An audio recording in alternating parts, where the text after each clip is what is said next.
Oh, and I'm muted.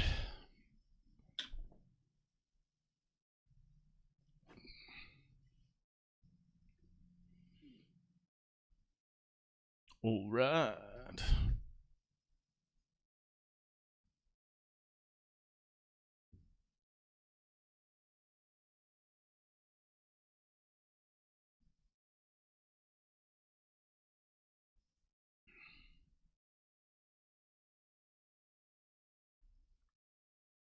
Just jumping in some games here.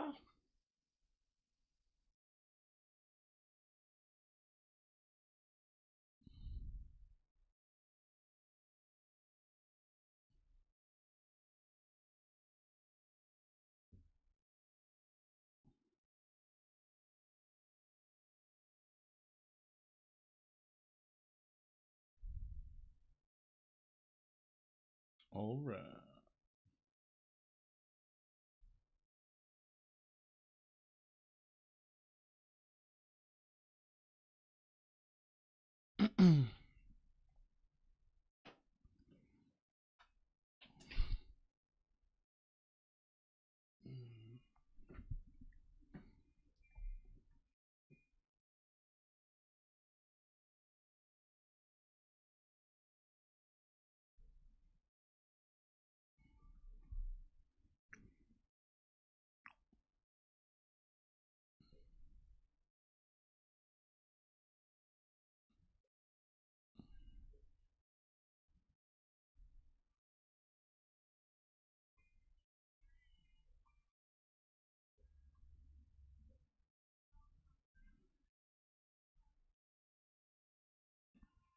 Let's see what we can make of today.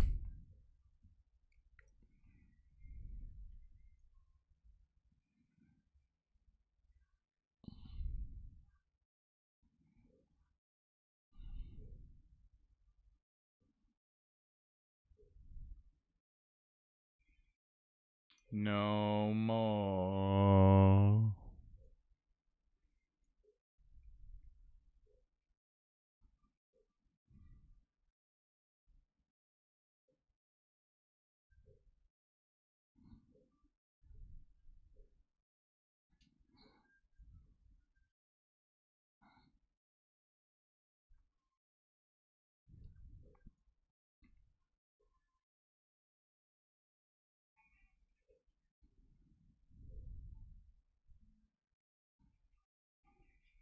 I don't. Gonna grip it and rip it with eights here.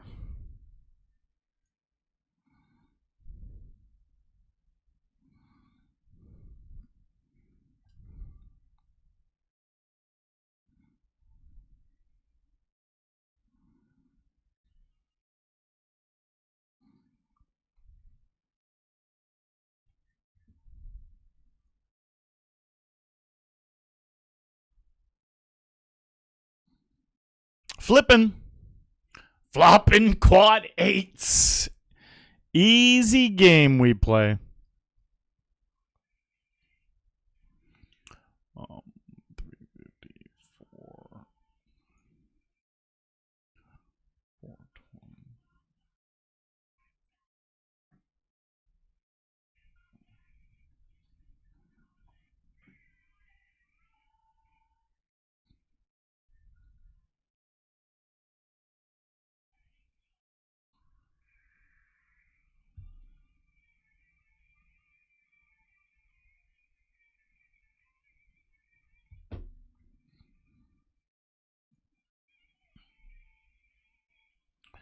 Torbrew, let's do it, dude. Let's do it, buddy. Top two here in the 250.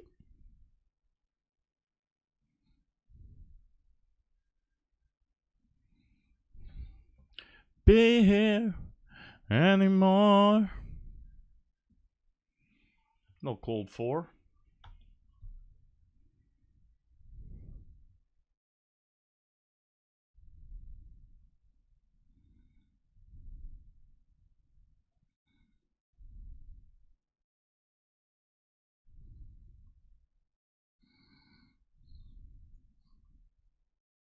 We're C-betting here.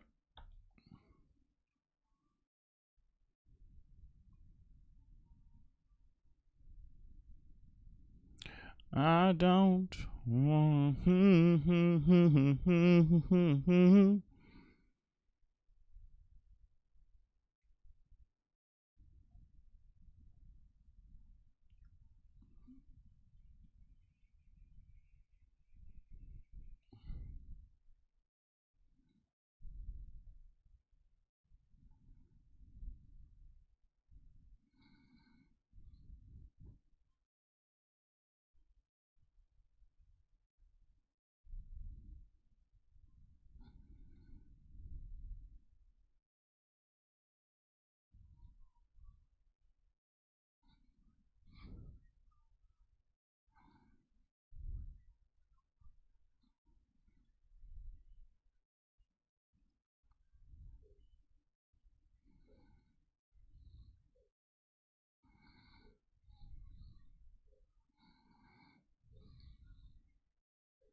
Cause we are here. We are here to drink your beer.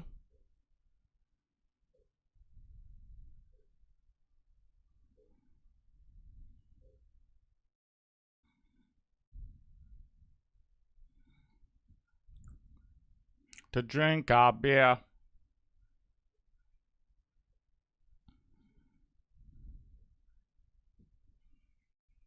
Couple of tens in the 250.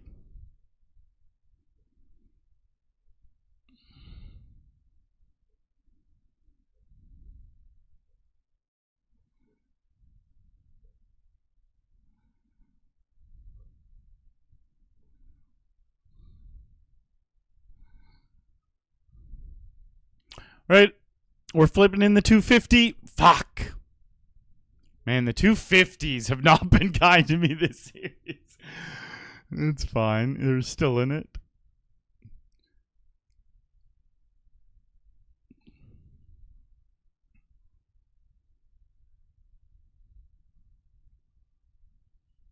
Yo, average gamer. Thank you for the good luck, bud. Good to see you.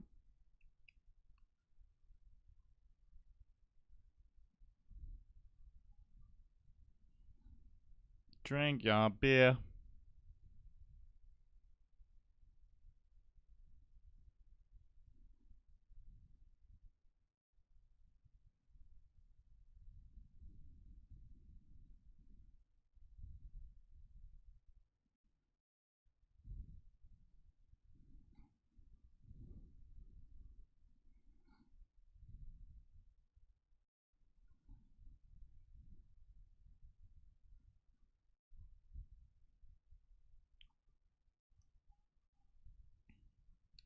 Drink your beer.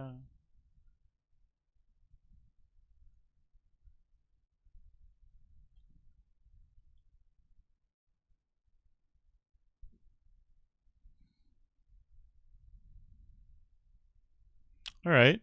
We got something to do with this hand now. And that's put the chips in the center with it.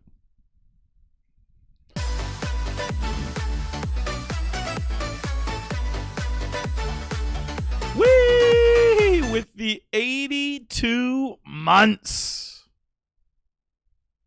Thank you very much, Thank you, buddy.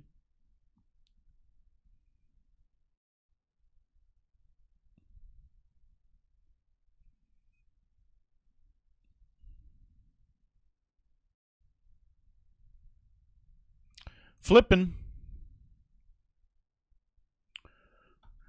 Lose that flip. We got an open-ended straight draw and flush draw here. All right, let's hit. Boom, that's the straight. All right, back in the 250, though. I don't want to be me anymore.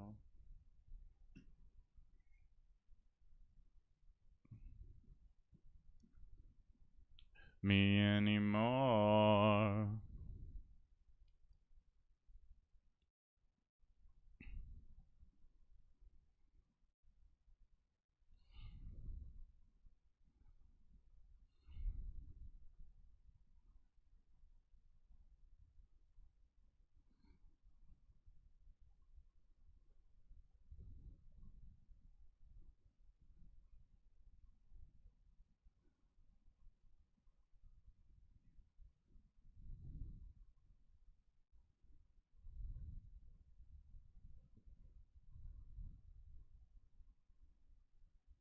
I don't wanna be me anymore.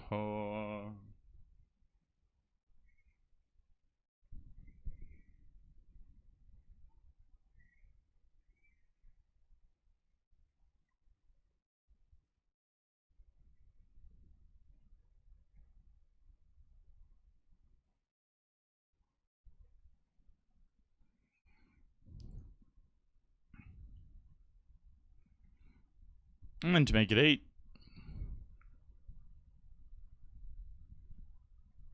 I don't wanna be he.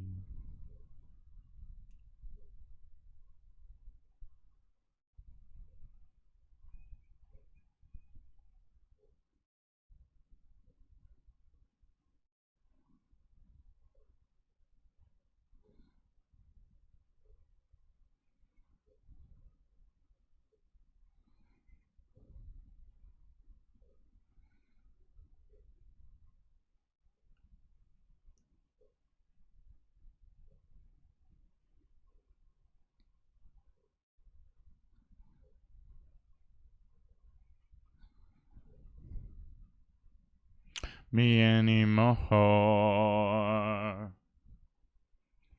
I don't wanna be me.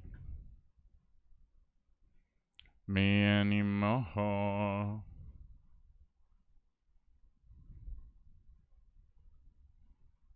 I don't wanna be me anymore.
I only wanna be with you.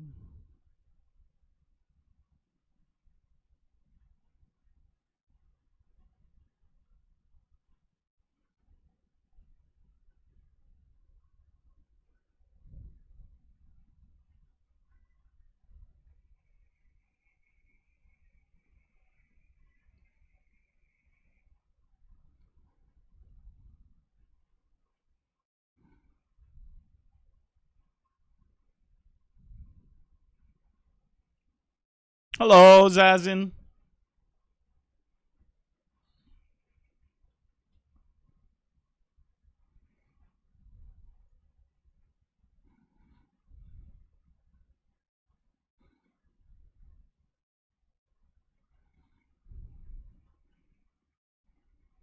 I only wanna be with you.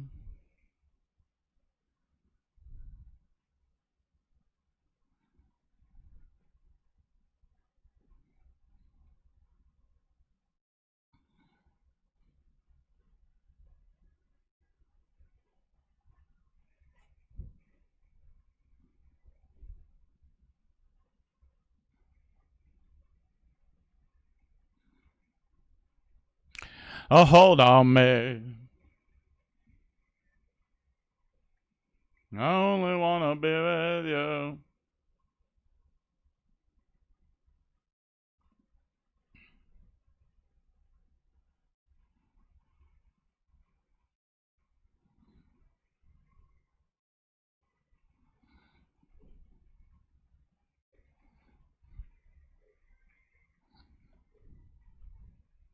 Jesus.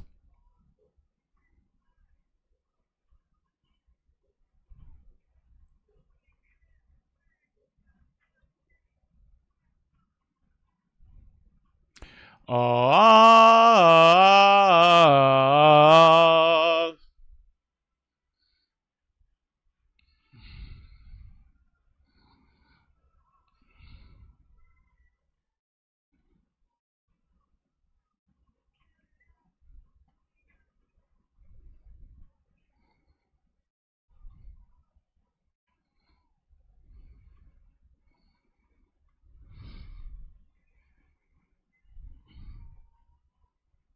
A true believer.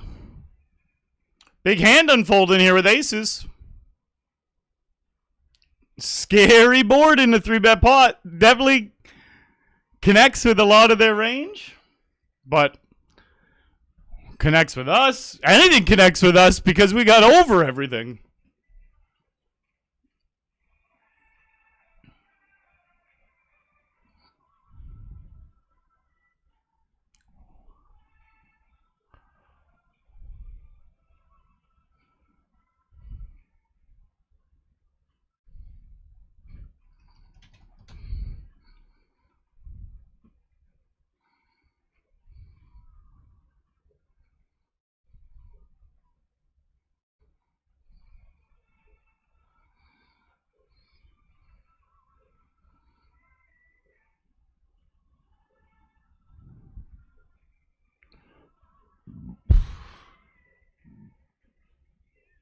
Oh, I'm tired today.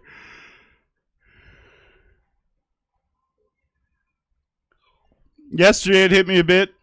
Today it definitely did, but you can't go through every single day of an intense poker series without getting a little tired some days. You just got to keep showing up and playing your best. I'm on top of a leaderboard right now. That'll be tiring, you know?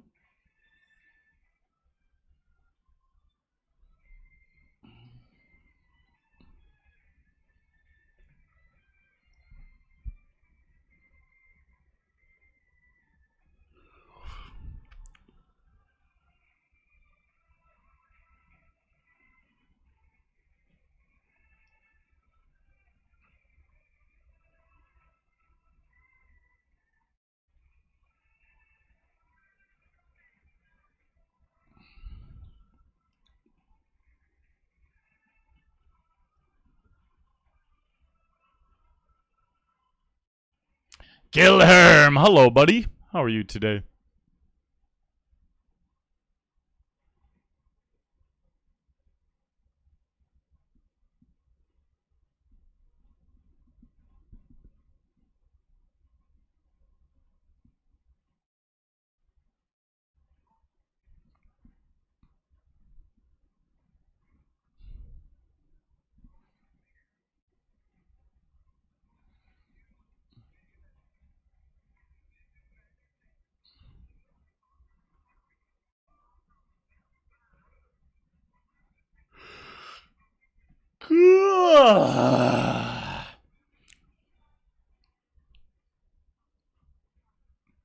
Hey, that's awesome, Zazen. Love to hear it.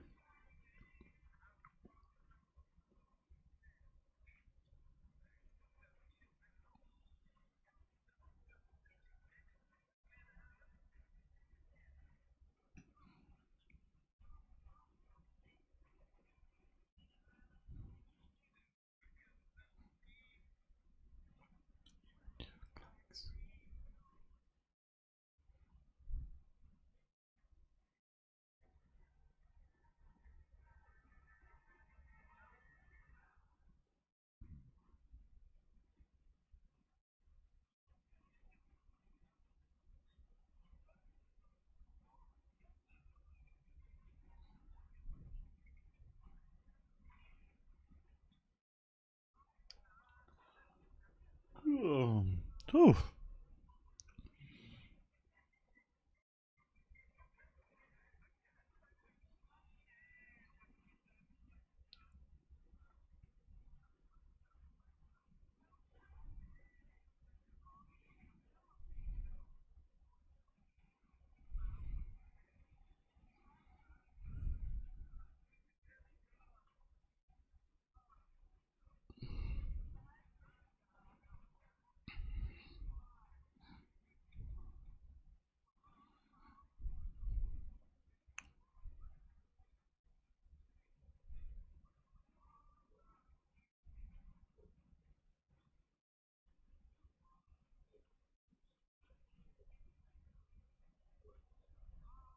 Nice fold, Professor Grind.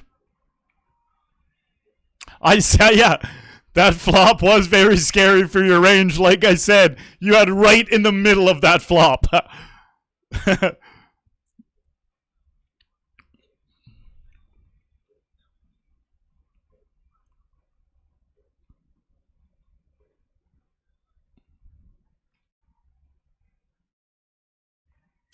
Shine.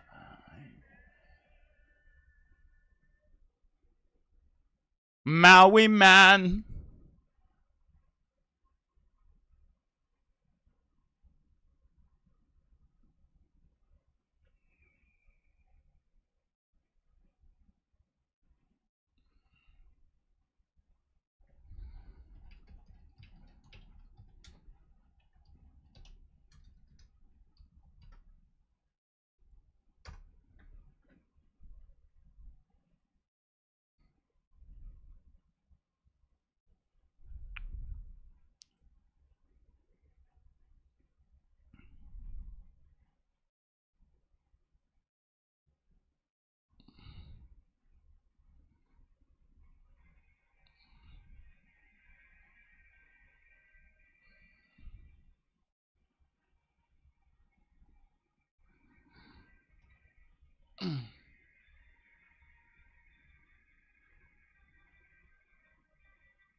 Well, well, well.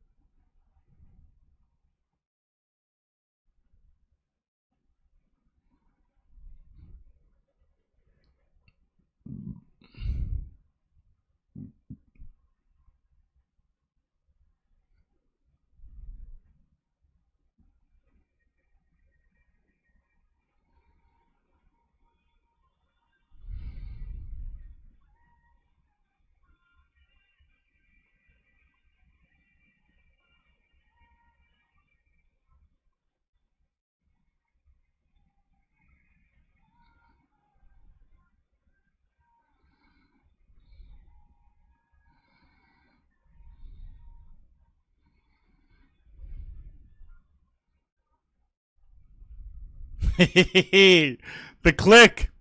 Massive spot here. Clean river, please. All right, cool. Instead of having a 5-time starting stack, we're on bullet 3. Beautiful river. Beautiful river.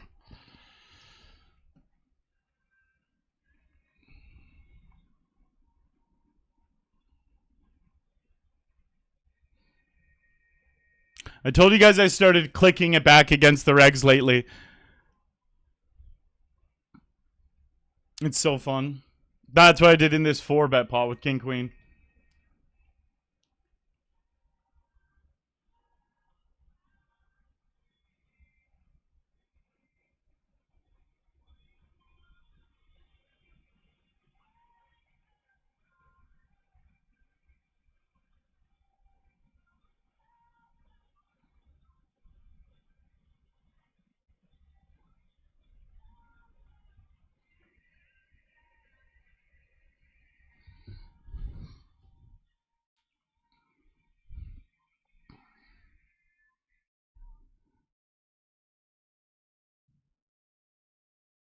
Kyle Anderson, he works with Poker News and he's a buddy of mine. Lives obviously here in Ontario.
Arlie.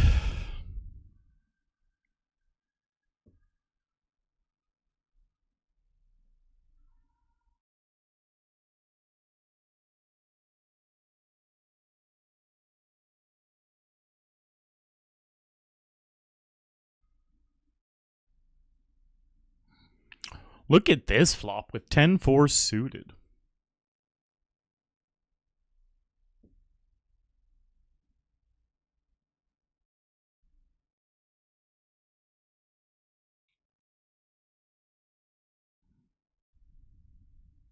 Gonna go for check raise on this turn. Really hope someone's got a big ace.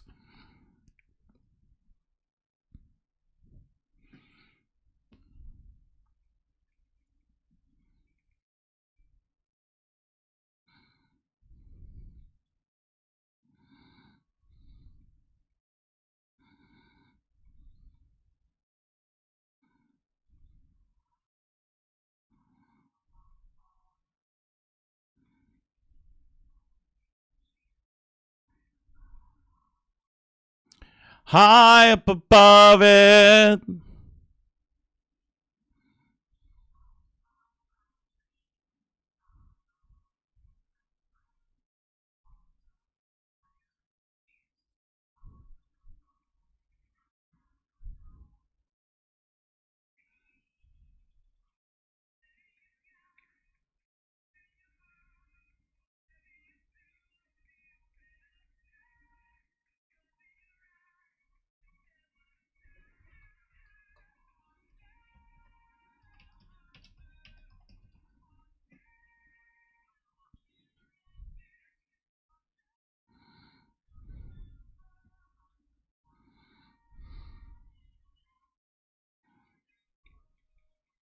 Oh.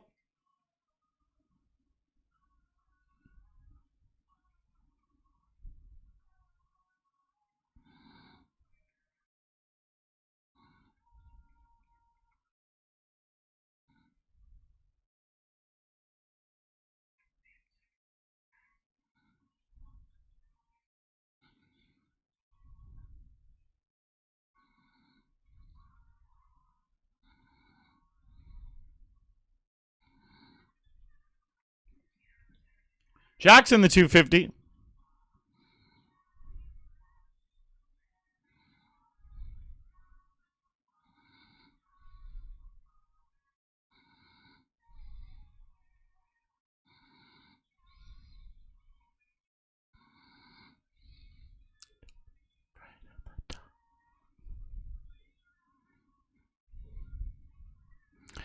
One night of the hunter.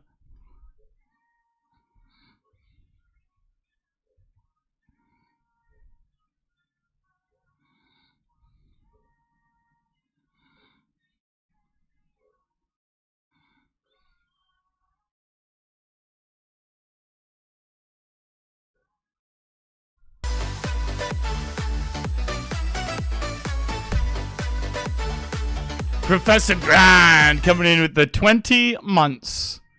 Thank you very much, boss. That's a very long time. Muchos apreciados. Queen.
Bump dun dun dun. Bump dun dun dun.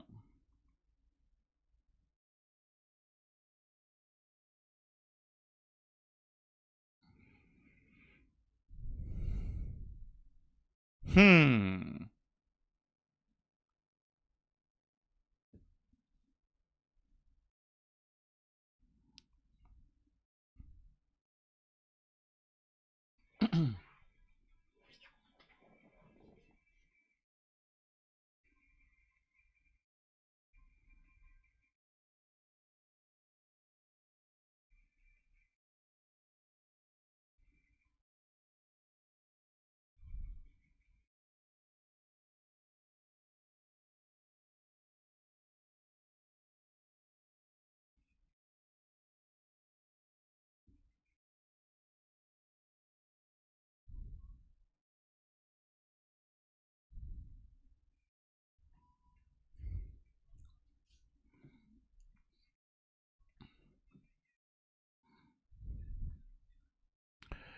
It's a beautiful.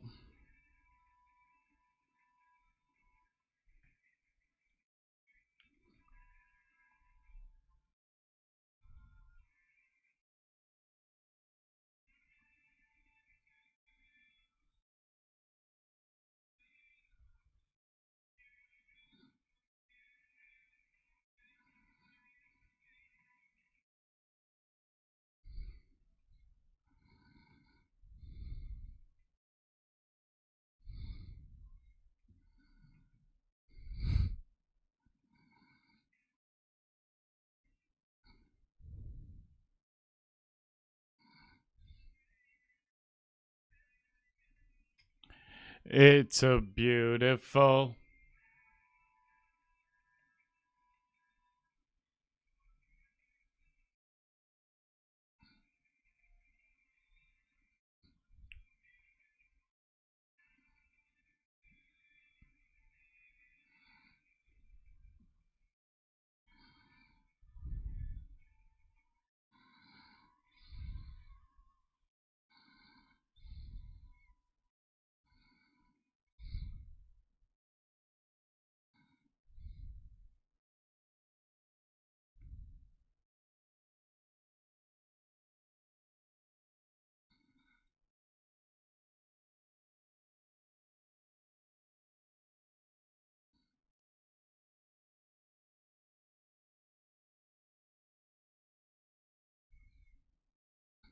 Circles, baby.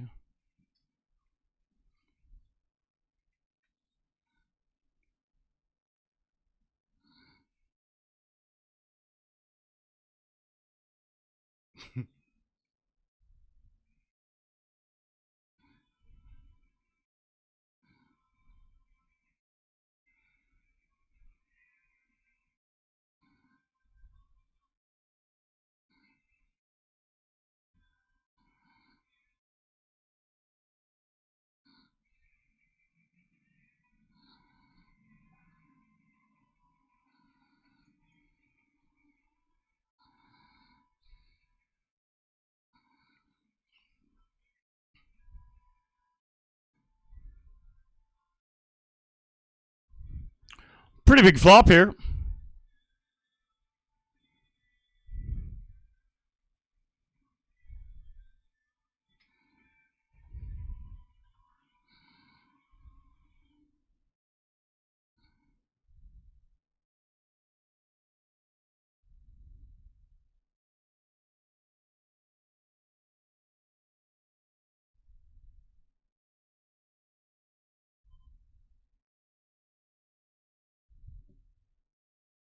Good flop here.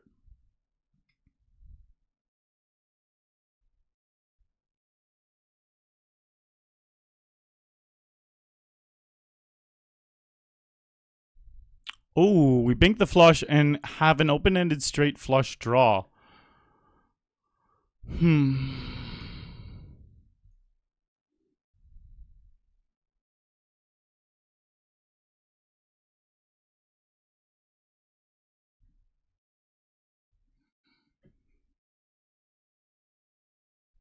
Get enough of the one.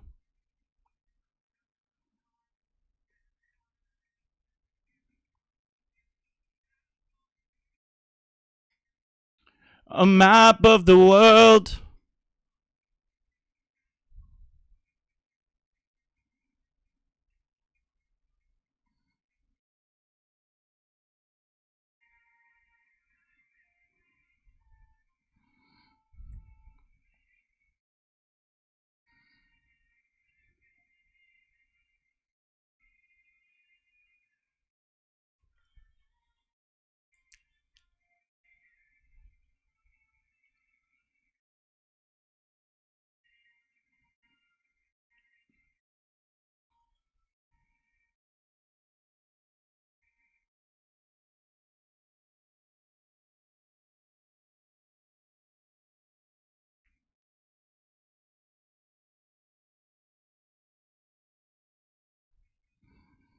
On his face is a map of the world.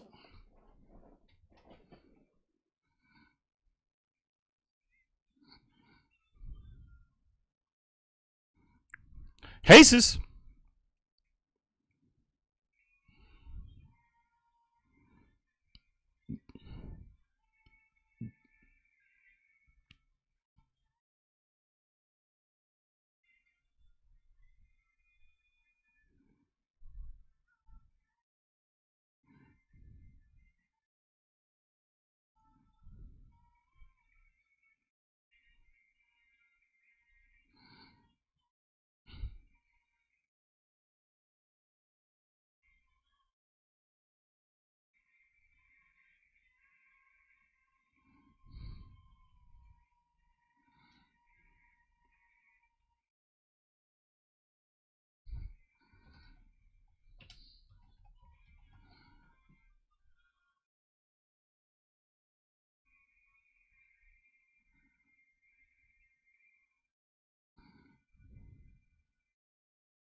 Perfect.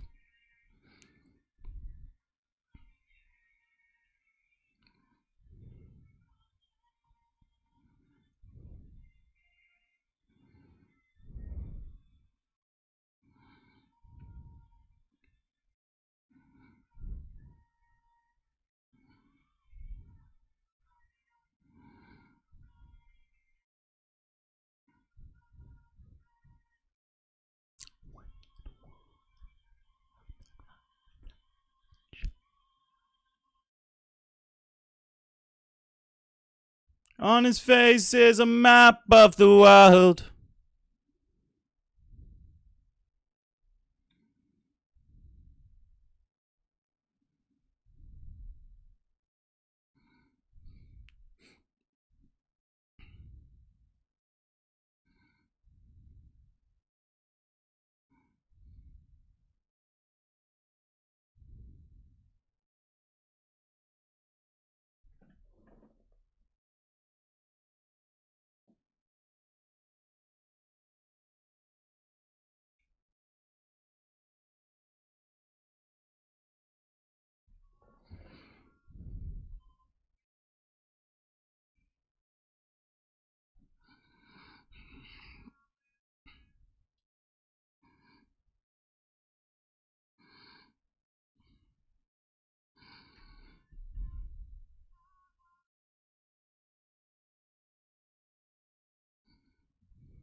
Where did you go?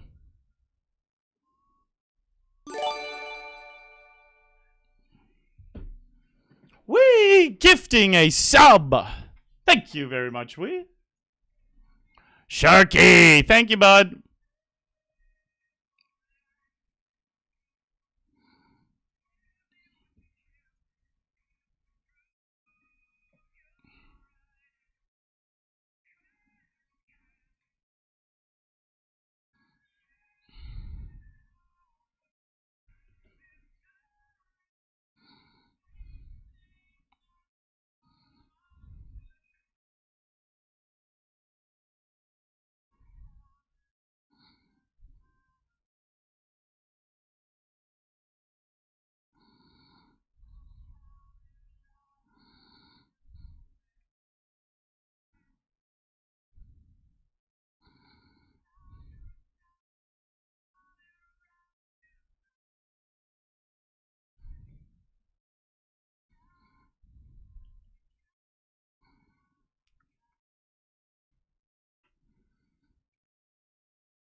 Pair and a flush draw here.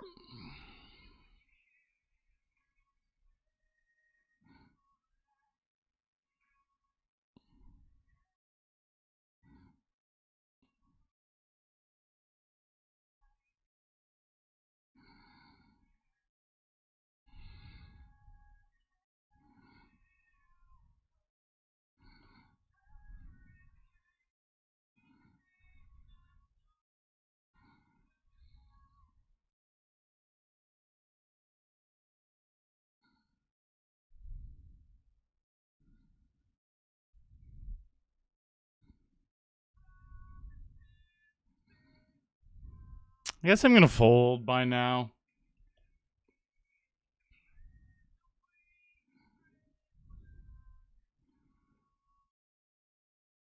Oh, big river. Big river.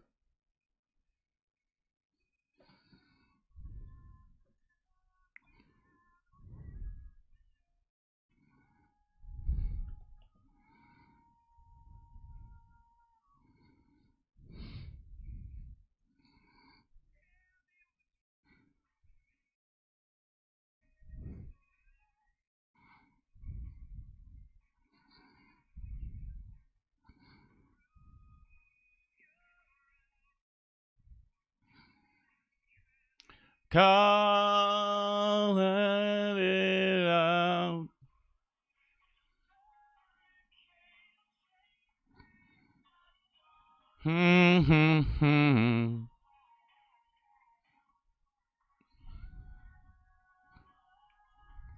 Oh, oh.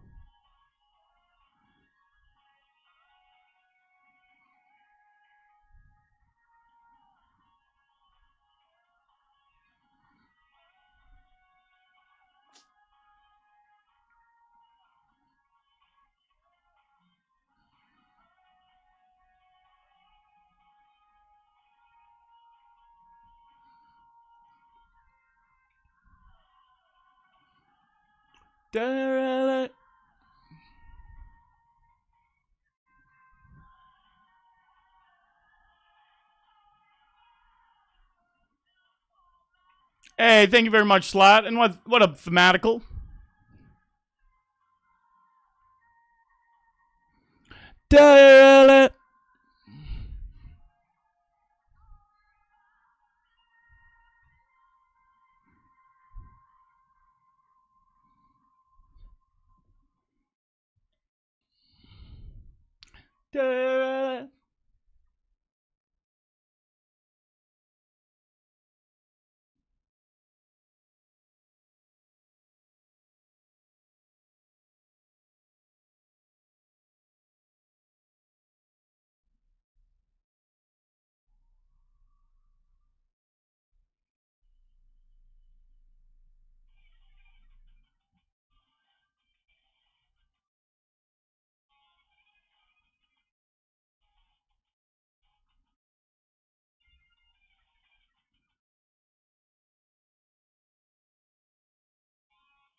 With a brand new name and I.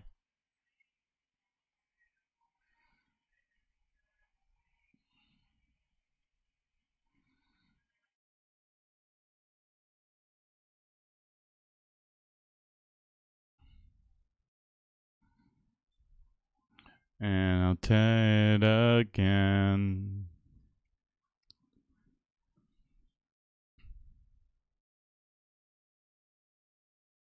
Simo, hello.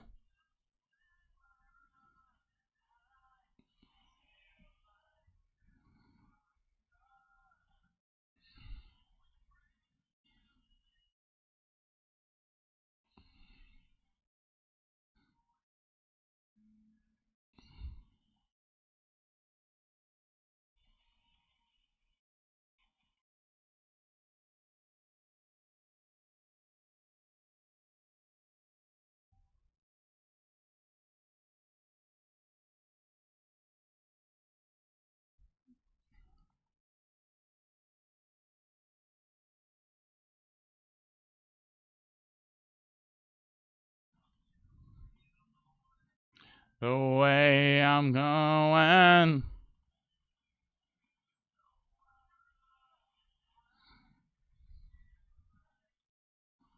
Start again with a brand new name, and I.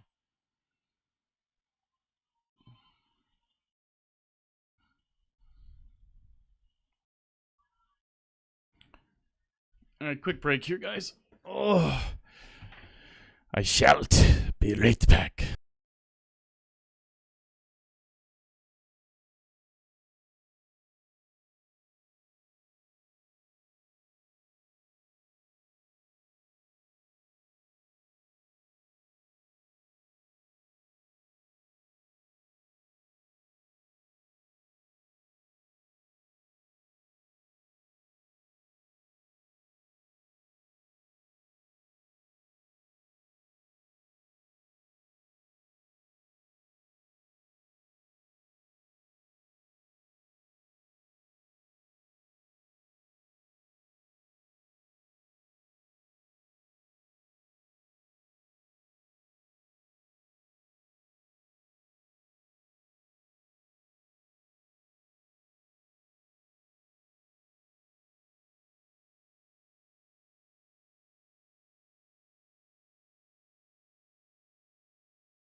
All right.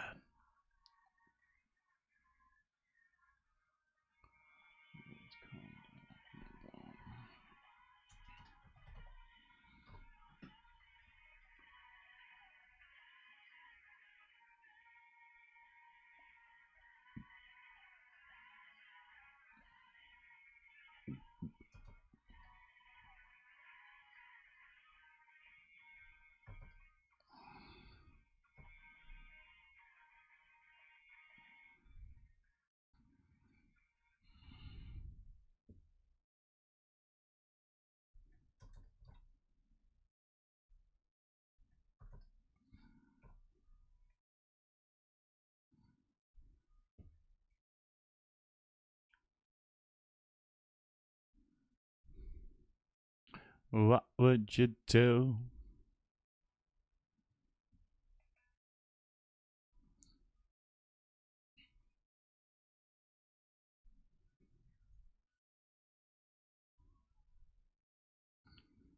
What'd you do?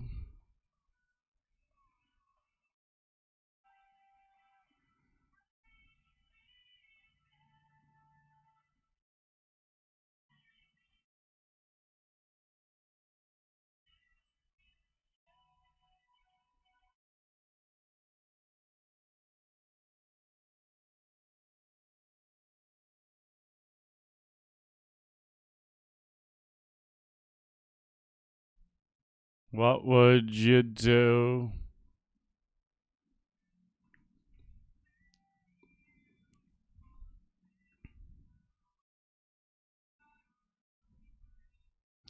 I'm not running from you.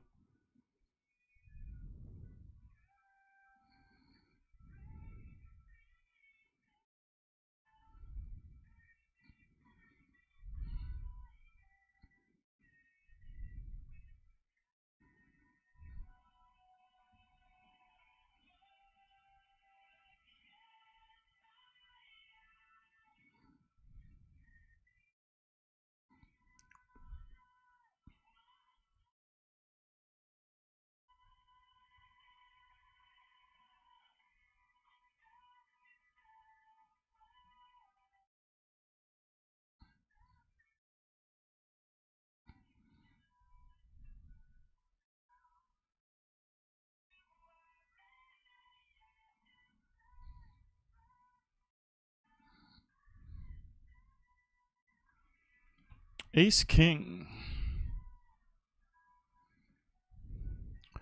This is who I really am.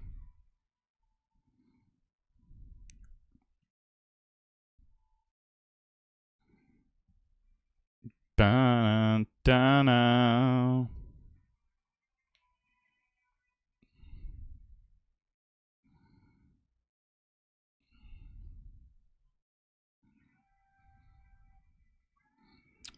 Good luck, Ace King.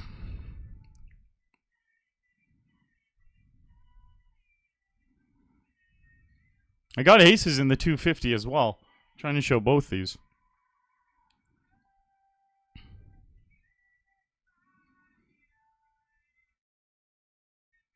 Fuck!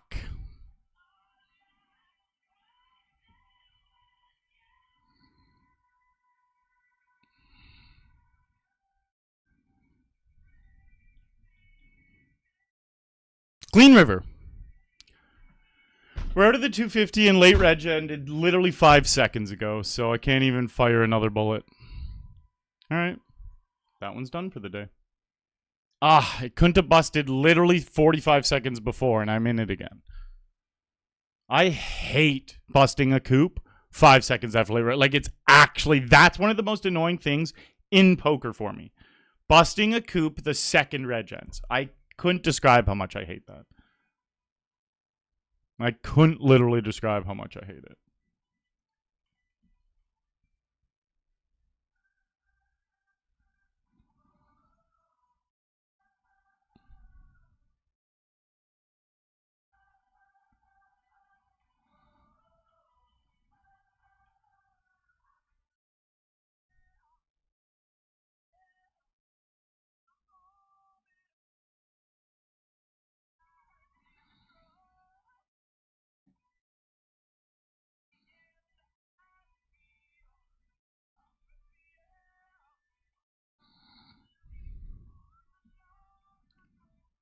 Anyways. Hello, Finner.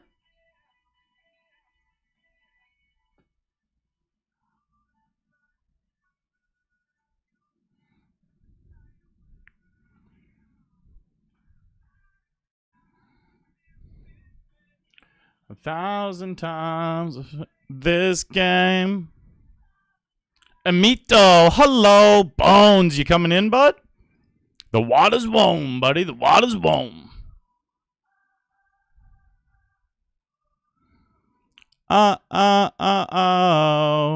Clean run out.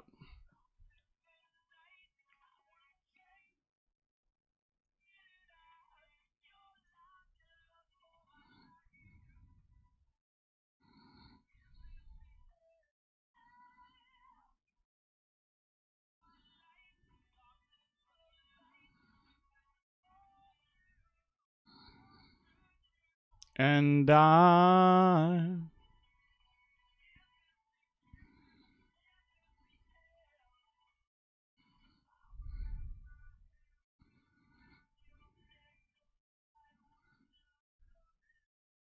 1,000 times attempted fate. Brad Bella. Good day. Good day, Brad.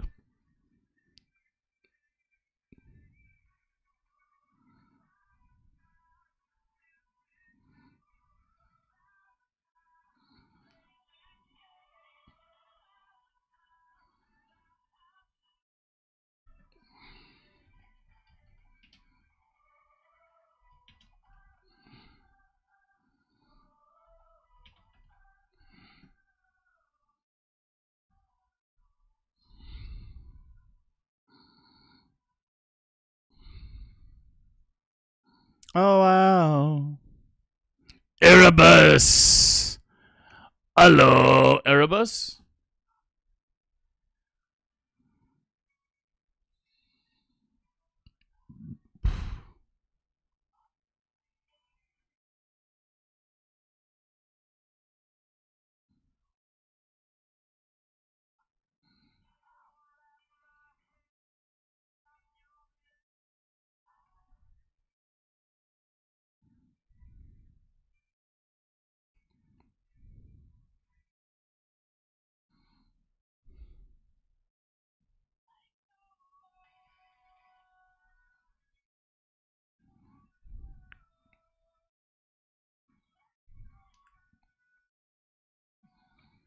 Take no more.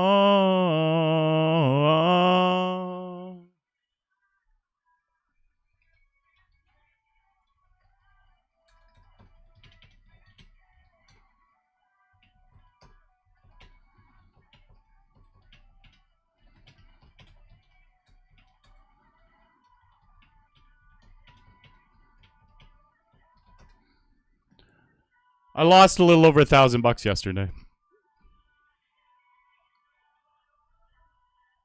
There's a delay on the stream, but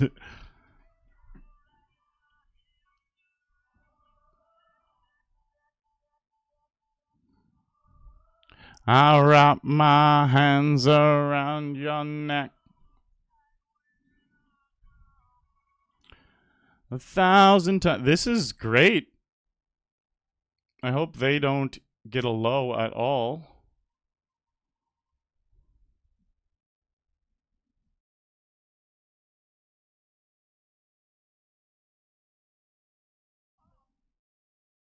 Nice.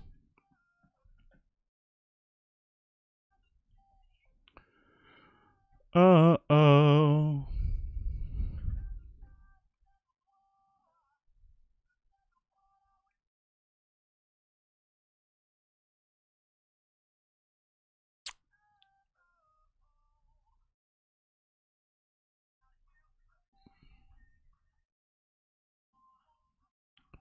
Yeah, I'm playing on PokerStars. PokerStars Ontario. Harry. And those type of games are their skill, for sure.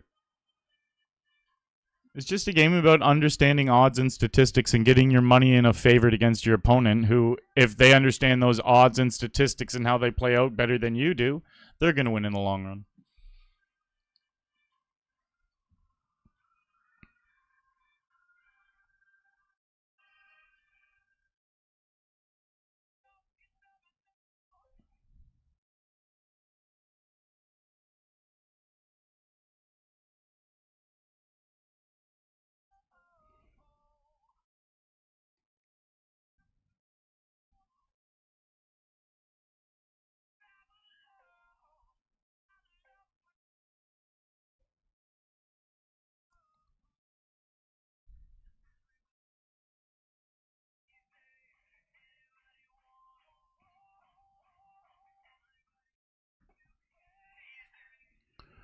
Oh, I am a little tired today.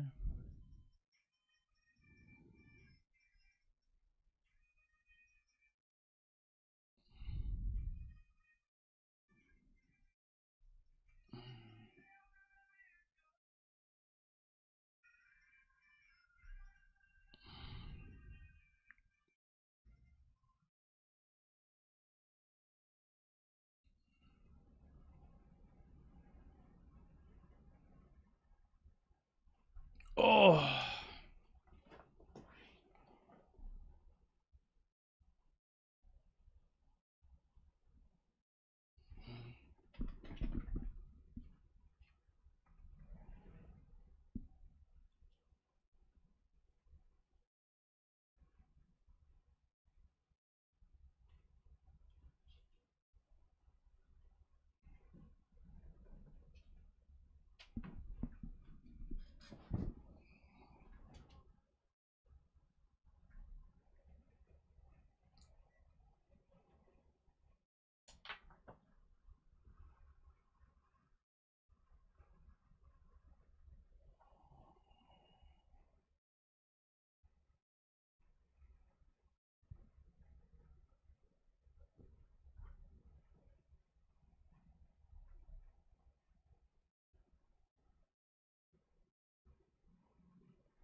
Okay. Hopefully they just have a worse 10.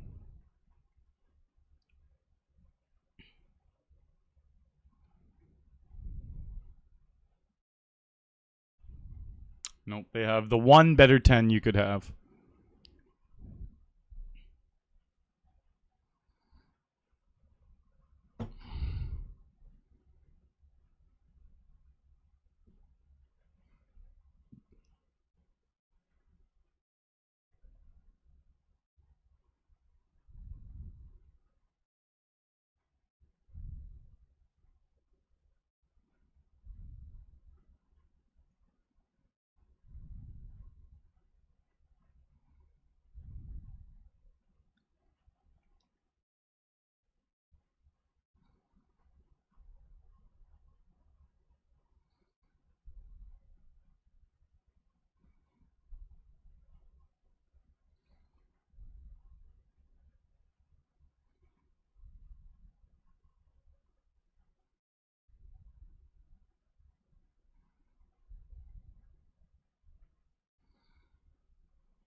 Dat Patty, how's it going, bud?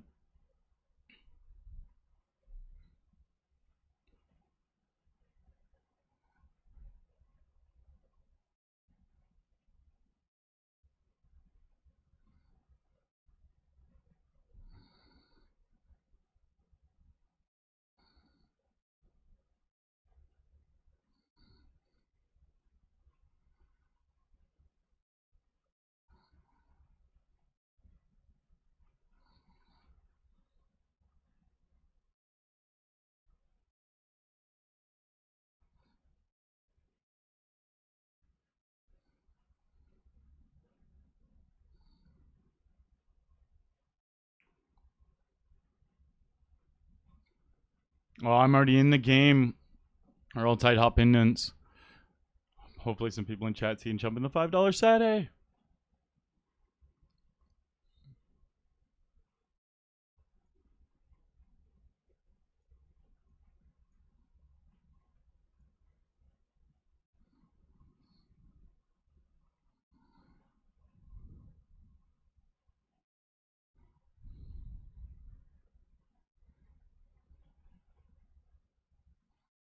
Bum, bum.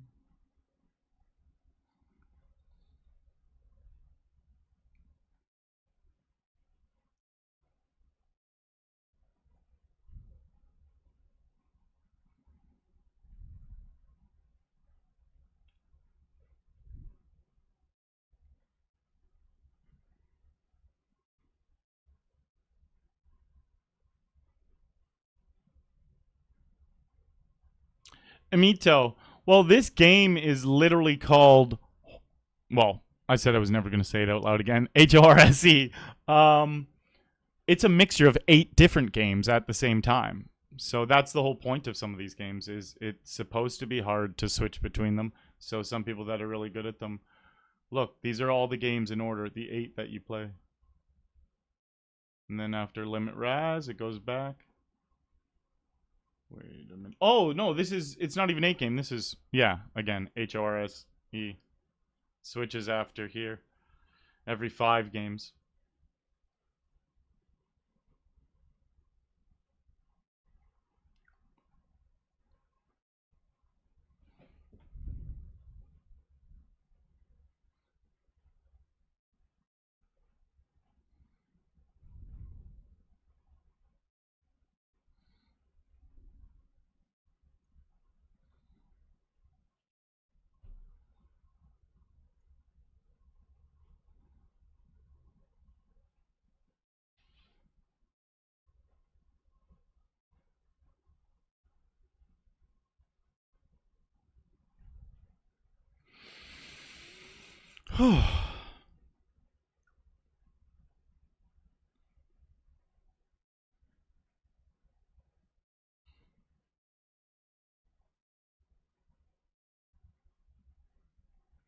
Couple of 5s. We hit a set, and we have 5s here, too.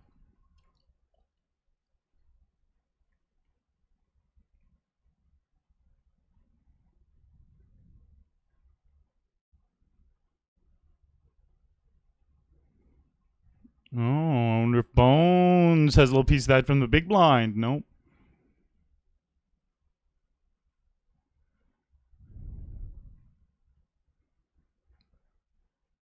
Woo!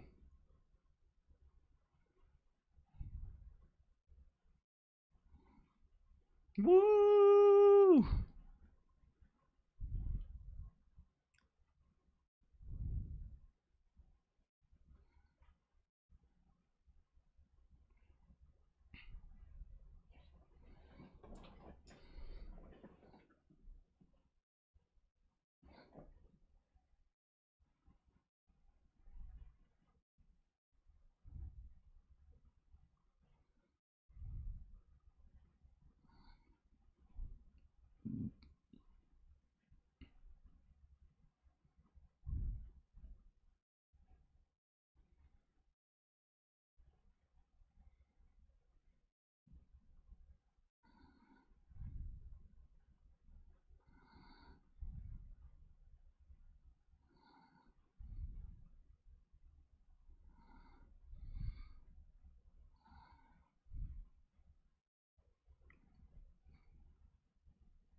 Two pair. Jesus, they played that passively.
On with eights.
Poker, poker, poker, guys. Doing what we can today. Doing what we can.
Queen, queen.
We need to make some magic happen. We got some stacks tonight. Like, we got a nice stack going in this 50. We got a nice stack going in this 20. We got a nice stack going in this 100.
Jackson.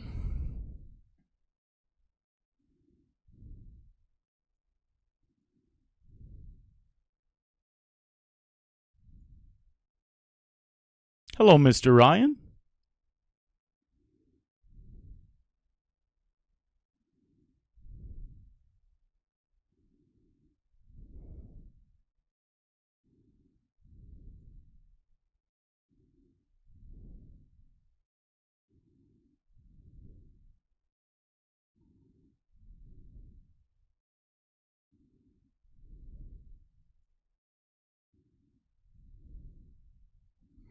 Well, I have a really good hand here.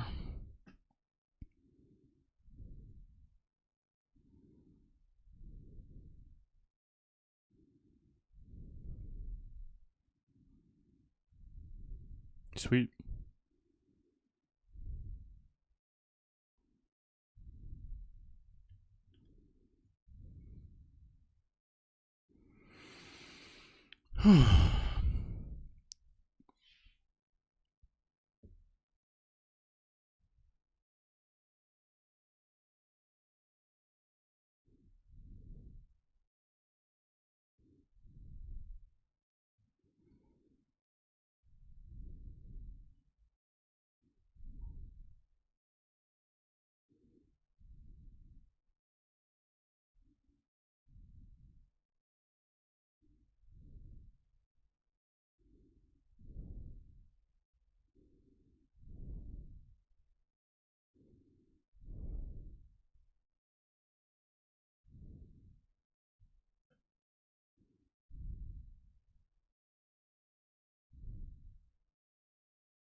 Ace Jack.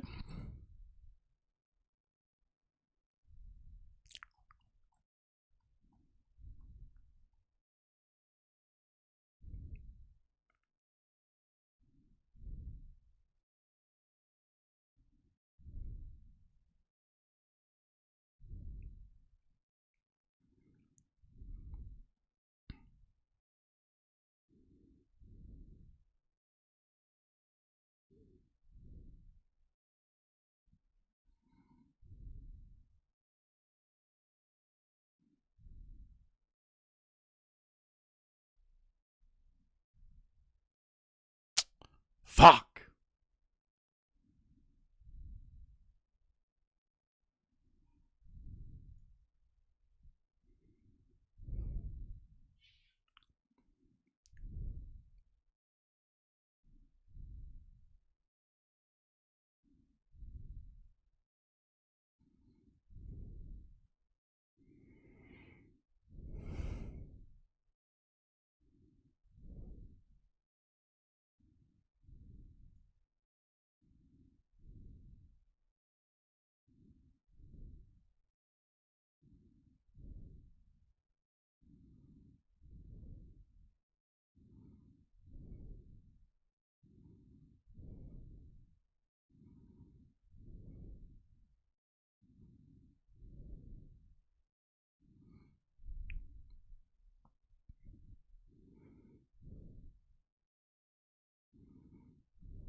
Oh.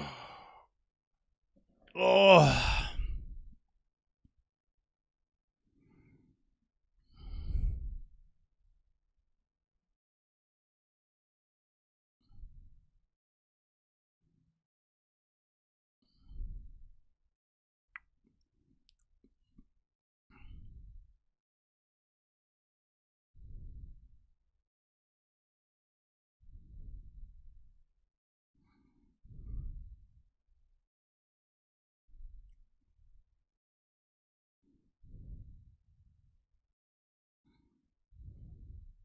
Fold up here.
Bow, bam, bam, bam, bam, bam, bam. Might grab a little bit of grub dub dub at break.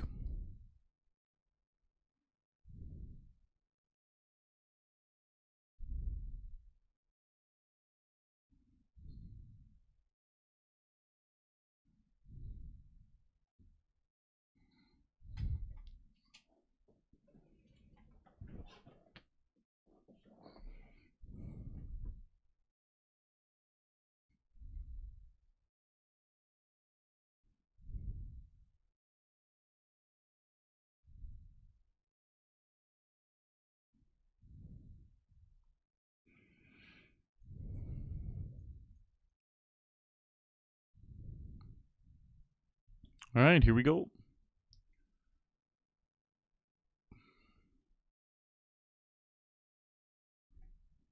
Sick.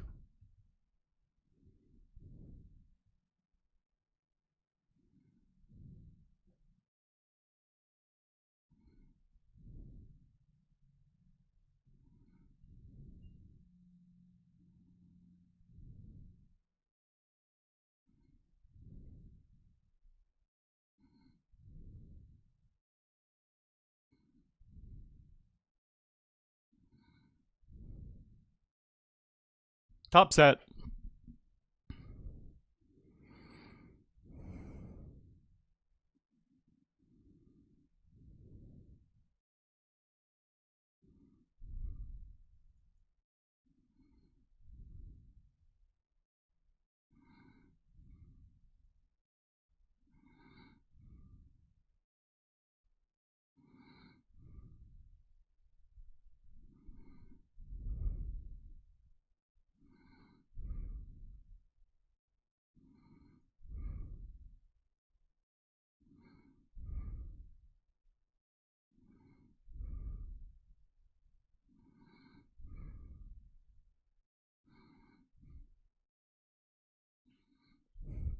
Cause I'm out here grinding.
'Cause I'm out here grinding.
Bebo, absolutely. This is playlist 9.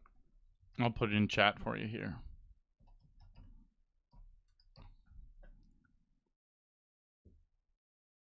Hearts Gibby. Thank you, bud. Good to see you. What's new? What's happening?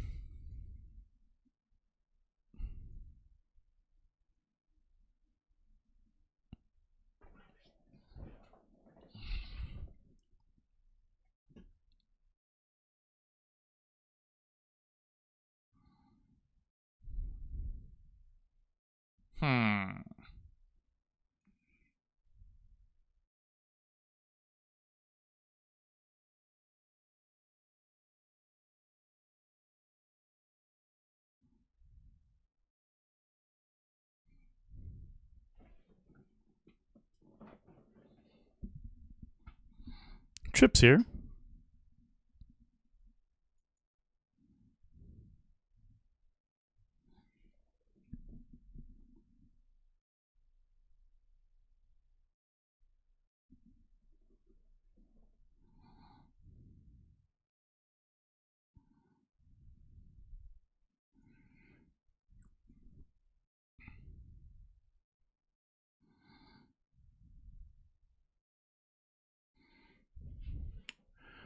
All in.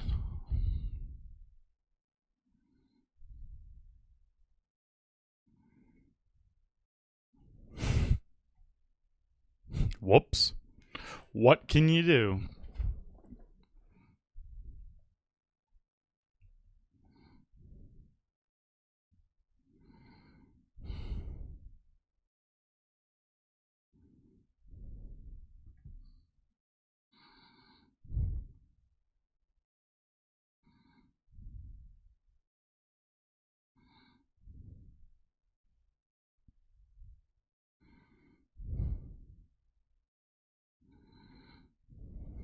Top set on.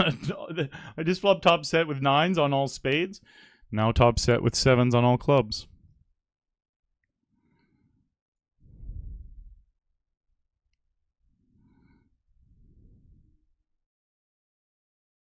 I'm going for a little check raise. Thank you.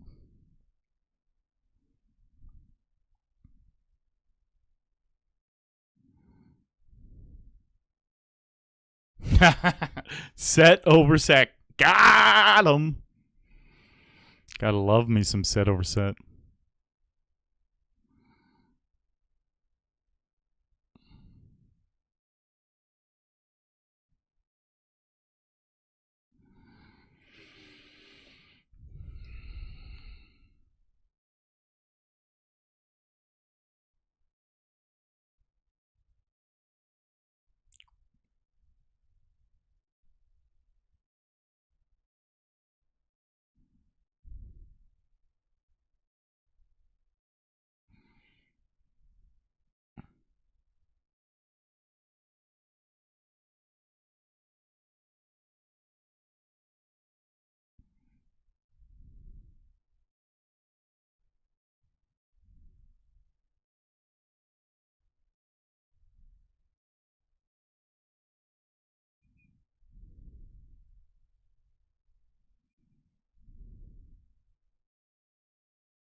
Love to hear it, Hard Skibby. That's what it's all about.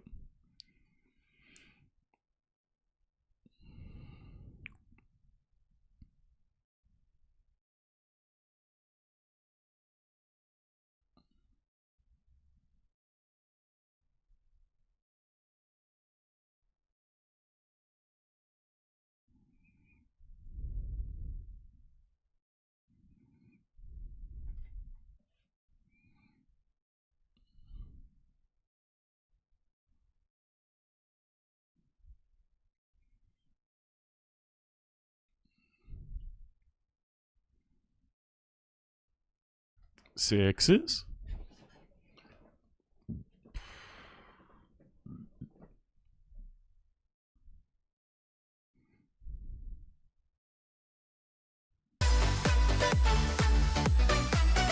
Quest 63 months from the man himself. How are you, buddy?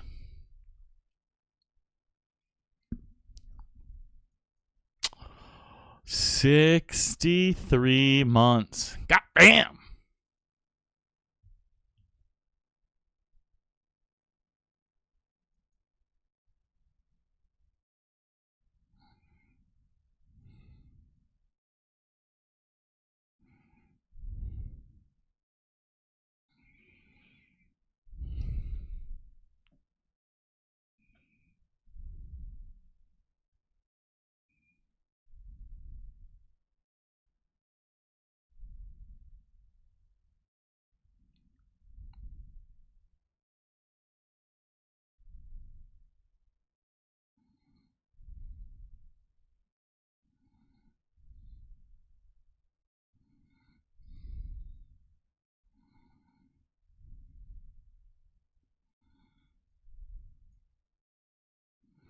Bow, ba, da, mm-mm.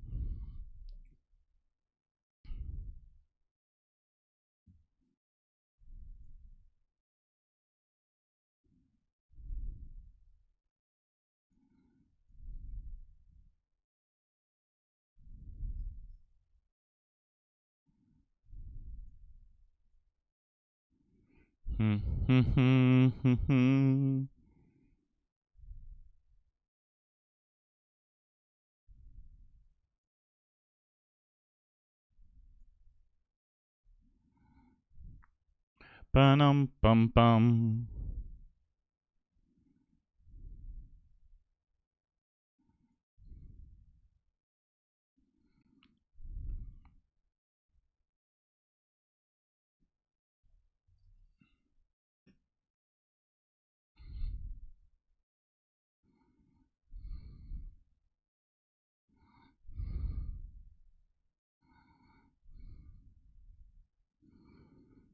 Do, do. Boo.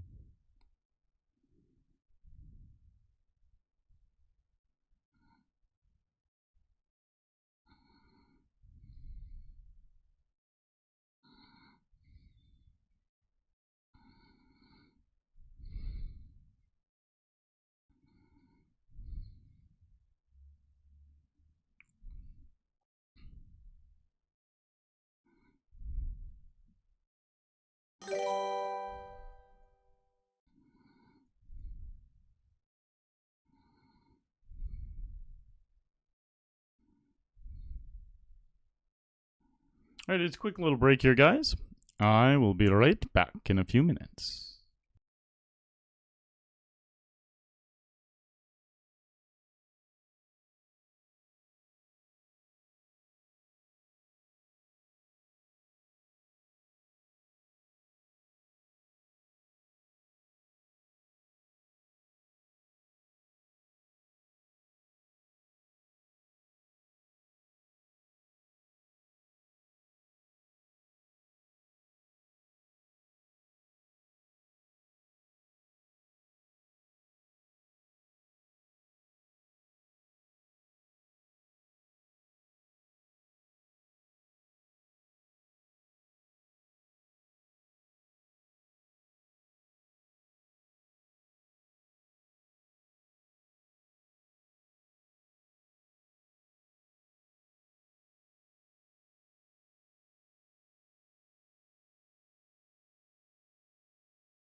Little meal from my meal delivery place. Some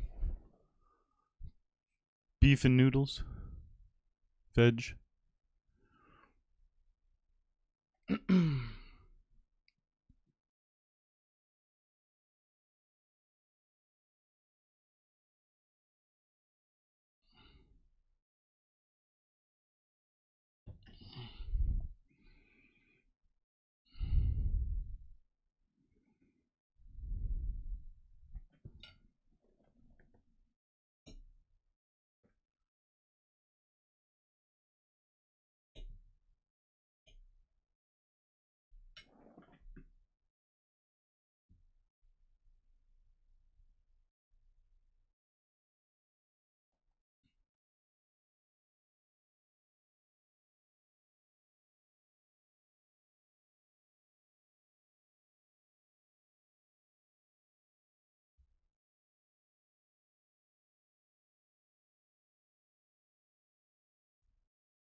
Oh shit. Little limit 2 pair.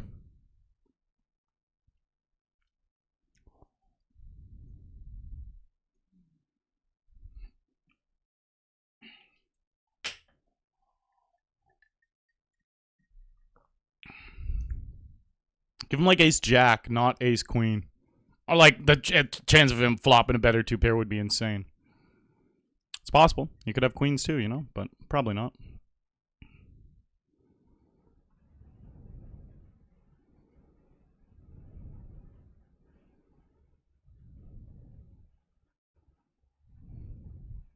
Same hand.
Whoa.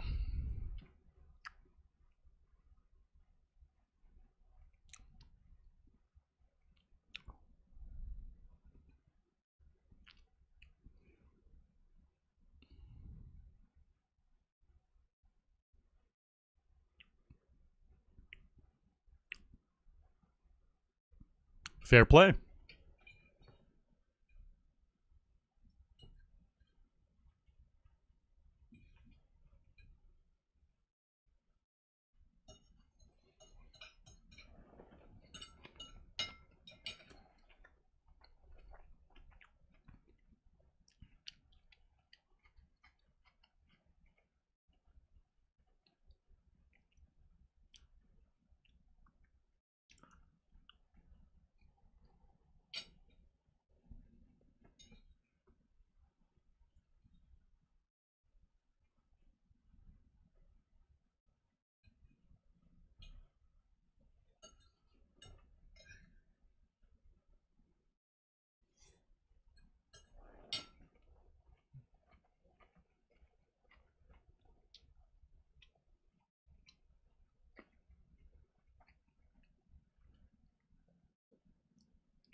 Queen, queen.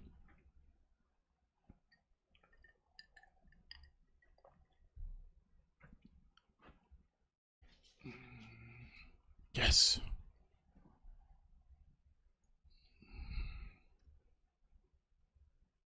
Hey, glad you're enjoying the tunes, gents.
Definitely having a more chill one today, guys.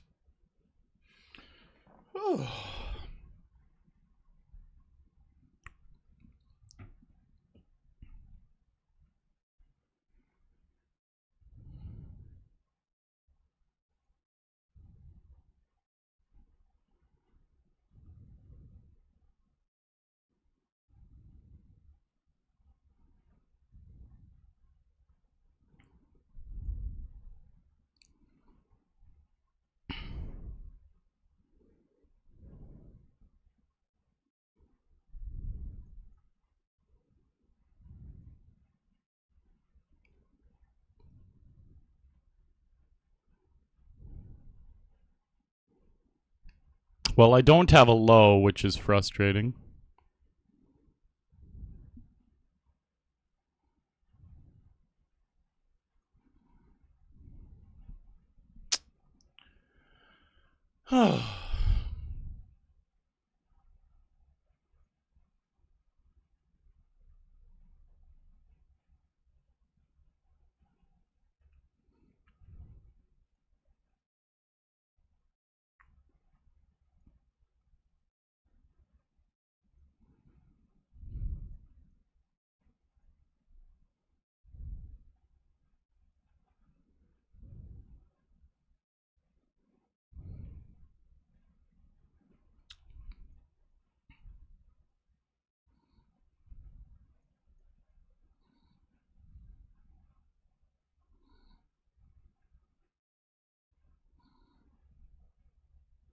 Kyle, let's do it, buddy.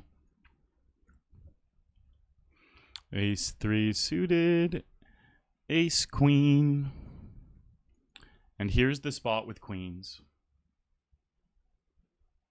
Holy shit, no one outer. Yes, big double there.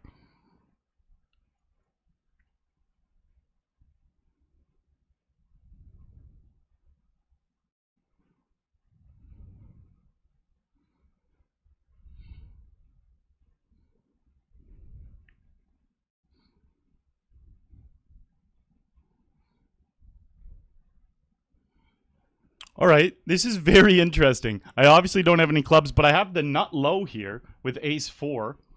And I have aces, so if they don't have clubs, obviously, or sets of 2 pairs. Oh, that's so interesting too. We don't have the nut low anymore, but we have a very good low. And we can fill up on the river. Fuck. That's rough. They might have the straight. All right. Man, if we filled up on the river, I was going to win a huge one there.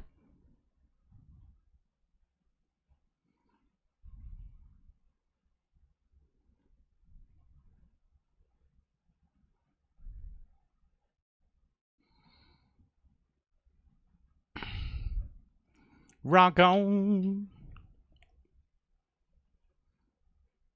How you doing tonight, Kyle? It was fun streaming yesterday together, buddy. We got some fun clips going out now.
Well, I turned a flush here.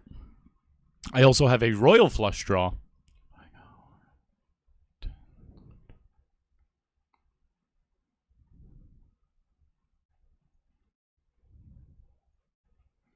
Simeon! Yes, bud. Let's go heads up at the final table.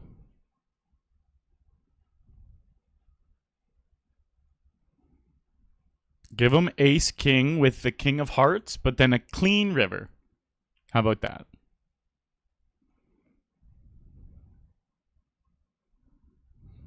Well, the king of hearts would now be defeating me.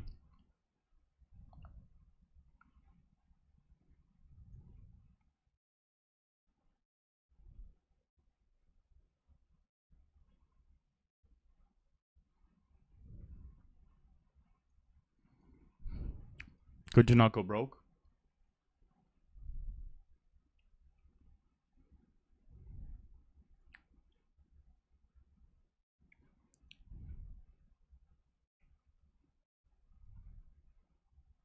Woo! Top set with sevens. Second time today. Last time it was on all clubs.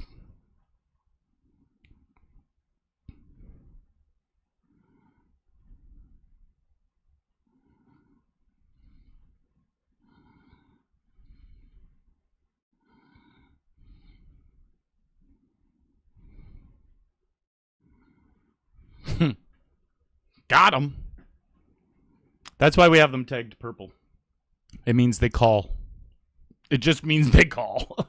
Whenever you're betting, they click the call button. That's what purple means. Another one of them. Oh my god, it is at 0. I thought you were joking. I just looked and you're right. I thought you were just goofing.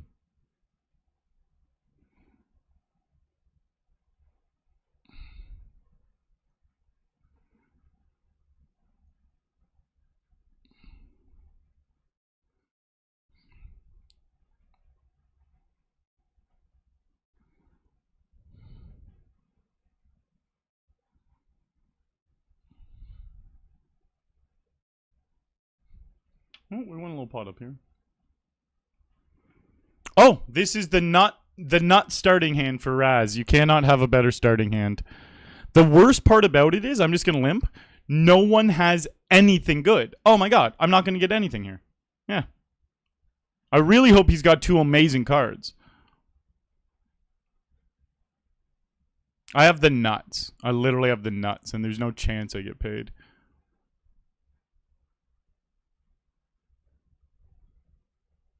I tried.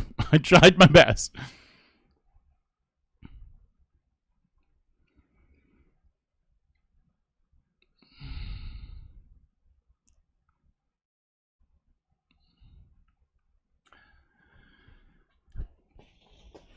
Oh.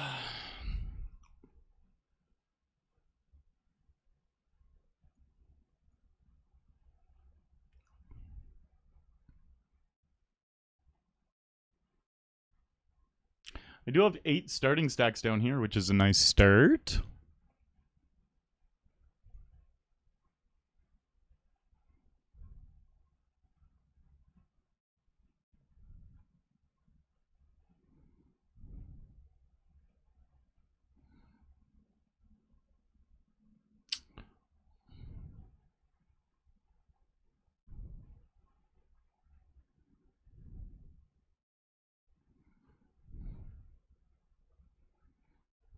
Ooh, this is nice.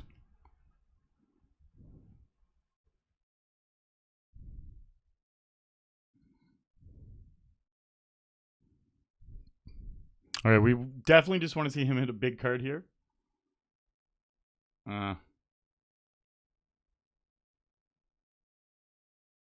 Fuck.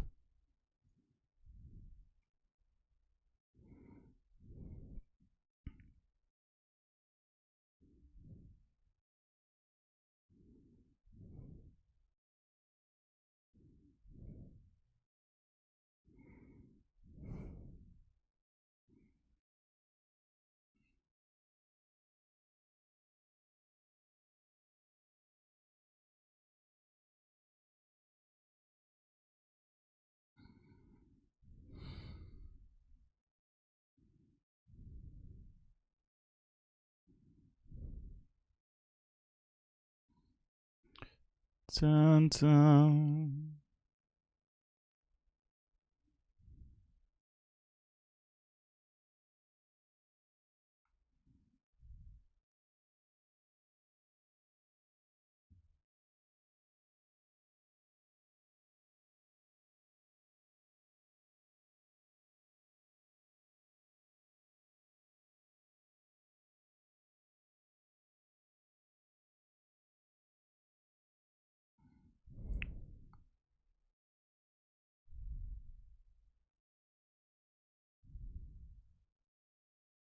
Folding.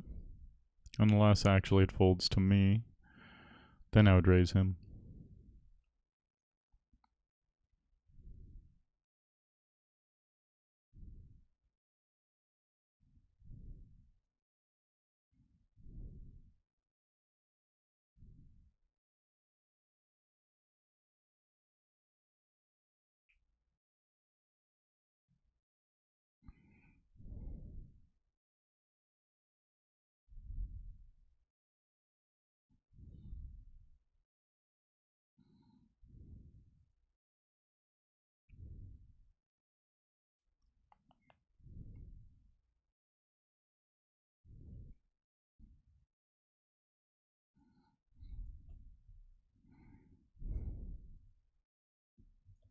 There's a little chop chop. Fold here.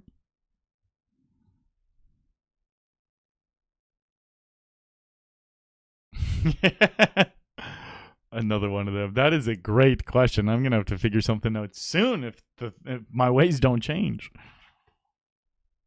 Very soon.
Fold.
Fold.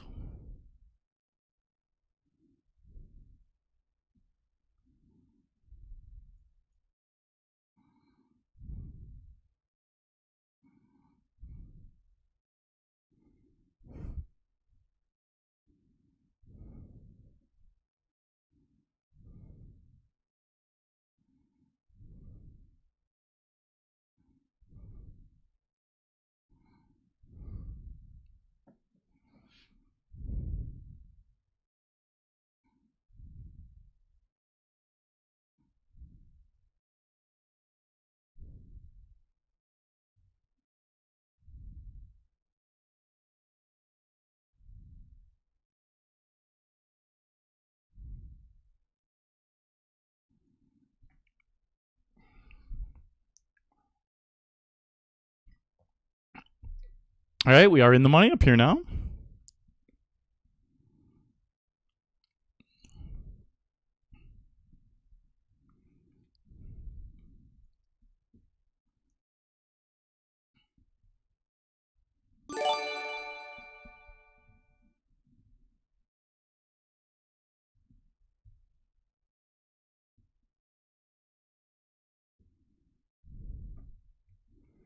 Whee! Gifting a sub to another one of them.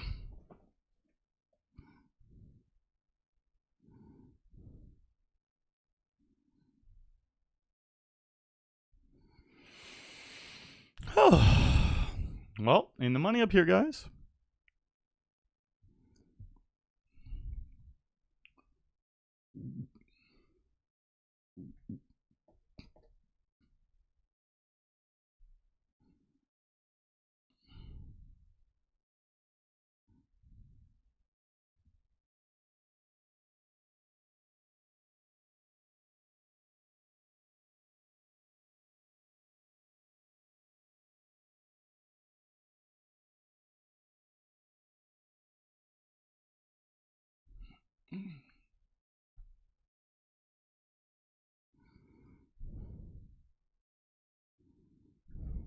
Fold 6-4.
Folding.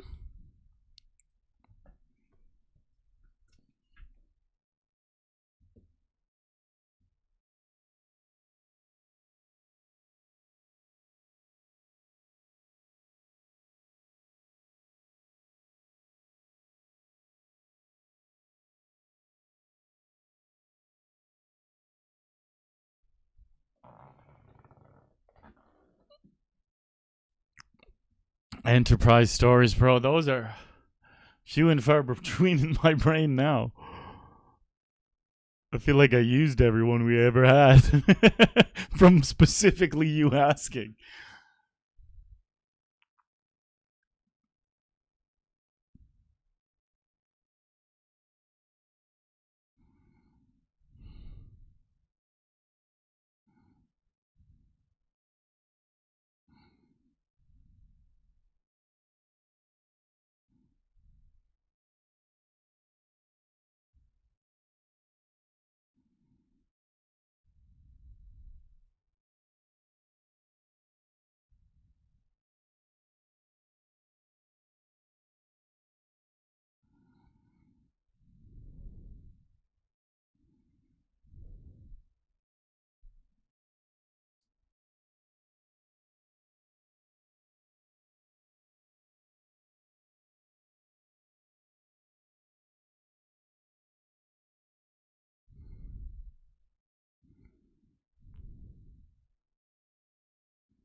Folding.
Fold.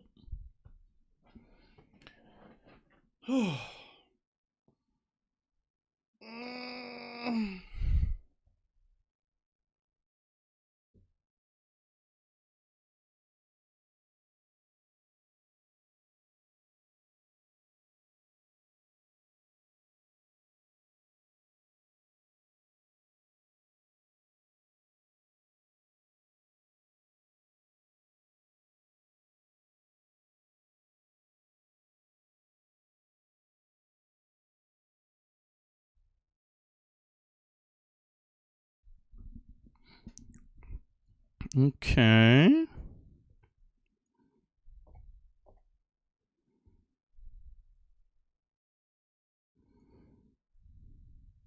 I have the nuts.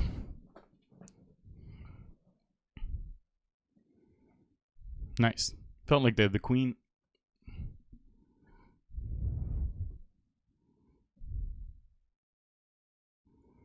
No. They had the 4.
Pretty much another one.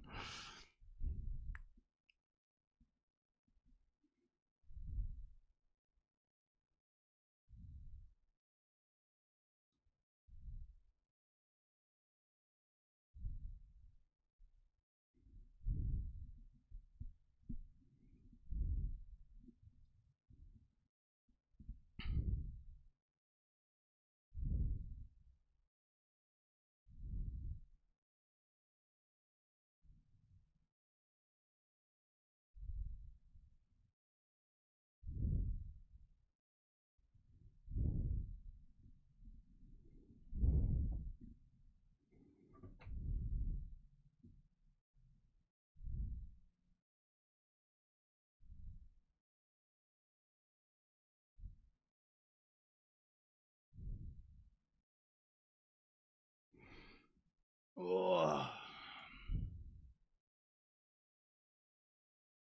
5 of 127 in this guy.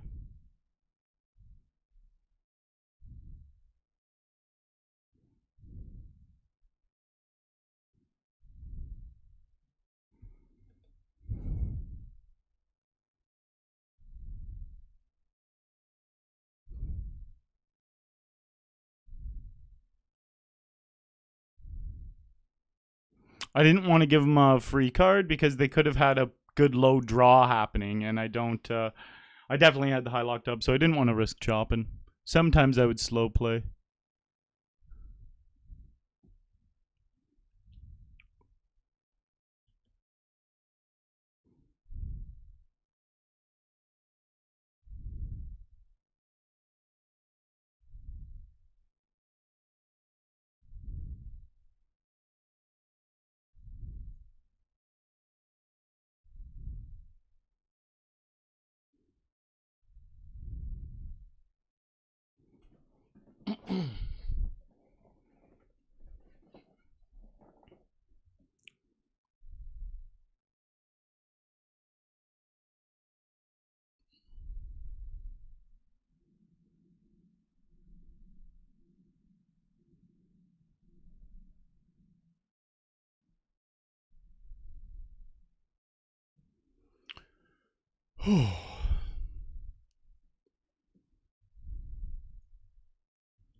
Oh my god, really?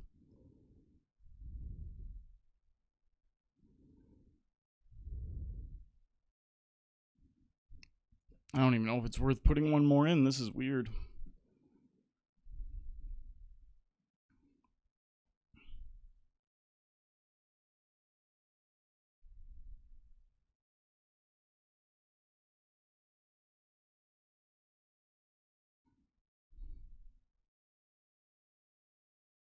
I'm just gonna fold.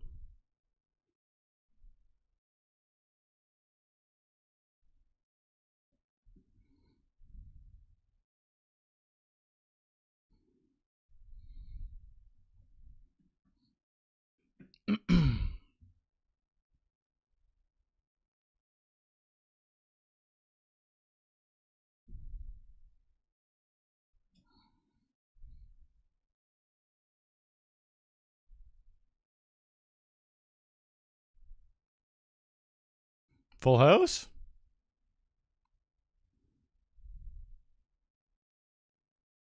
Or is it just ace 3?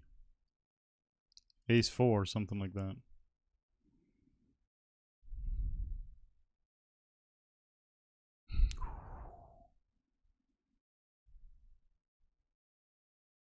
I 3-bet kings and he 4-bet aces. What are the fucking chances?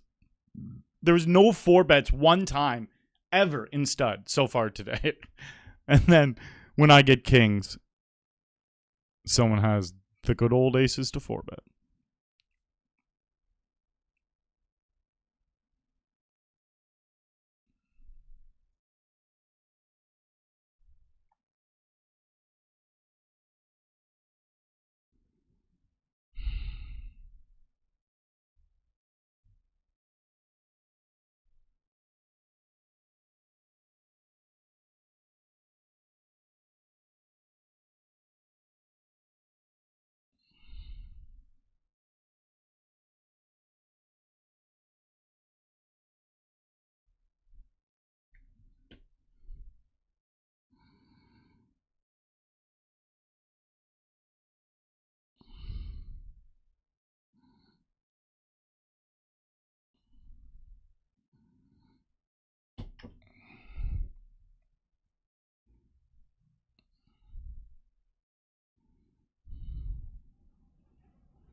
Damn.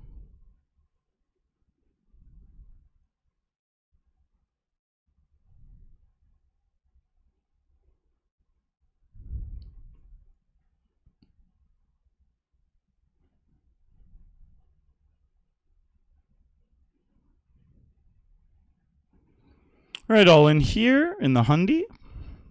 The Session Saver. We could definitely use that.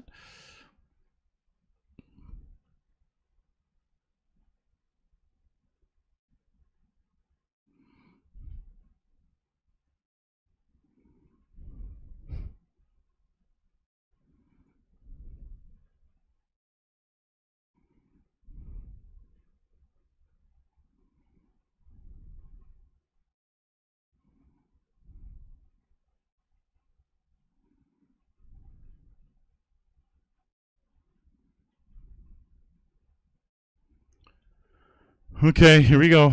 My last hand that I'll ever play of this game in my life. And it's over. Oh. Come on.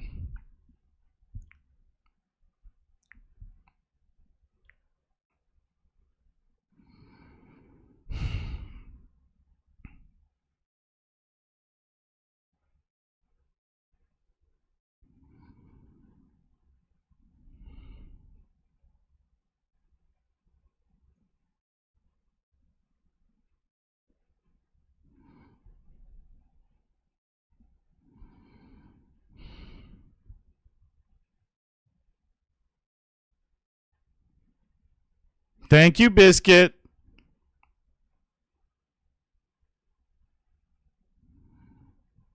You should, yeah. You should take advice from me when stud high low. Another one. You absolutely should be taking notes. I'm the highest level stud high low coach you will ever encounter in your life. So you're missing out, bud.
All right, we're just running this.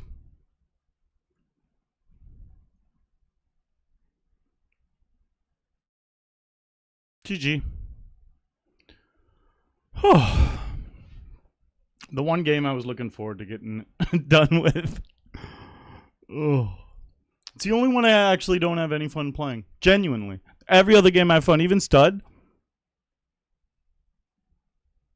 That one I just don't. I was just trying to win a trophy.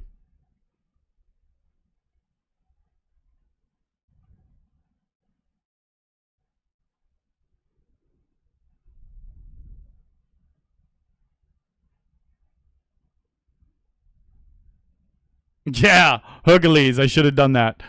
That would have got me to enjoy it for sure.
So this is great. I have an absolute psychopath to my left who's a massive chip leader. I'm about to have 200 blinds. It's going to be awesome. I just need to be patient. I get exactly what he's doing. He's 100% going to get it in horribly against me, or it'll be a huge cooler. Only those two options. Like, he could get it in good against me if I have queens and he has kings, you know? These guys are my favorite, though. Like, I'm being so serious. When those guys are sitting beside me, it's my favorite thing at the table. It's so, they just give everything away. Like, it's so hard to get a stack that big, and then they just gift wrap it to the regs. We all just feast off those guys. It's so weird that... Nah, I get it. They're just gamblers. They don't have a clue what they're doing. They're just out there having fun and making huge statistical errors, and we just are drooling over it. Like, for example, this guy is a 63 VPIP over 500 hands.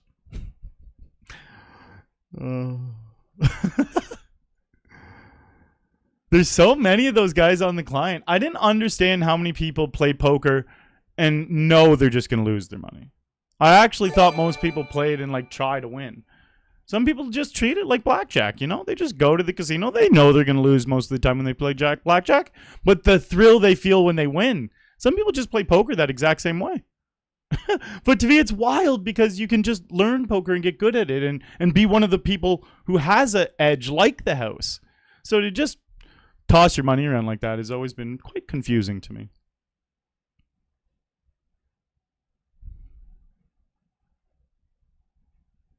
All right, beautiful. Beautiful scenes. We hit a 7.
Normally we would open the Jack 7, not against this guy.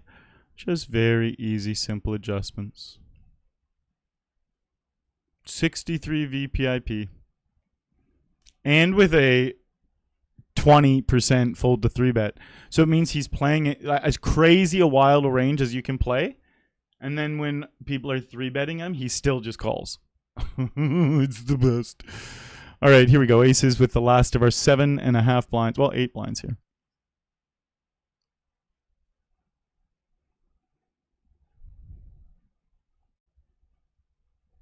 All right, pretty nice spot here.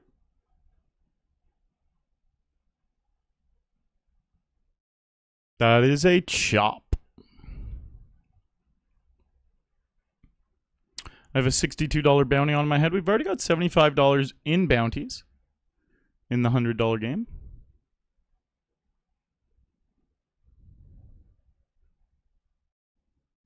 That's a scary looking hand. They got some potential on the flop, but none by the river.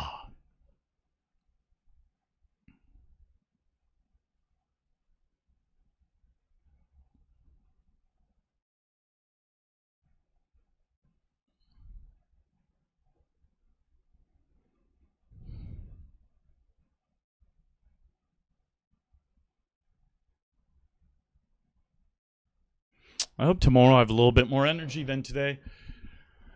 Today could have been an off-stream session, but I did kind of want to do every day.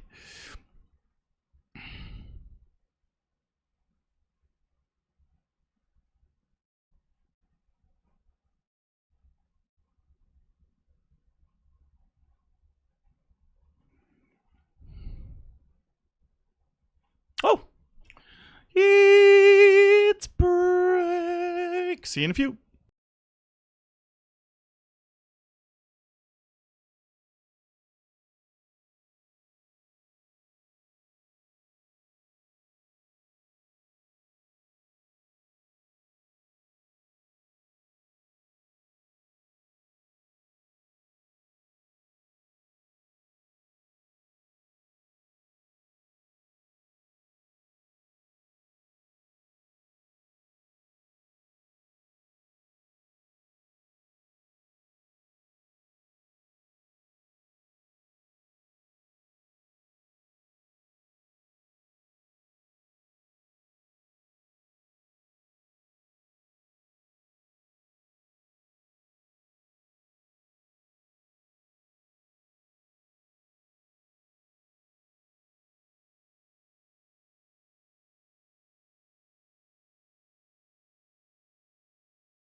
Fold.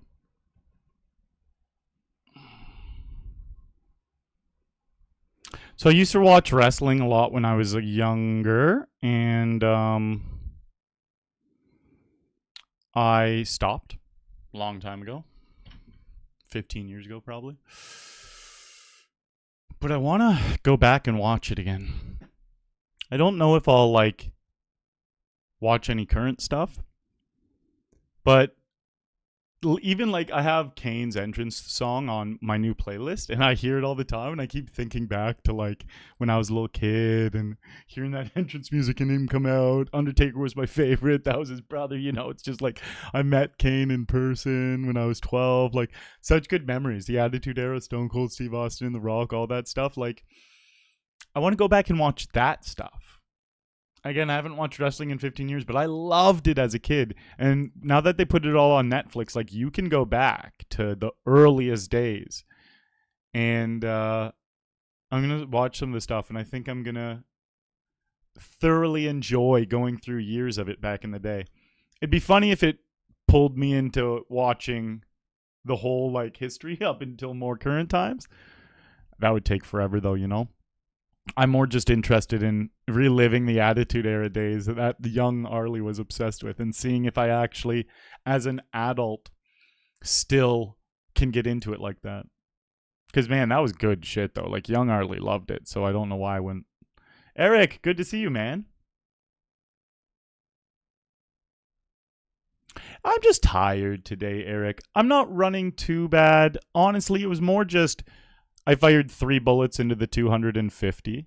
Yeah. One of them we got rivered for 5x starting stacks. It's just when you're playing bigger buy-ins like 250s, 500s, 1Ks, all it takes is bricking like 15 of those and you're down thousands and thousands. And that's what in the last 5 days, we probably have bricked 15, 18 of those type of buy-ins. And that's fine. If you bink those buy-ins, that's when you're up tens of thousands. You know, if I bink a couple instead of brick them all, boom, we're fucking laughing. So yeah, in the smaller buy-ins, things are going really well still. Like I'm actually first in the leaderboard, and we've won. We won $100 one. We won a $30 Coop. So like, definitely got things flowing. Just can't get everything lined up in the biggest buy-ins. In this world, there's real and make-believe.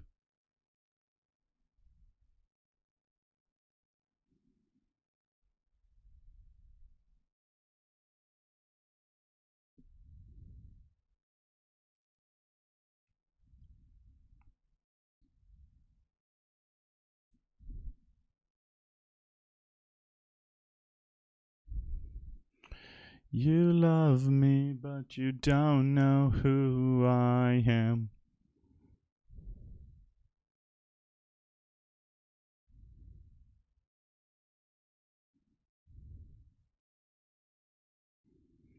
You love me, but you don't know who I am.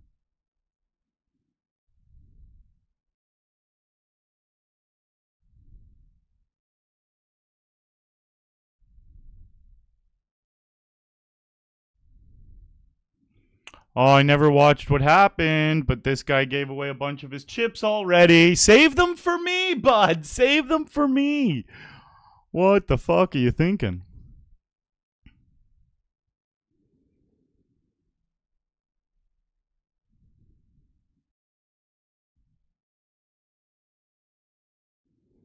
Oh, fuck, we're clashing up here. Yes! Oh, I like that. Me likey.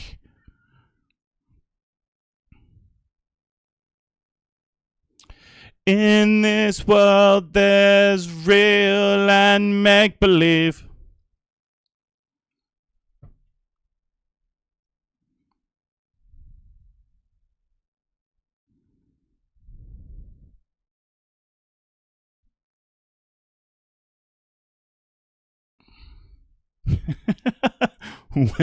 Every single time another one of them ever mentions anything about cashes, it's a joke. You never have to answer them seriously.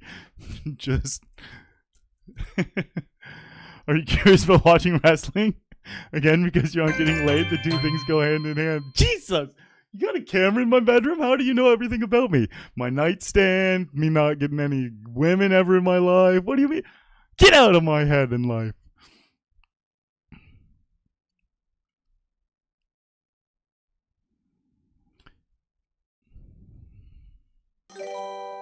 I think my dad still thinks wrestling is real. Probably.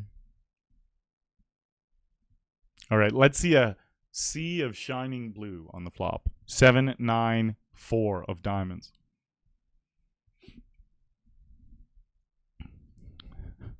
Well, there's a 7. That's not a diamond. Close, right?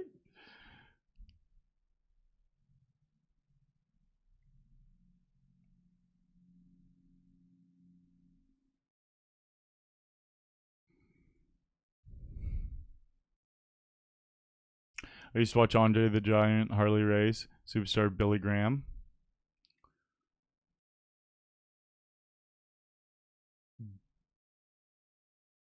Andre the Giant's a wrestler. I don't know who Harley Race is. And I'm 85 to 90% sure Billy Graham is a gospel evangelist, like missionary, goes around and preaches the word of Jesus, but maybe that's a different Graham. Maybe he is a wrestler.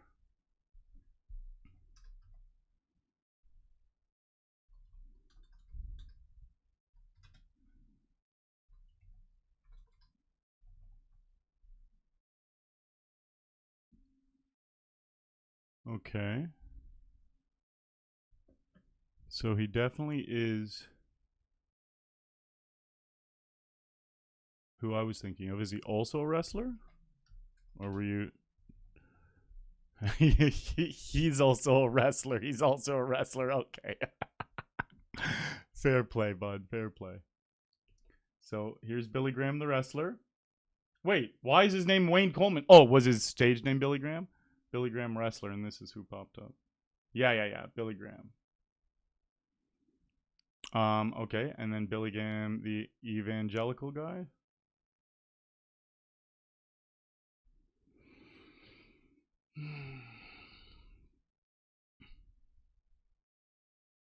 When I give something 90%, like I was like, I'm 85 to 90% sure, that's as close to 100% as normally I give. I don't trust my memory as much these days. When I was younger, I used to be like, I'm 100%. And then, like, once in a blue moon, it wouldn't be right. So now I shifted that to 90%. So it always gives me a little bit of leeway.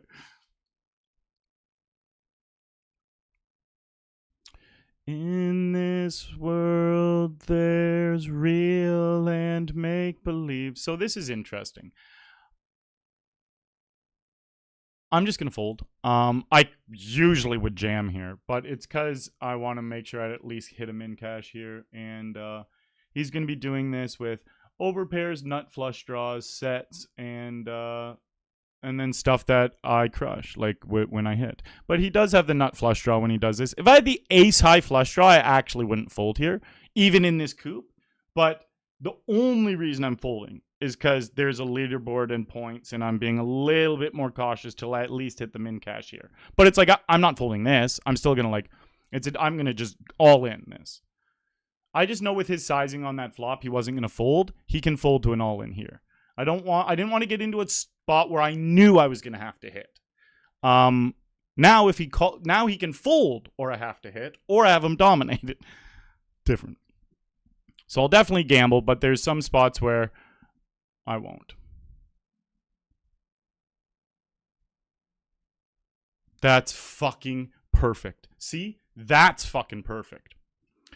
He tried to force me into a spot where we were going to have about 50-50, or he had a better hand.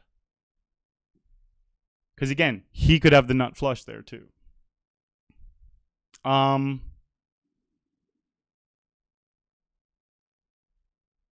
I don't think he's as incentivized to pot it without the nut flush, though. like with like a 9 high flush draw, because he wants to trap the lower flushes. That's part of the whole point. Anyways, my whole scenario played out exactly as I wanted, though. Like, I'm not going to take a spot where I would normally take in a regular game against a good reg, because he's trying to force high variance, which is a good thing for a good reg to do. You want to force the high variance, make people overfold. I overfolded there. It's not a spot you should fold, but I'm also hunting a leaderboard, so there's other things to think about. That's just straight up what it came down to. And I feel really good that I folded there too, because I know for sure the way I want to hunt this leaderboard isn't by clashing in that spot just before I could get some points. Like, just before a min cash where you at least secure something. So, it's very nice, though, that the very next hand I got a perfect scenario where I said, we can get him to fold, we can call where we're flipping, or I have him dominated. And it was literally the dominated part. All right, we definitely don't want to see any raising from this guy. We just want to see call.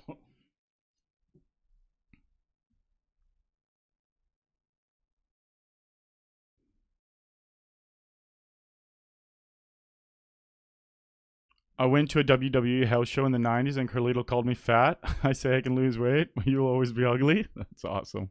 He spit his apple at you. Great memories, eh? Another one of them. I'm going to ask you a favor, though, okay, bud? And I'm serious. You come in here, you troll a little bit. Just one thing for real. Can you take the cameras down in my bedroom? You know, too much personal stuff that goes on in there, and it's like it's freaking me out a little bit, okay, bud? That's all I ask. The privacy of my own bedroom. Pooch, good luck to you too, bud. All right, we're all in here. This guy, I wonder if he's gonna call. No, so he's just letting us know he's all in. He obviously has a big hand. I obviously have a big hand. We're 6 away from the money. Good luck me. I would rather win this hand than lose. Let's just put it that way.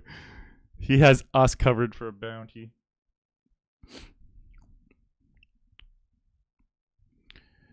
In this world, there's real and make-believe.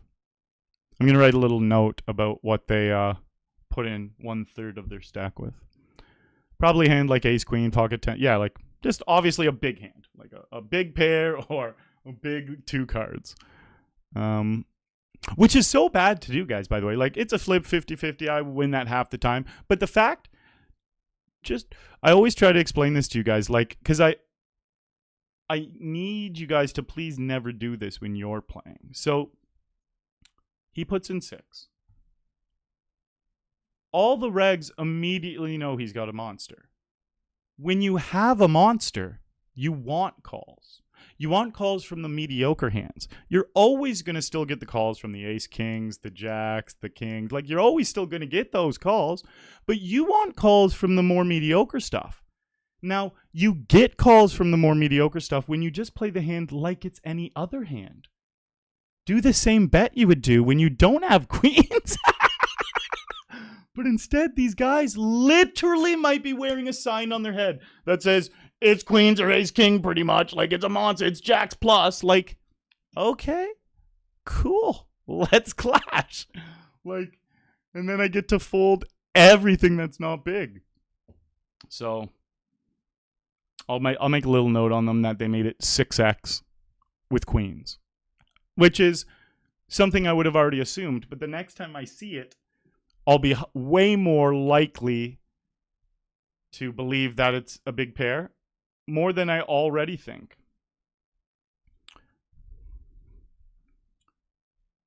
So in a spot like this, I can just fold my 10s and stuff, you know? Like, because I don't think they're... Here's why. Here's why it's easy to fold a hand like 10s. I don't think they're doing this with a hand like pocket 9s. So if they're not doing this with under pairs, and they're only doing it with over pairs and flips, then 10s plays horribly. You would never want to play a situation where 10s is only getting in a flip or against an overpair. And if you don't think they're putting in 1/3 of their stack with 9s, which they never do, it's always big hand, like I was just talking about, then that's why you would that's why these exploits would help you fold a hand like 10s very easily. Jacks is where it gets tricky. 10s, 9s, the most simple fold. Ace, queen gets pretty tricky too. But then it's like ace jack suited, so easy to fold. All those other hands so easy. Whereas if he just min raised, you can't get rid of them. Oh, I left my water and banana in the other room. I grabbed a nanner.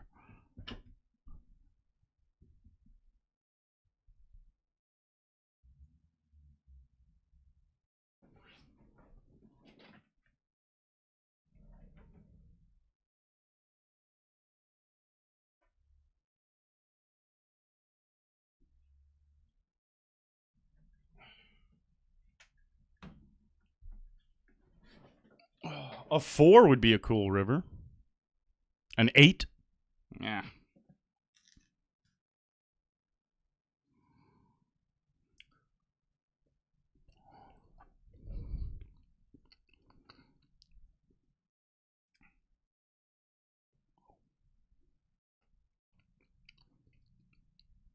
Hello, Daniel. I'm doing great, buddy. How are you? Why does it feel like he has Queen Jack? I just got dick dogged on the river. That was the dumbest hand. It literally felt like he hit that queen on the river. Because if he had the ace, he's going to bet it again. And if he doesn't have the ace, he's going to represent the ace and bluff. Literally, I think that's how that hand was going to go. And then he checks. I'm like, I thought he was betting whether anything. I thought he was always betting that river. And then my brain's like, oh, unless he fucking snaked that queen, then he should probably check.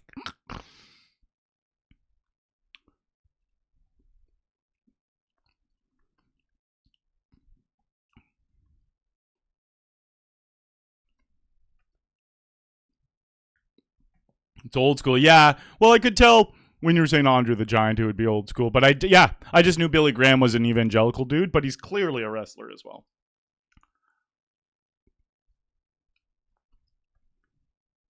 Oh, that's very cool that you knew Hulk Hogan. I actually met him when I was 12. Same time when I met Kane. I think I was just talking about how I met Kane.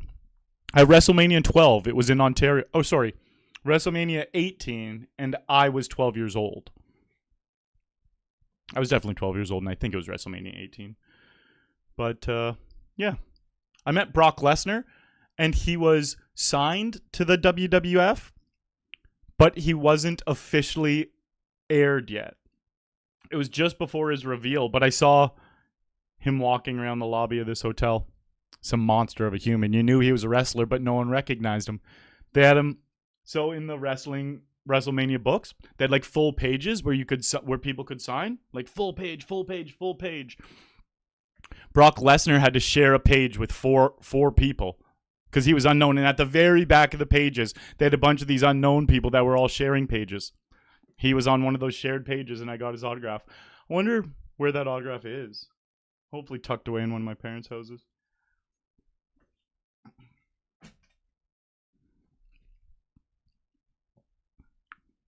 That banana was really good.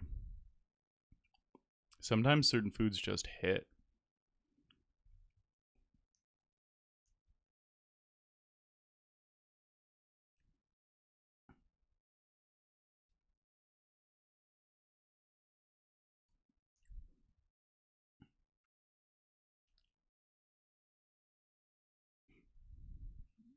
Oh.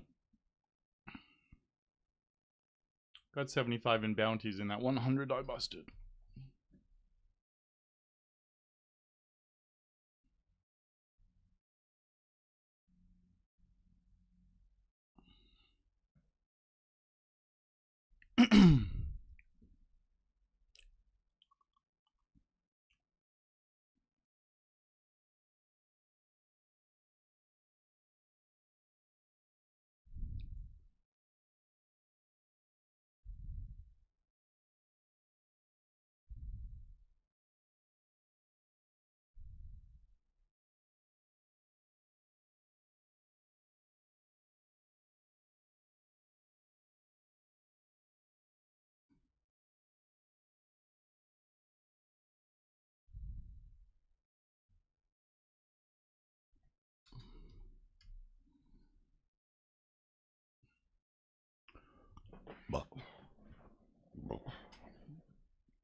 Oh.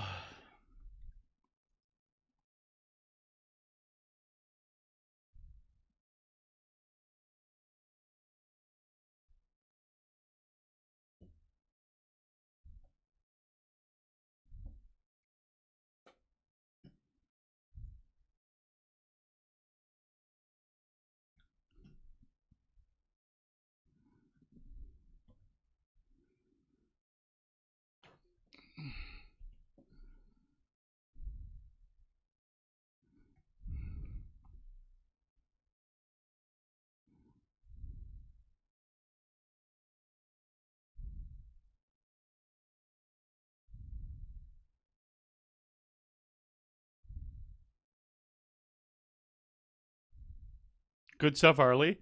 I hear imploring us, me. Heard you loud and clear. Letting it work on me, much like it's not always a hey, raise small 3-bet.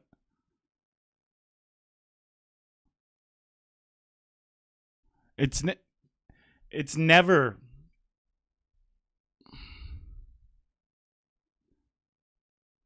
never. It's never always one thing. With regs, with some recreationals, it will be, but it's really dangerous to rely on it too much. So I take all those thoughts and information with a grain of salt.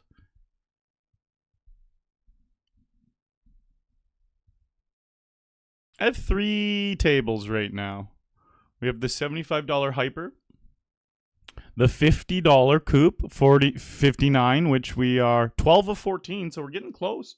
14 left. I've already won a $50 Coop this series. Did we win a $50 one or a $100 one? Wait, we won a $50 one.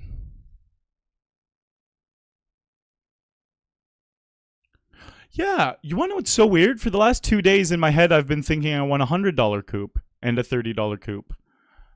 But no, it was definitely a $50 Coop and the $30 Coop.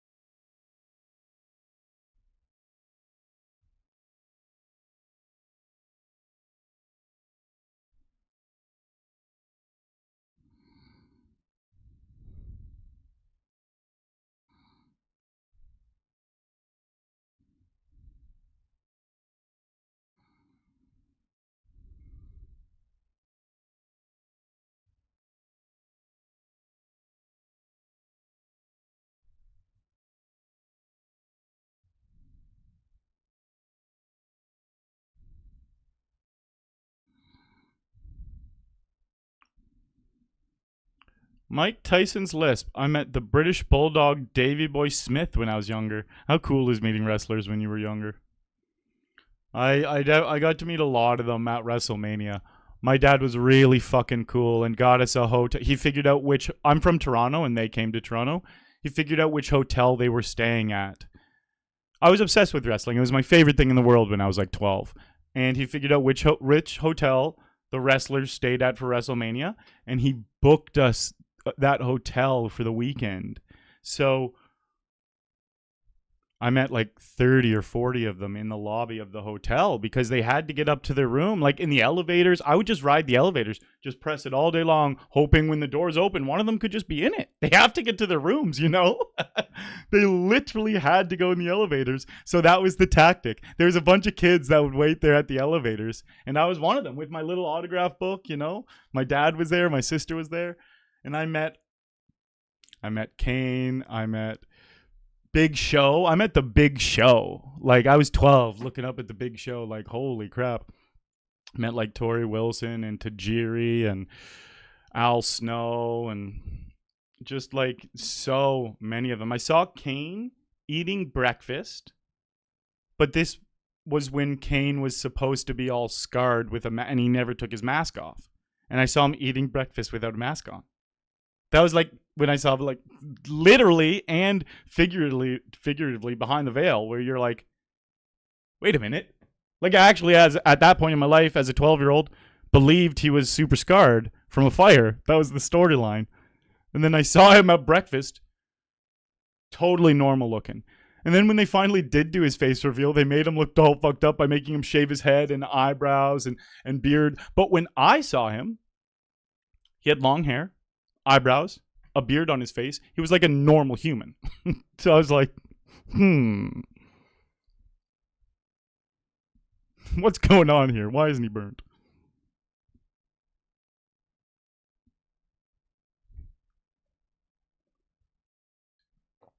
Oh.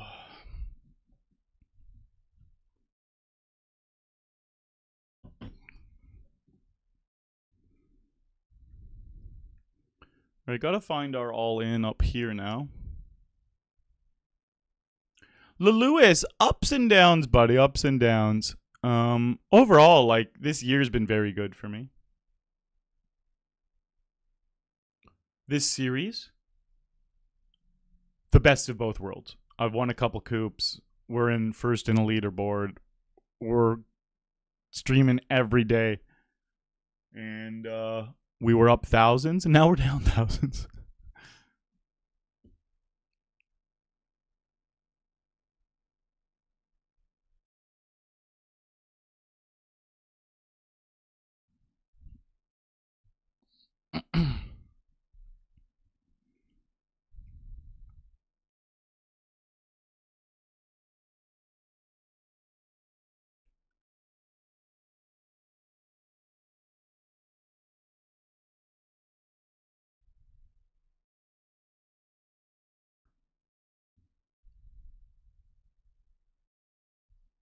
Come on, don't you fucking dare walk me, though.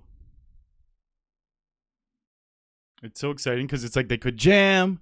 Anything could happen.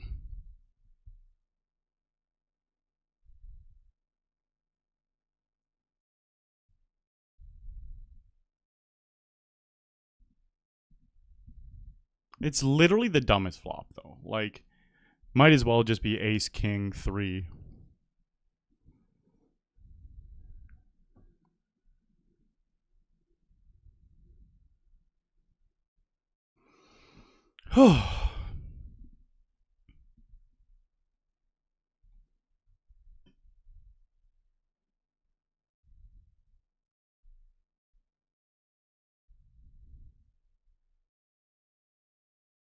Nah, that's cool. I met Christian and Edge at a mall one time. You know what? It might have just been Edge.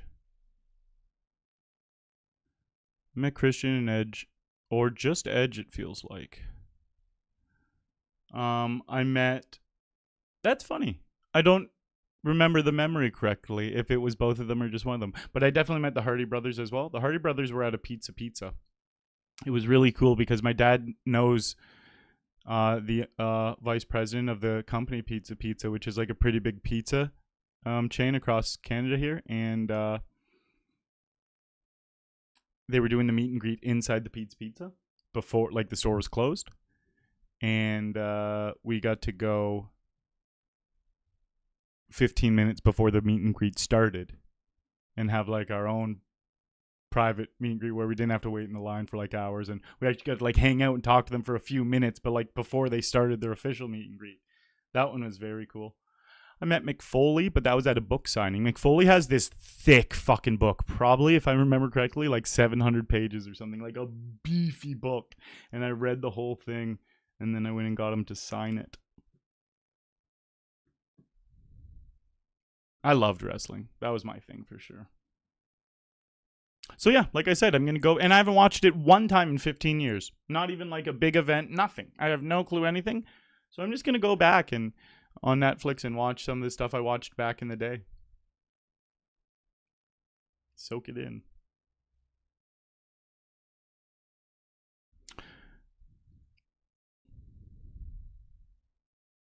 Okay, and I am in the money down here. These guys are playing a fucking hand up here, though. What's going on?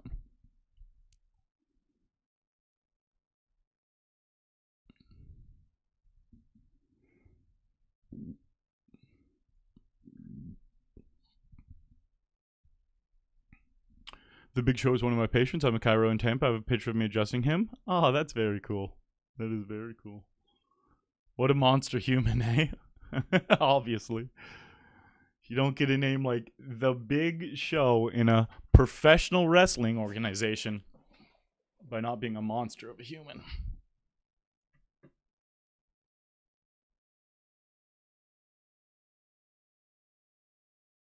My claim to fame is I've never met anyone famous. Nice, we. Doing your own thing. I like it.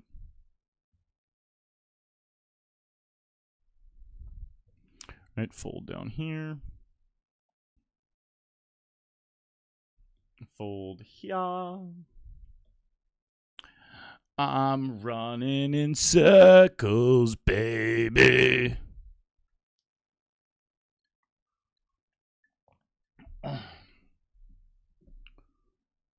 More folding, more folding.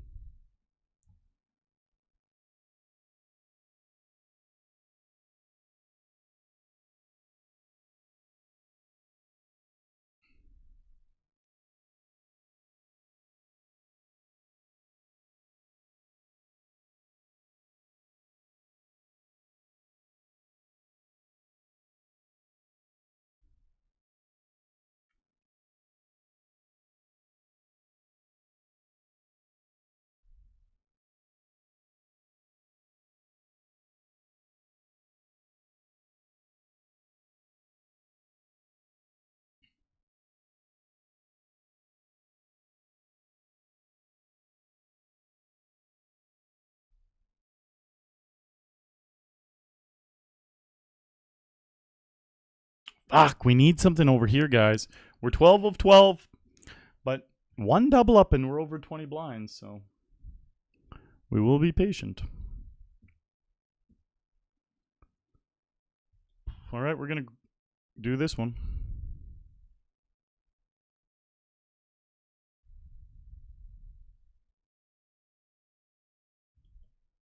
Perfect. Oh, aces.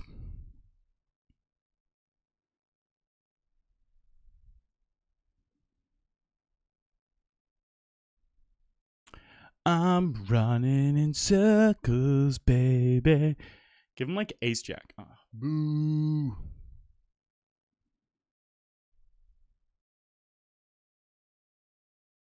Jeremy, thank you, buddy. It has been a roller coaster of a series so far. Ups and downs, buddy. It's funny, though. It's been a perfect display of what tournament poker is. Like, 4 days of glory, 4 final tables. We got a Coop title. 4 days of devastation, down 7K, pain. All my big bullets blasted into oblivion. Then, very next day, we win a $30 Coop for $2,400. Then we lose our big buy-ins on a Sunday. And now it's today. So it has been glory, pain, and today is not done. Could be glory, could be pain. It literally could still be both. Because we're final 12 of a Coop. It absolutely could be glory. We're final 44 right in the middle of the pack of another Coop.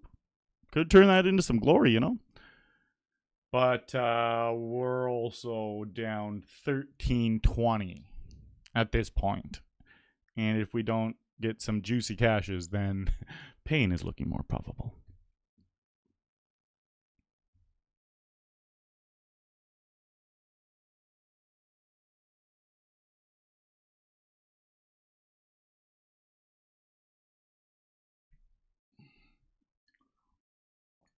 Trish Stratus, I was in love with. She was my everything, for sure.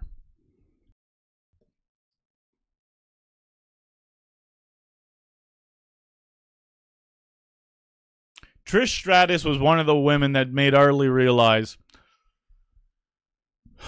man, there's a whole world out there Arlie needs to learn. Little 11, 12-year-old Arlie's like, what's happening? What are these feelings I feel in my body? Who is this? Peacock has a lot of cool stuff for WWE. Yeah, so I was talking to AI, and it was breaking down the different places I could watch it in Canada and how AI can literally just answer anything. It's so good. You don't have to like search and seek for answers. It just like spoon feeds it to you.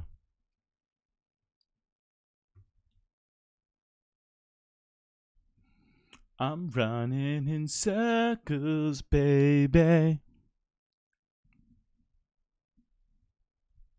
Arlie, do I think wrestling is fake? I'm not an idiot. Of course I know it's real.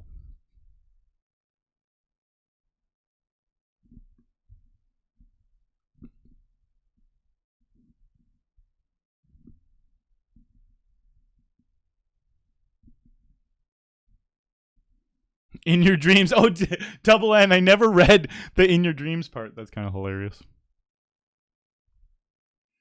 I do believe I believe it. In your dreams and your awake times.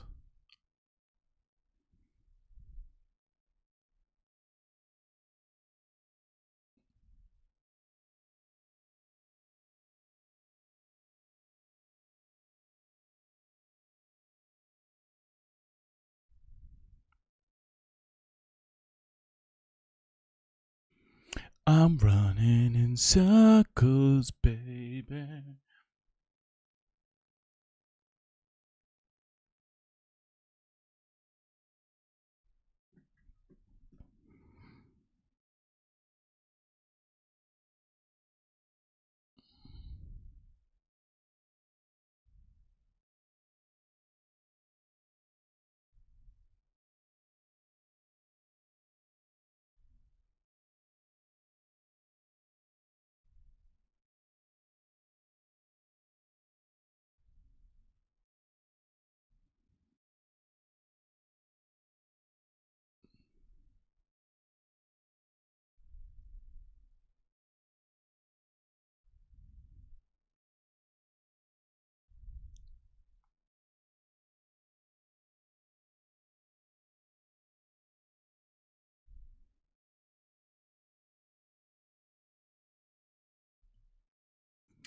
We're rolling here.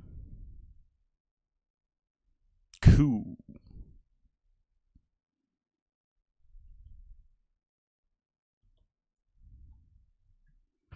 Such a beautiful line. Such a perfect.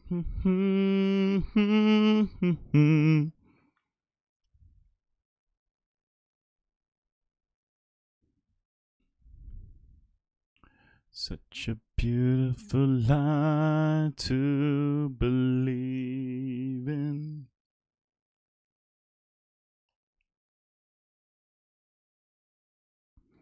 Two big trophy events tomorrow, Phil. It'll be good. I'm running in circles, baby.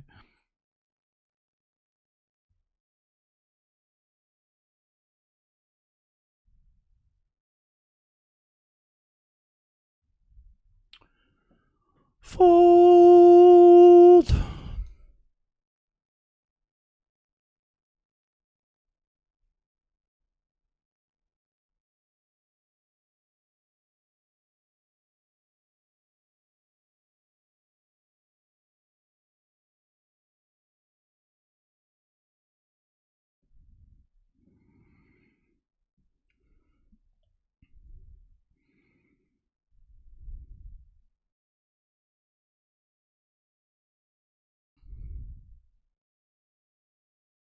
Yes, yes, yes, yes.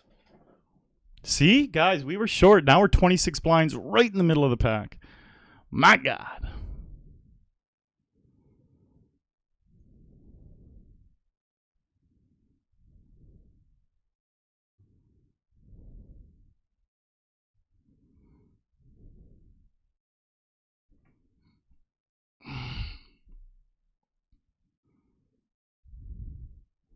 Such a beautiful lie to believe in.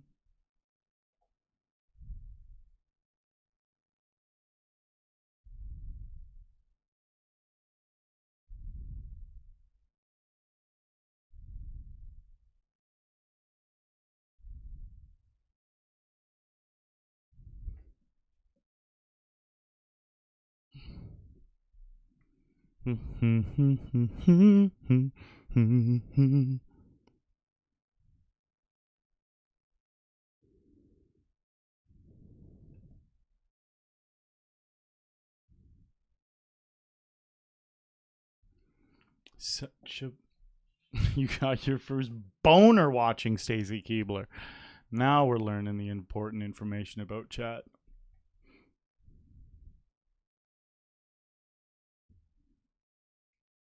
I'm running in circles, baby.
Such a beautiful lie.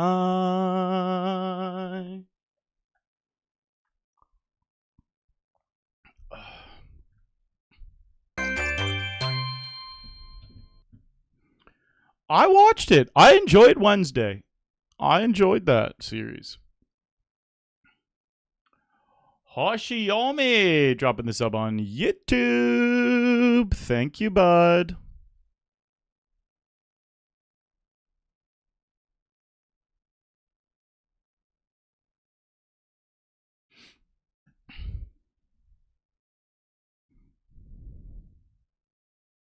All right, we are one off of the final table. How many final tables have I made? 4? I remember 4. It could be 5, but I remember 4. Because we had 4 in 4 days. Oh, it's probably 5. We had 4. I think we had 4 in the first 4 days, and then we won that 5th one. Because it took me 4 to win the first one, I think. Maybe I won the first one on my 3rd. Yeah, I don't know. 4 or 5 is my guess.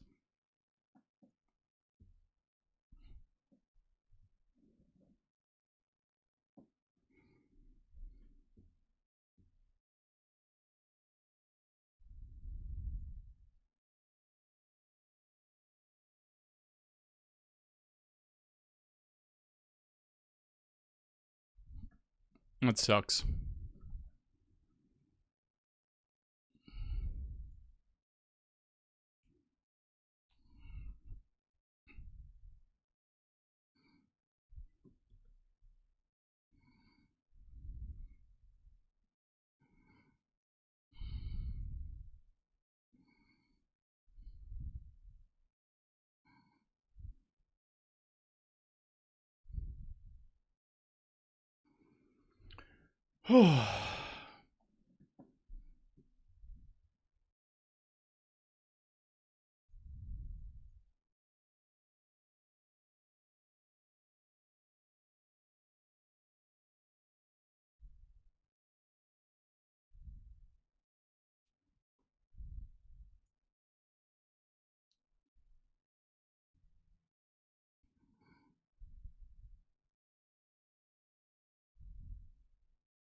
Fold.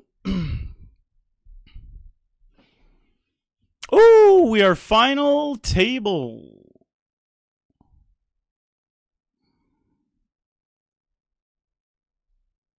Let's go.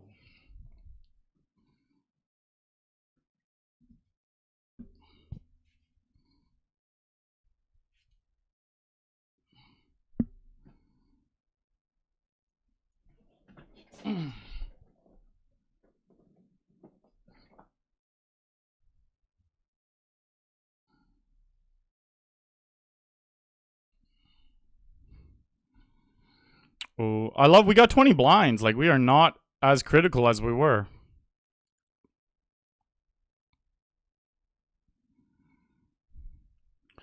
Oh, oh, oh.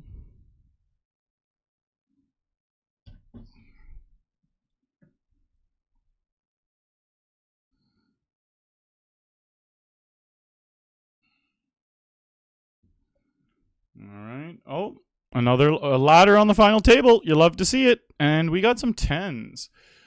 I don't like that it has to be under the gun that's raising. It's so nice if it's like one of the late position people. Under the gun's a little different.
Well, one of the best parts about what's happening right now is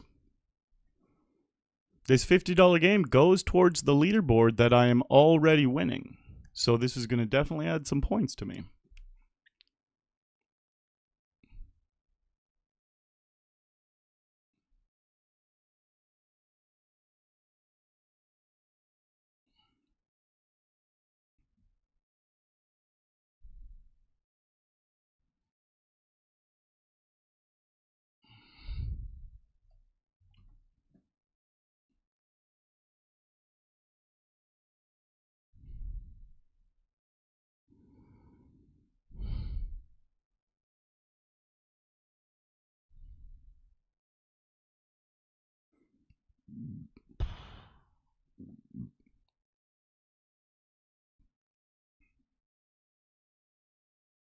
Oh no, I haven't seen that. That's very cool, Finner. Down here, 31 left.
Sorry to ask again. No problem. I miss questions sometimes. But what about live poker? WSP Circuit in Montreal is not far from you. Have you thought about it?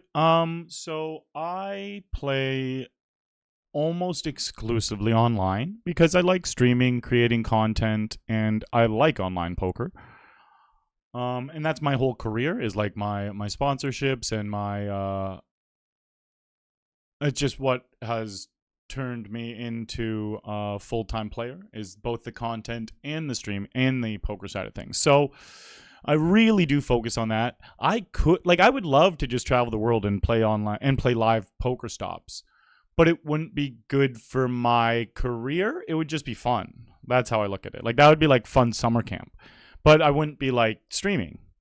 So I really limit my live stops. I go to more PokerStars live stops. Like next month, I'm going to PokerStars Open in Maryland, a Maryland live casino.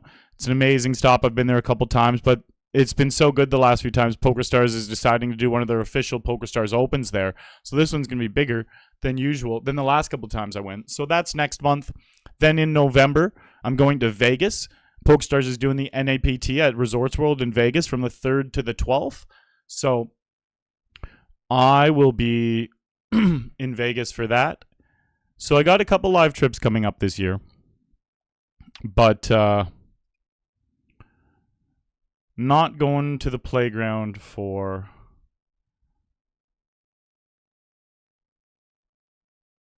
it was the WSP circuit you were talking about.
I guess I should tweet out my little final table action.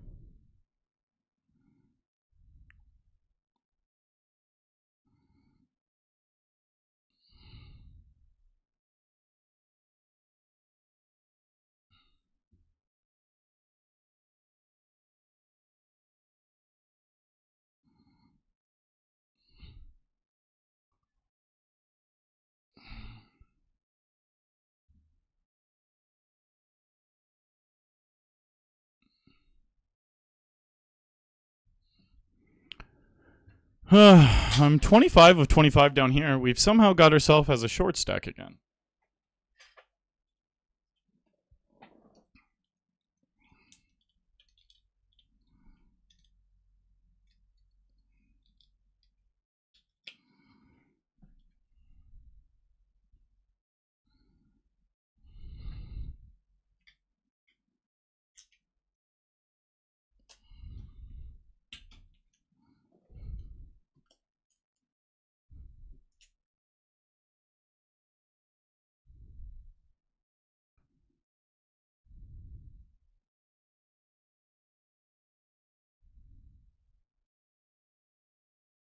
I hope he has ace king, and I hope he folds, or also has like ace queen, ace king.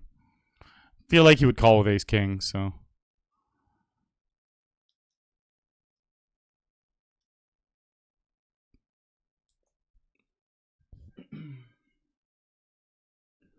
GG there.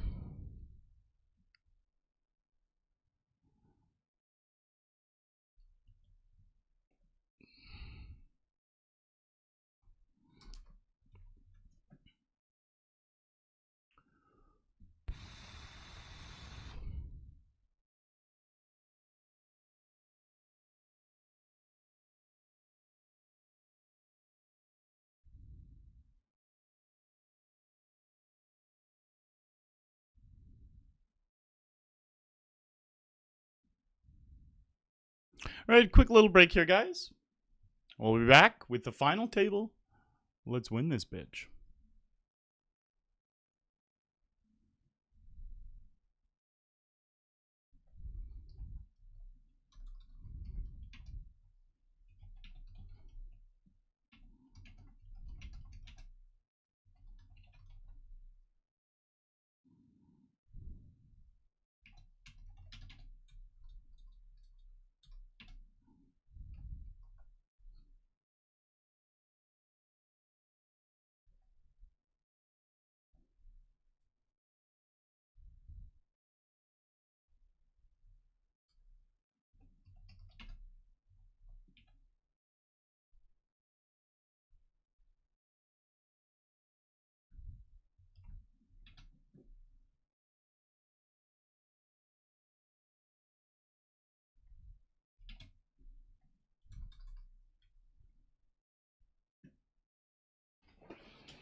Milzor, what up?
Okay, let's do this, guys. Let's get a lucky spin up. Let's take this bitch down.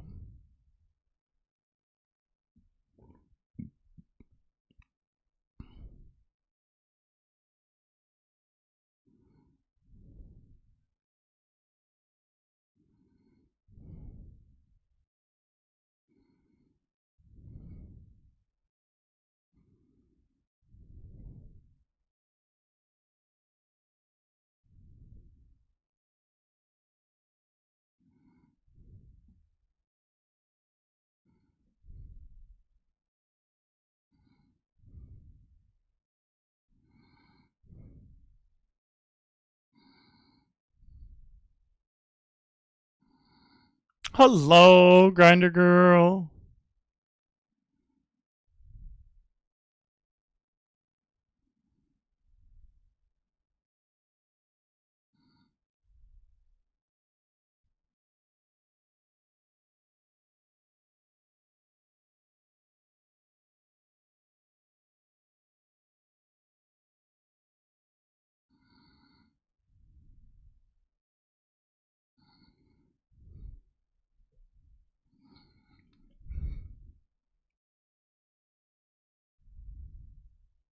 We love you too, Finner.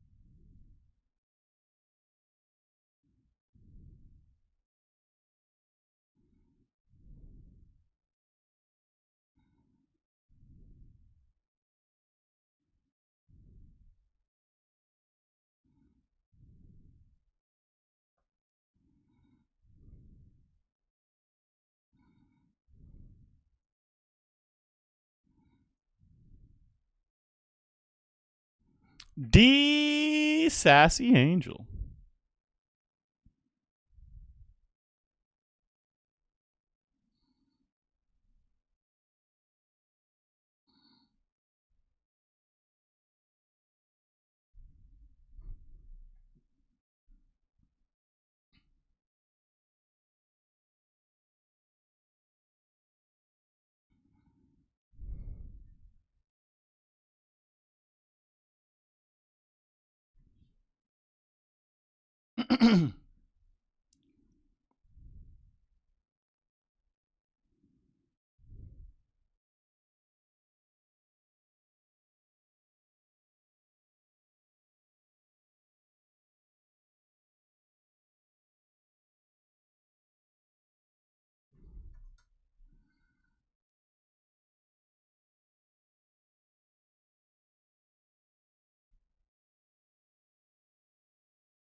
A little Laterino.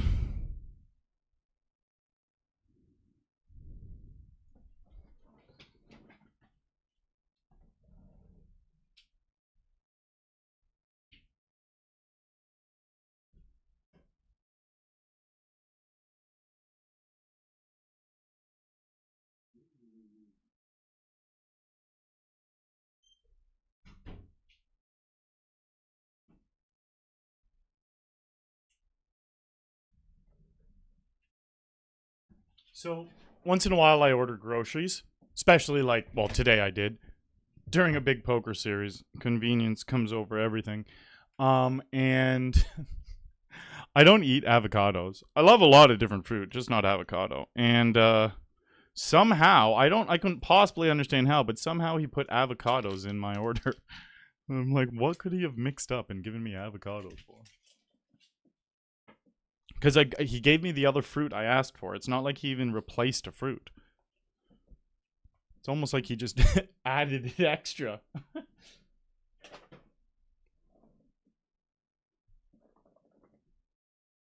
Might need a new pair of scissors.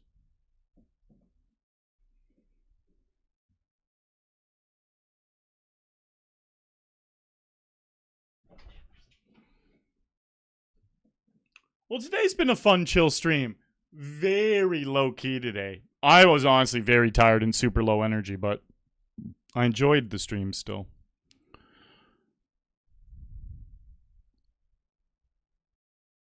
I'm playing a little snug as one of the short stacks here. with leaderboard points in mind. If I was a big stack, I would be playing extra aggressive with leaderboard points in mind. It's like, it changes a lot of how I think. It's not so much about the money as the leaderboard in some of these spots. So I'm not playing normal like ICM. Yeah, just playing a different way. But you guys have seen it work this whole game so far. Like, we're winning the pots we need to. Hopefully that happens till the end.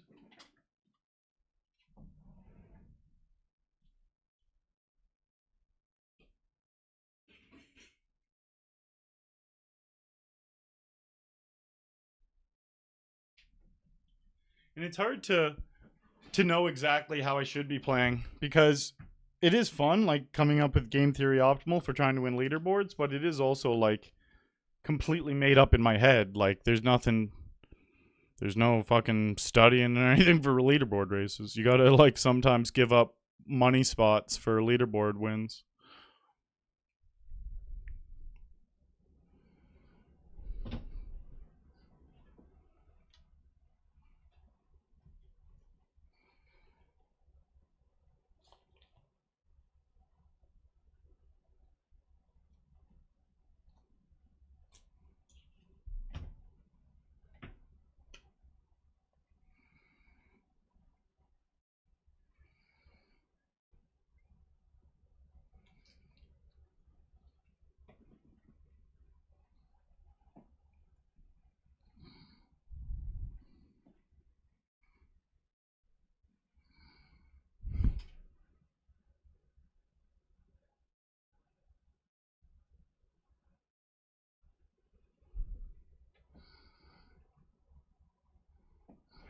All right, we're all in here. Yes!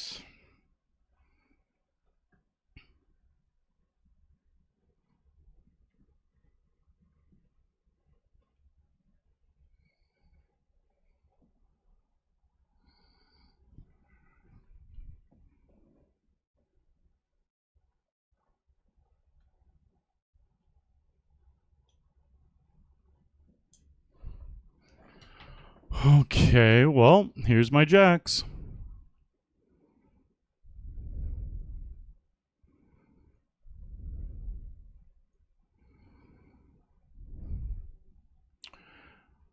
This will catapult me to literally second place.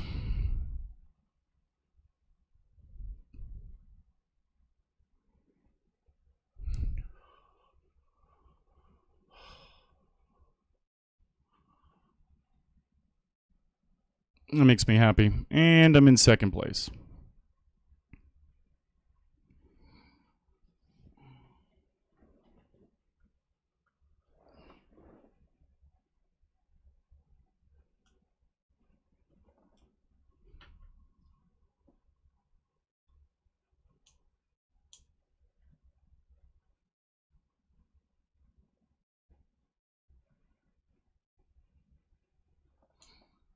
What a double, guys. The fact it was a flip and we still win it feels so good. Hello, Ghosty Go. Go, Steve Go. Thank you for the good vibes. Yo, Phil.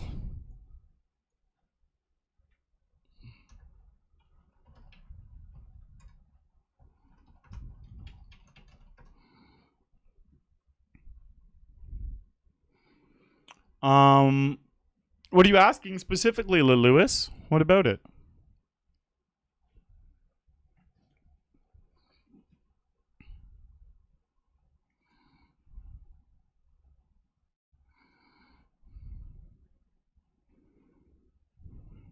Attaboy, Phil.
Second of 7. Thank you, Jeremy.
Greg Dean, here's what the money looks like on this little guy.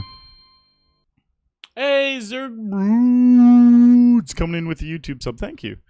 So, there's 7 of us left. It started with 271 entrants. I have... It's funny because the Highlight Pro button... The Highlight Pro button is literally... I'm the only pro in Ontario. Like, it literally is just Highlight Arlie button. That never clicked for me until right now. That in Ontario, the Highlight Pro button is specifically... That's so funny, actually. It's pretty much my own personal button. Because I'm the only one. I can't find anyone else. That's kind of cool. For someone who loves poker and PokerStars so much, I think that's cool, actually. So, here is... Like on the global site, it would find all the other guys, you know? But I'm the only one in Ontario, so it might say Highlight Arlie. It should literally say Highlight Arlie. Find if Arlie's in the game. So we've locked up $419, and first place gets $2,386, and everywhere in between. But there's an important dynamic going on this final table. I am currently right now... On top, we got 8-2, so we're not going to be playing that. I'm currently, right now, on top of this leaderboard. And this game works towards this leaderboard. So there's 2 leaderboards. This one right here, and then this one right here. I'm in 7th place on this leaderboard, and I'm in 1st place on this leaderboard. Both of them comes with a trophy and money. So... This will obviously be, these number of points will be going up as soon as this game ends.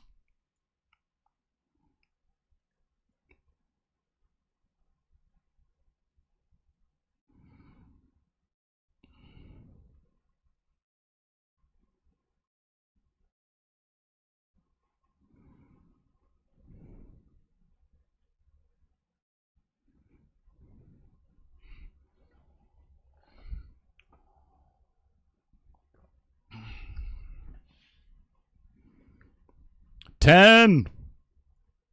Get a call from a flush.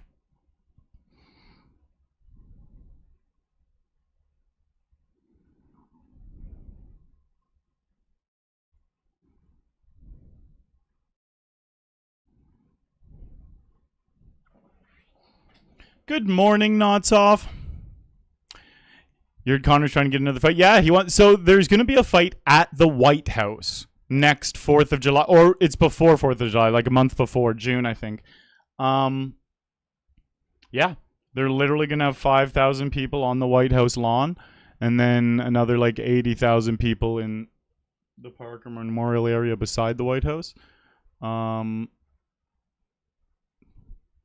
They're talking about it for a month before July 4th as like as part of the July 4th celebrations, but they don't want to do it like in the heat of July 4th, so they're going to do it a little early.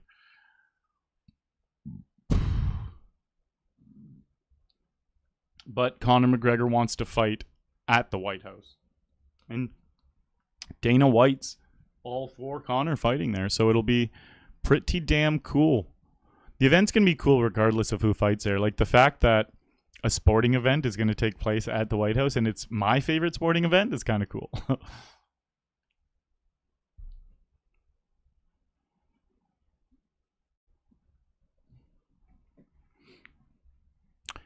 Yeah, like McGregor's time is definitely done. He's washed.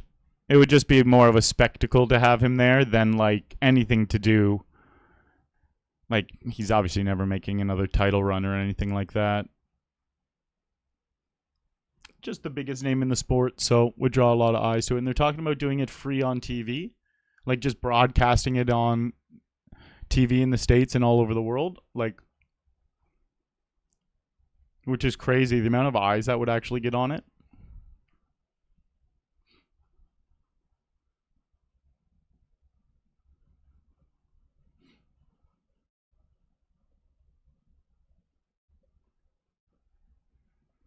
Wow. Ace King. All right, guys. This will determine a lot.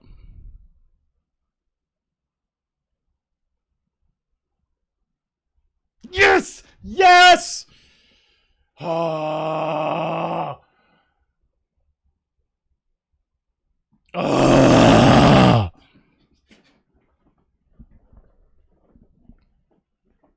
They're just making me win my flips on the fucking river. Holy shit, what a river. That turn card was so nice. It gave me so much fucking hope. It gave me so much fucking hope. They just open rip queens. I'm praying it's going to be ace queen, but knowing it's going to be a pair a chunk of the time.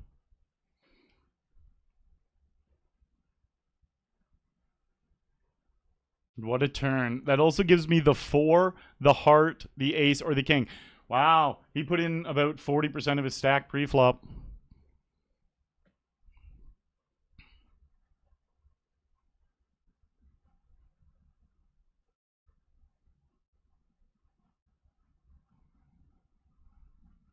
Why'd you not pay 1B? You could have had a straight. Yeah, Metado. So I wasn't getting the right price. And I didn't know it was going to come. If I knew it was going to come, I would have paid it. But I didn't know. That's the hard part. But, and then look. So look, on the turn. So on the flop, we're at 30%. Then it jumps up to 36. Oh, wow. I was going to say that. I was going to say that. When someone puts in 40% of their stack, it gets awfully suspicious.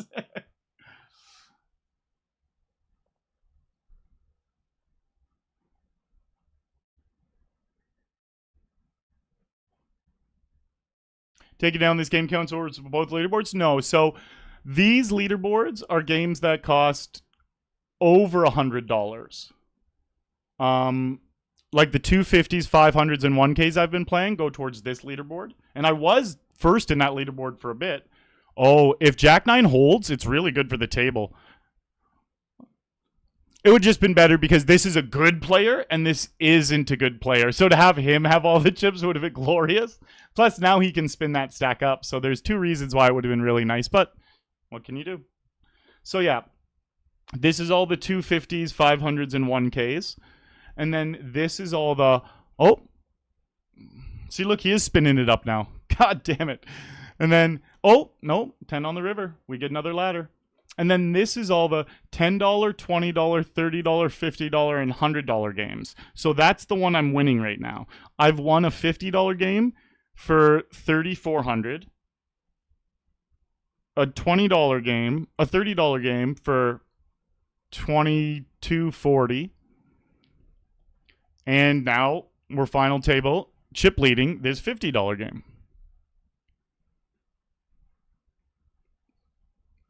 Bam. Not a bad river, huh? Not a bad river. All right, let's win this final 5. We did get up to chip lead. Remember how short I was for so long, though? Getting sauce. Hello. How are you, boss man?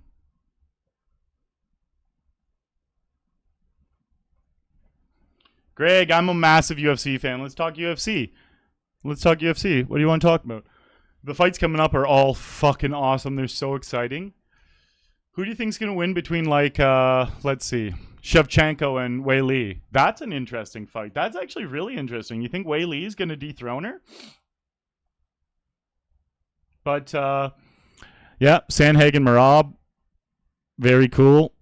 Pereira's probably just gonna get dusted by Ankalaev again, unfortunately.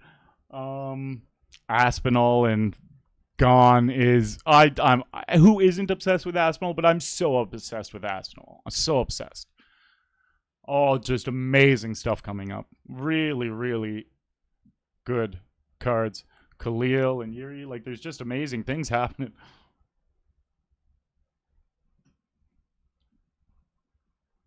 Oh yeah, talk about Run Good. Well, Run Good is a very interesting concept because although I'm clearly running pretty well in this game right here, if you look at my day so far today, I'm literally down almost every single bullet I've put into every game. I'm down almost exclusively everything. So the rest of the day, we have not been running good.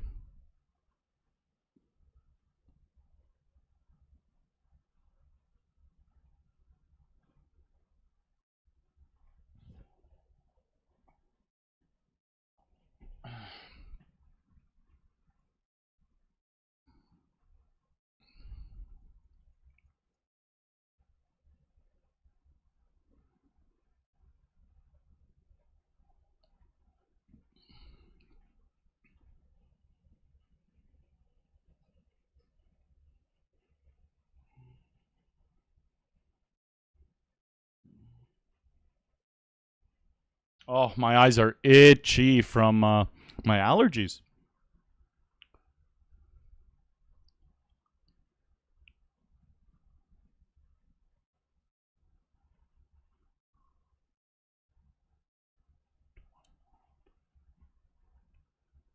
Gonna go all in here.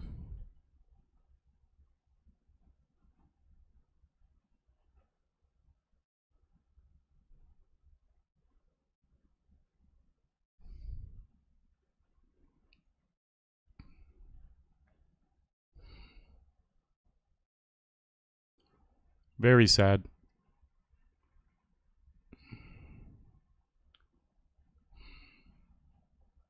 You can't just have ace king, you know, like you can't just have a full motherfucker. Fuck, man. So frustrating. Took forever to get that lead. But the thing is, like, I don't regret the play. It's not like I can be like, oh, I wish I didn't do that. It's normal. It's standard. You just have to play normally. And then sometimes they have big hands, and most of the time they don't, and I win the pawns. Aces is so annoying. I just want to win more Coops, man. Giving him fucking aces. The thing is, I know what I'm doing, though. I know how to play. I know what I have to do, and you just get unlucky sometimes. And him having aces there is unlucky.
See, he can just punish me now that I'm a little guy.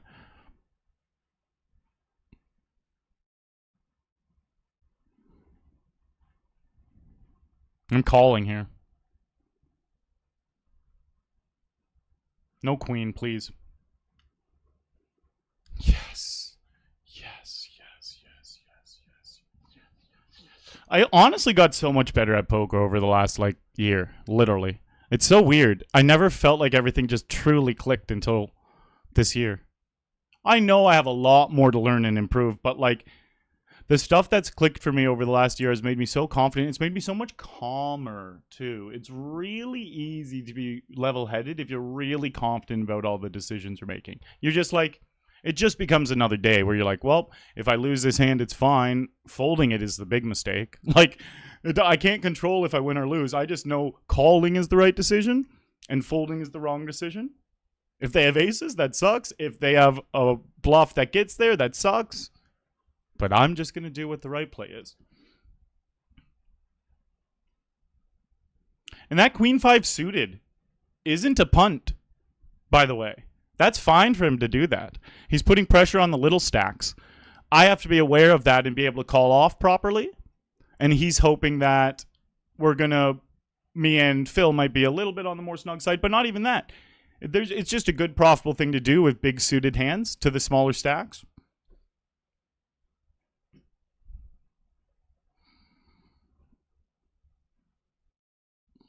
Do you throw any bets on the UFC? Yeah, I've started throwing some bets on the UFC a bit recently.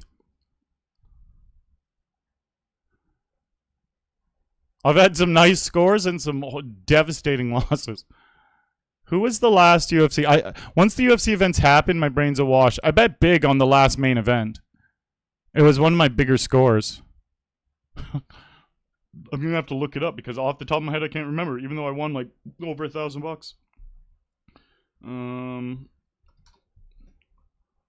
yeah, Diego Lopez. I bet big on Diego Lopez. He was an underdog, and he was a pretty sizable underdog, and I just didn't expect him to be that big of an underdog. So whenever I feel that, I'll put extra aces again. I'll put extra money on a fight like that when I really do feel like, if anything, I felt like they should be even money, or I felt like Diego was a favorite. It was wild to me that they had him as such a dog.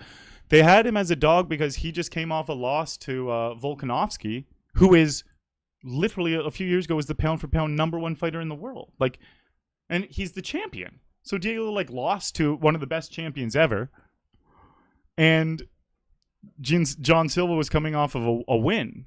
So it's like everyone thought Silva was way better than Diego, but I was looking at it like Diego only lost to Volkanovski and ran through everyone else. Like, I just didn't see it the same way. So I put a knife hefty bet. And the thing is, I put 5 different parlays on him as well with all the earlier fights. And Jared Gordon, who is a favorite to win, he fucked all my parlays. And it's literally because he got hit by a car the week of the fight and didn't pull out of the fight. He was limping back to his corner. He had a knee brace on. And I put him in all my fucking parlays. Except for a couple of them. So the parlays that he wasn't in is where I won all my money on Diego. Plus I put a straight money bet on him as well. But if Jared Gordon did not get hit by that car and went in strong, he probably would have won the fight, and I would have made $3.5, $4 grand or something. Because there was beefy parlays. I parlayed all the fights with each other, and Jared lost me 3 of the juicy parlays that had 3 or 4 fights in them. And it's all because of he fucking fighting with an injury that he just got that week. But it is what it is. That's what betting on sports is.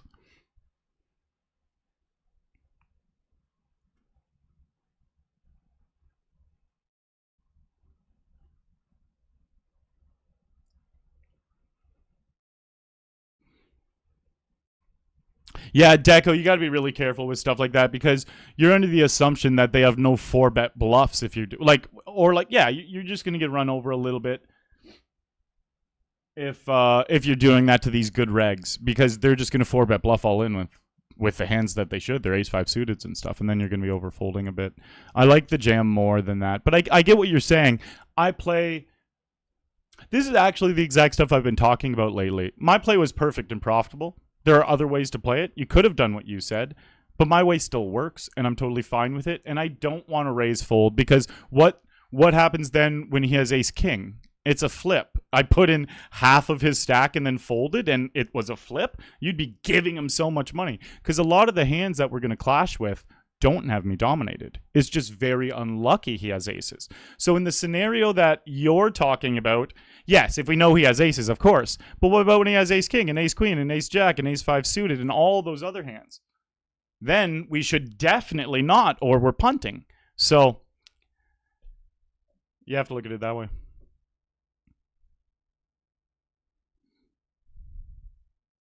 Even just like that ace-6. I could have min-raised folded if he jammed. But what happens when he's jamming king-queen suited on me? It's like, if I jammed there and he calls with ace-jack, you could think the same thing. Like, oh, why wouldn't you min-raise fold ace-6 there? It's like, well, then he prints off me with all his jams that are worse than ace-6.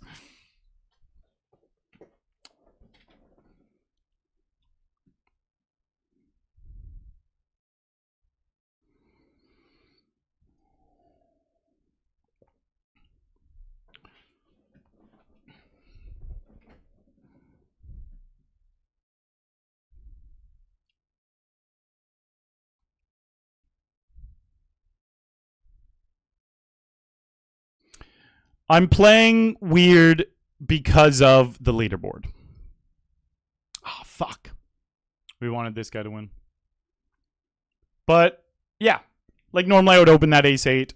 When there was two smaller stacks, and me being a more middling one, now the dynamics changed. He just lost a chunk, so all three of us are a little bit more even now. But, yeah. It's this fine dance I'm trying to do, figure out how I adjust to the leaderboard and how I adjust to normal poker.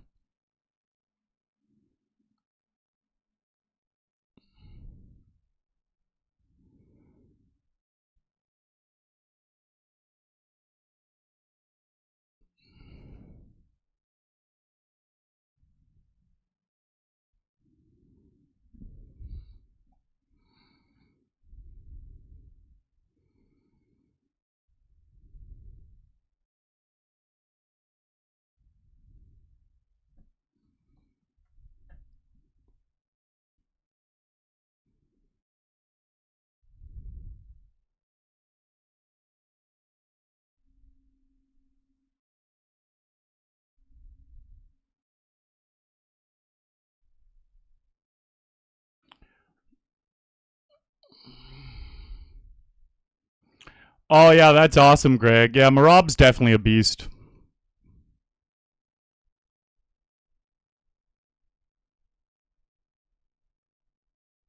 So they definitely had a very good chance to win. That's why I said I saw them as a bit more even money, or Diego just being a slight favorite. Like slight, or yeah, I saw them pretty even. But if I see them even money and the betting odds have him as a huge underdog, that's when I'm like, big money on the underdog.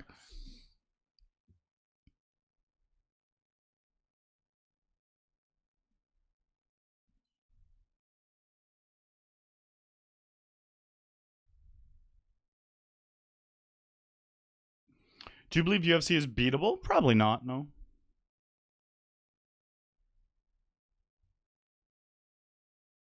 I personally don't believe any betting is beatable but poker, but I'm sure there are some. I just don't know enough about the betting world other than poker. Poker, you can for sure create an edge. Casino games against casinos, you cannot create an edge. Sports betting, structure it the same way casinos structure it, where they put a big enough safety zone in between their bets where they're just going to milk people who don't have some type of added knowledge or insider information, literally. But I do it as a fun sweat. I'm a gambler. I literally play poker for a living, so I obviously enjoy a gamble. And I'm not someone who gets crazy with it.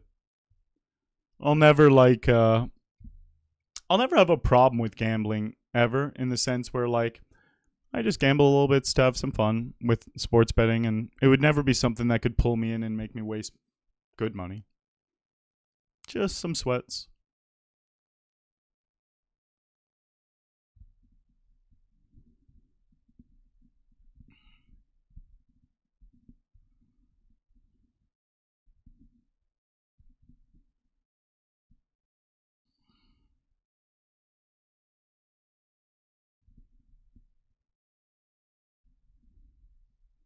Yeah, of course, Deco. Because I get what you're saying totally, but it is very results oriented to think that way because you're just seeing the aces and how crushed I was. The vast majority of the time, it's just a 50-50 flip I'm going to get into with that guy. Yeah. All right, we're going to be all in.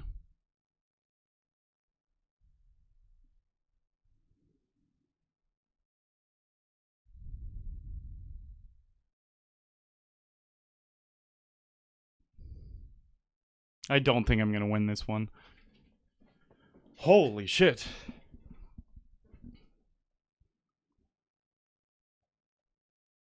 Guys, this has been a roller coaster. But Deco, this is what happens when you play the way I'm playing. Roller coaster. My stack will just go up and down, up and down, up and down. But look, I did the exact same thing with sixes and doubled up because the guy had king jack and he called off. So it was a slightly smaller pot, but it's the same type of thing I'm talking about. If he had king jack suited there, he's going to call off still. Like, you can't shy away from those spots. You actually have to embrace them. I'm going to lose that flip against the king jack 50% of the time. And then you literally could have said the exact same thing. But look, I won it this time. So now you see my point where it's like, now look where I am in this game, 2 of 5. That's how you win these games because there's a lot of luck involved in poker. You have to embrace it. You have to get into the luck. You have to make the other people shy away from it. So just foot on the gas a lot.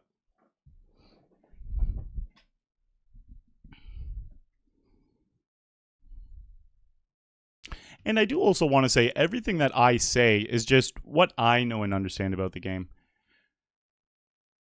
It's not always going to be 100% perfectly accurate, I can only play to the best of my human abilities. I'm not a computer. But that's how I break down all those spots.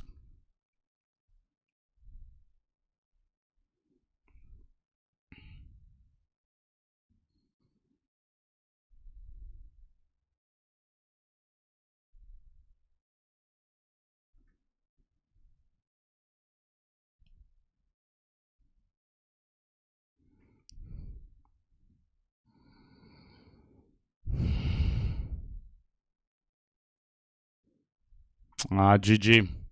GG, bud.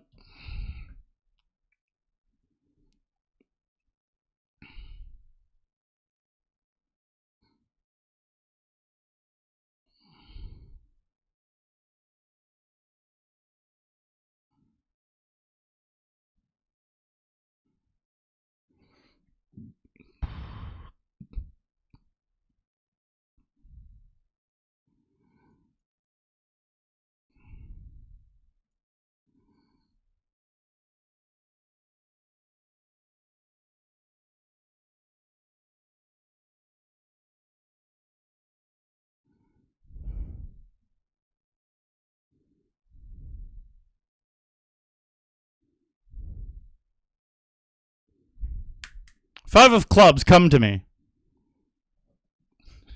The double snap didn't work? This is some horseshit. What's the prize for Ferk? What up, Kunal? First place. So we've locked up exactly 1,076 cents, and first place is 2,386. We've got ourselves essentially to break even on the day, which is nice. One more ladder and we'll be in profit.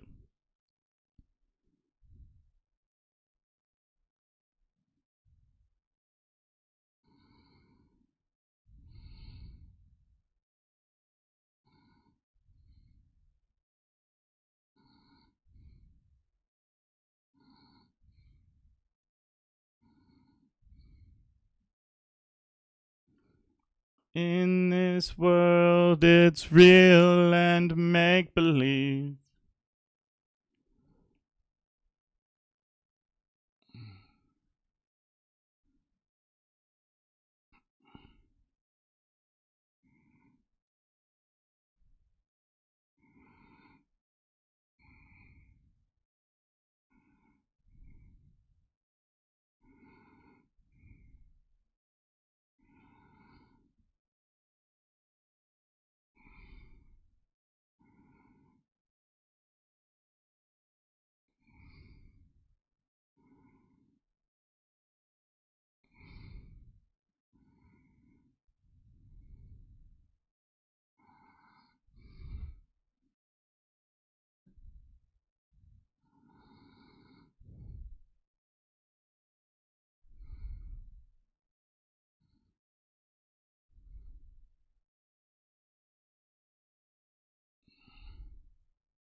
I like the point of view. I've won lots of money in UFC because I've been in sport and wrestled my whole life, so I'm very up to date with most of the comers and the vets and some in there. Very cool. That's cool. You've won a bunch too. One of my buddies is like a professional sports bettor, and he swears by being able to be incredibly profitable doing it. He's got a whole like team and system behind it, you know? That's the only way to do it, apparently. Or just like know your shit, you know? But yeah, these guys were professional poker players that transitioned into professional sports betting. Jamie Gold actually did that too. I was talking to Jamie Gold at a poker game in Philadelphia, and he was saying how he sports bets now, full time.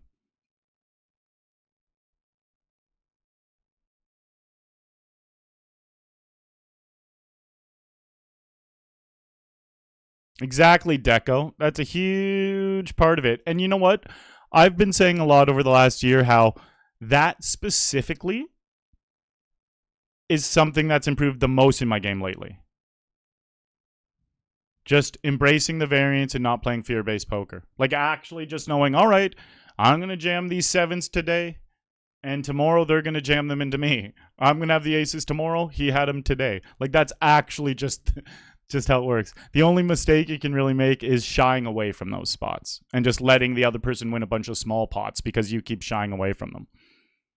Which is what the good players keep trying to make you do. Like that's the whole strategy.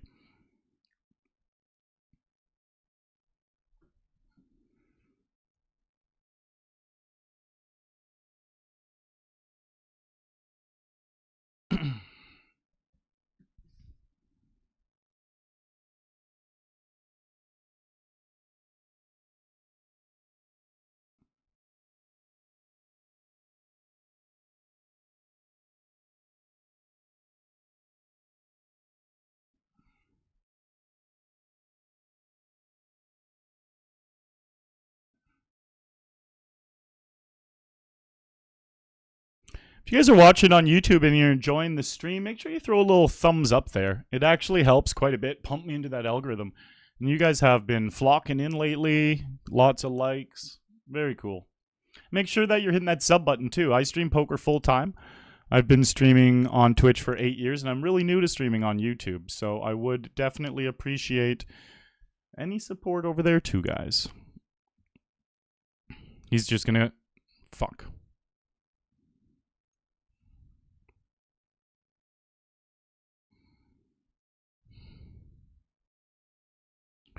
In this world, it's real and make-believe.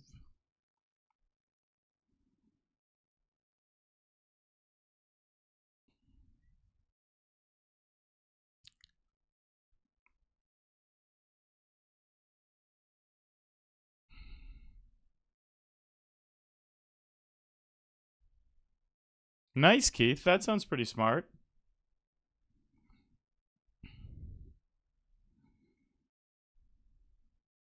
You're going to Nunavut. What brings you to Nunavut, Lewis?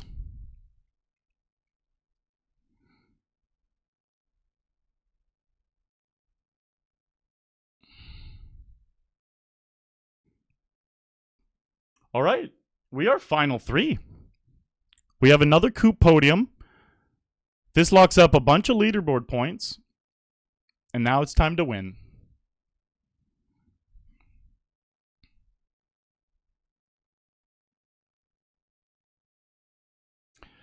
In this world, it's real and make-believe.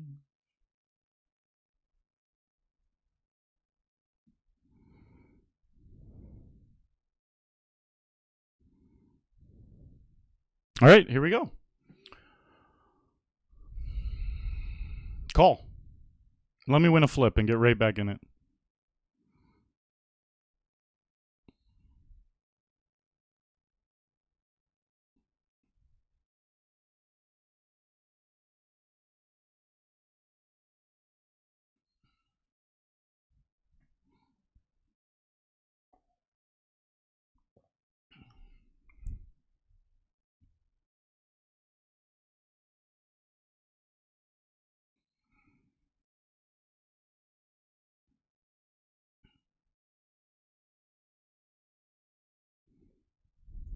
All right.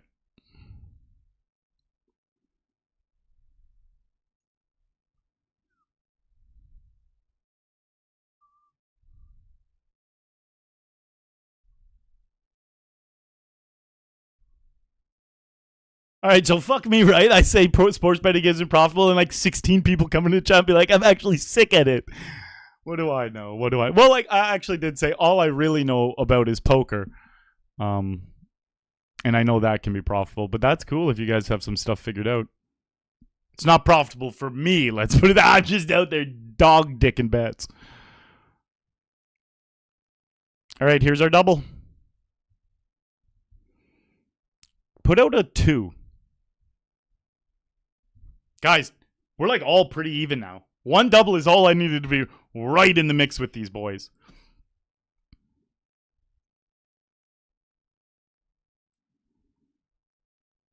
Jamie Dole, the cool dude, man. He was very cool at the table, to be honest. Like, he had the same antics as when he was on those TV. Oh, give me my cards back. He had the same antics as when he was on those TV shows. He did the same table talk. He was always just really friendly and outgoing, but he was really like enhanced trying to get information out of people by continuing the banter. It was just fun. Like, I'm like, hey, it feels like a fucking 15 years ago watching him on TV. Very nice and personable, which it's always nice when like when they're like that in person. He's not just like some weirdo or some turd at the table. Like, he was actually a pretty cool dude. We even chatted on break for a few minutes. Like, yeah, it's awesome. Because I watched that motherfucker win, what, $12 million? Back in the day.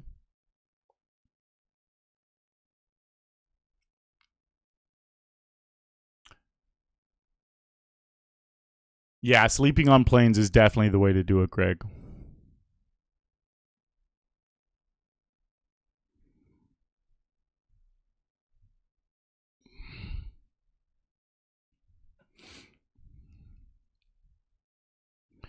You love me, but you don't know who I am.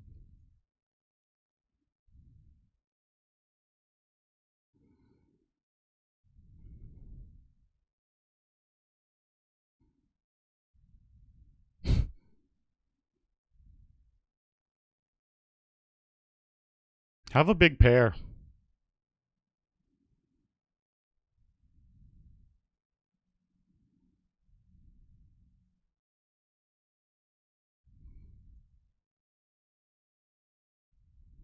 Have ace 3. That'd be the best hand for them to have right now.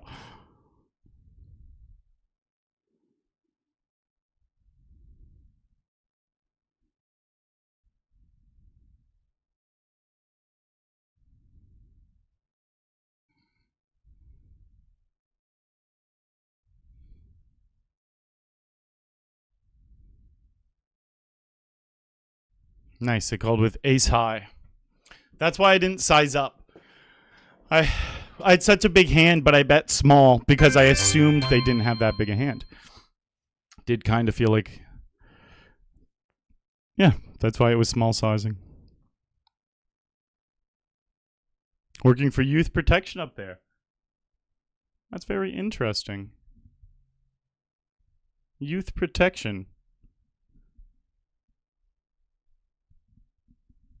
I like it. Cool.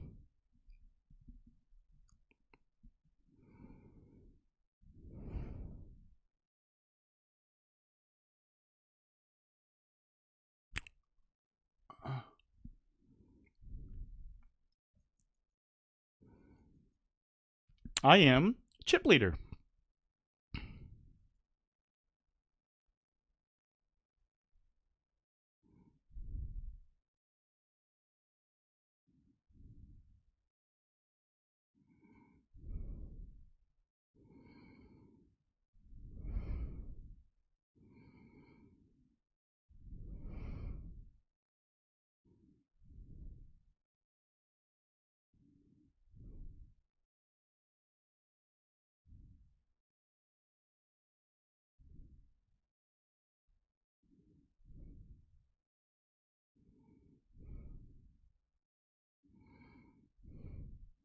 Quick break.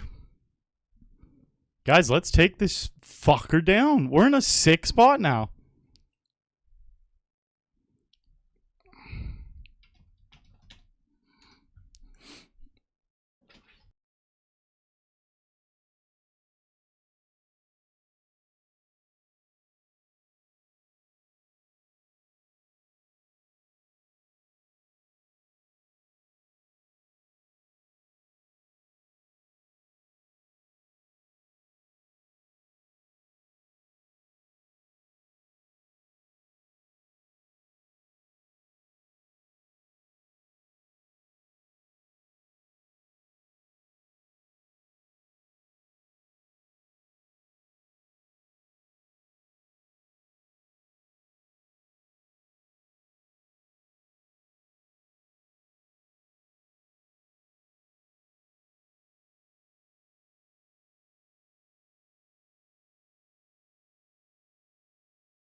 Give him queen 10.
Wow. That's so greasy.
Just a battle at this point, guys. I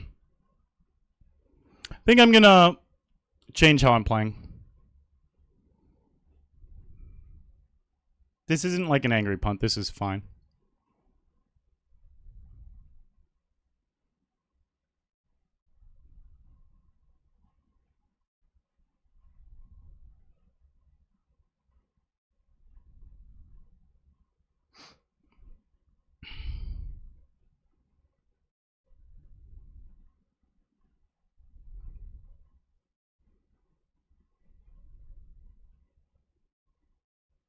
I hope they make it 4x. Now we'll go all in.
Hello, Free Fire.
Just battling.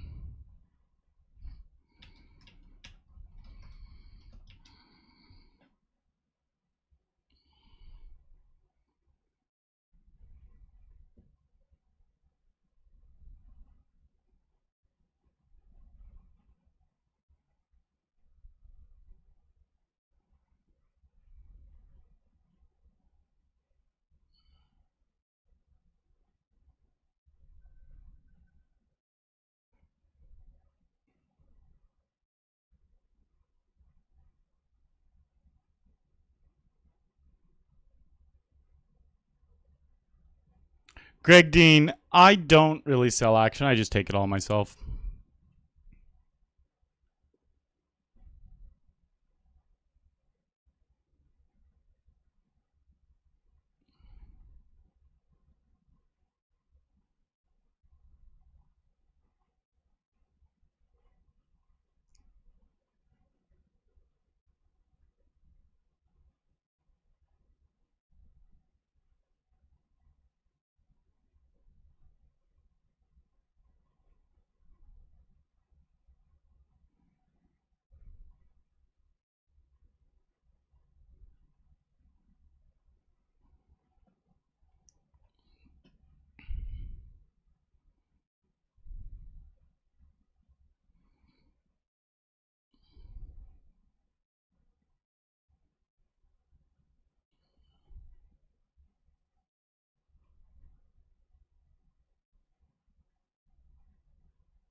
Oh, interesting theory, Keith. Ba-dum bum bum bum.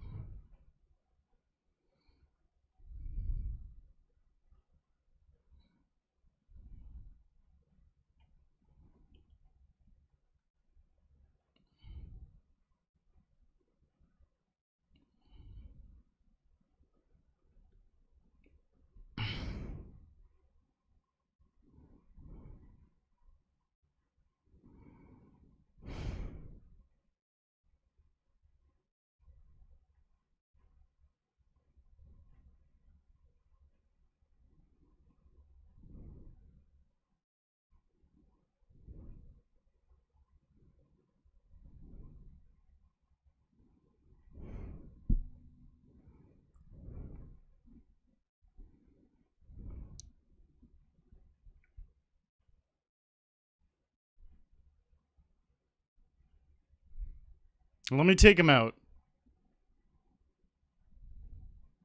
Oh. Please, clean turn. Heads up we go. Heads up we go, baby. For Coop, win number 3.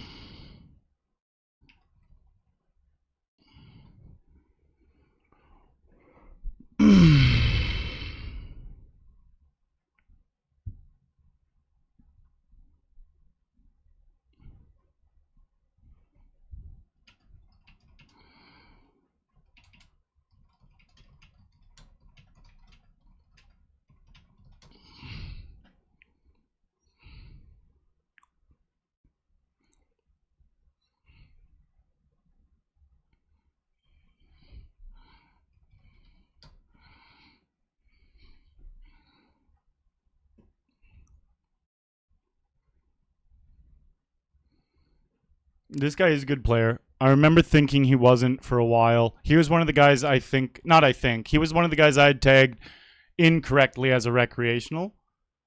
I don't know why. I saw some things that I thought he was a punter, and then I realized he's actually one of those guys who just fucking gives her, but in a way where he understands the game.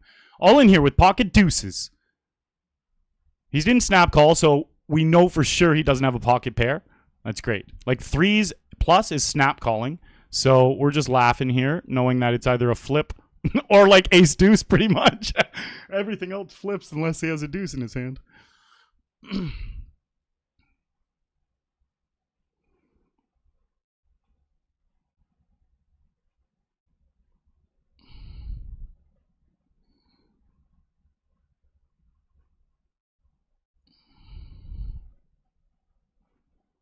Bum bum be-dum bum bum bum.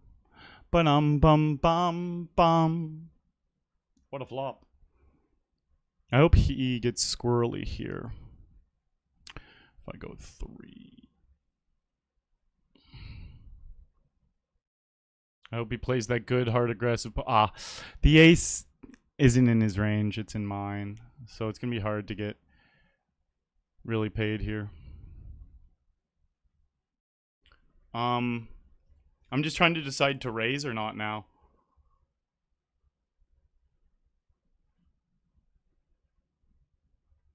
I'm minimum calling. I'm just trying to decide if I raise. 5-3. Would he really play 5-3 that passively? I have better kickers than all the deuces, you know, except for a couple of them.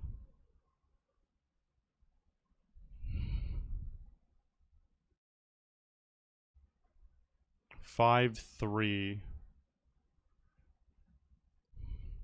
I guess we can just call.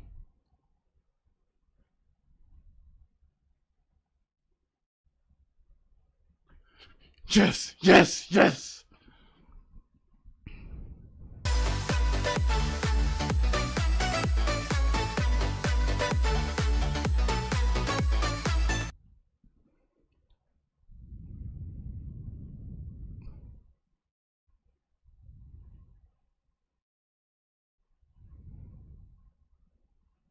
For the win.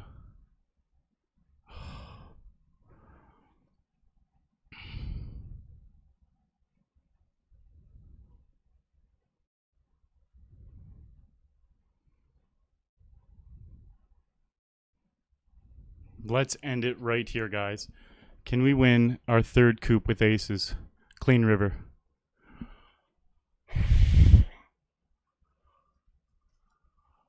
That's earth-shattering. Oh.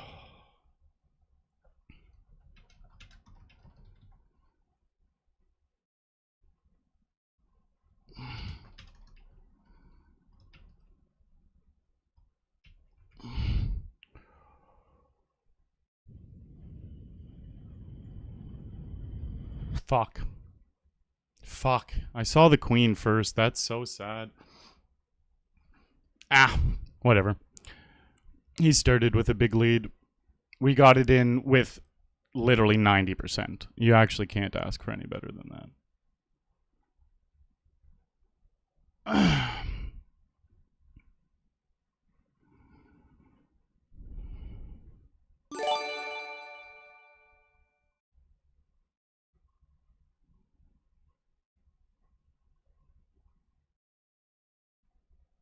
Hey, Brybrim, gifting a 5-pack of subs. What a legend. Thank you very much, Brybrim.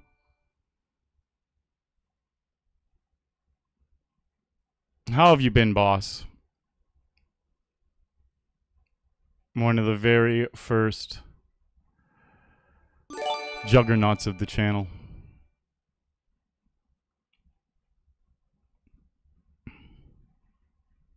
Let me get a double here.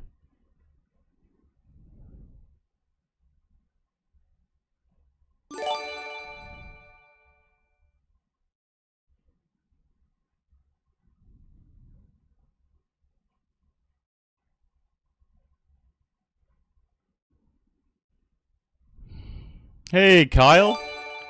Thanks for the raid, buddy.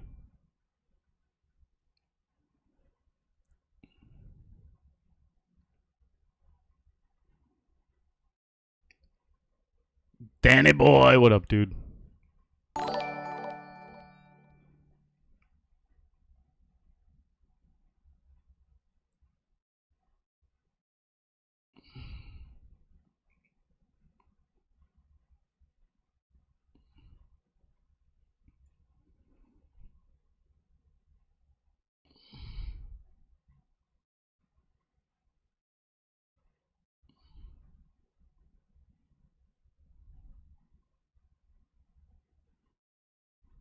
All right, he's going to call. We're going to turn the jack.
Let's hit.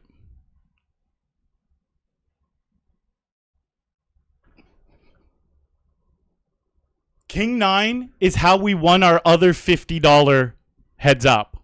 We literally jammed King 9 off and hit a 9.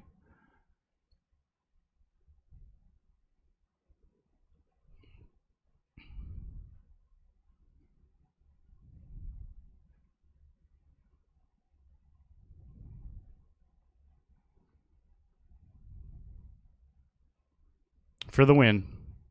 Please, queen or jack.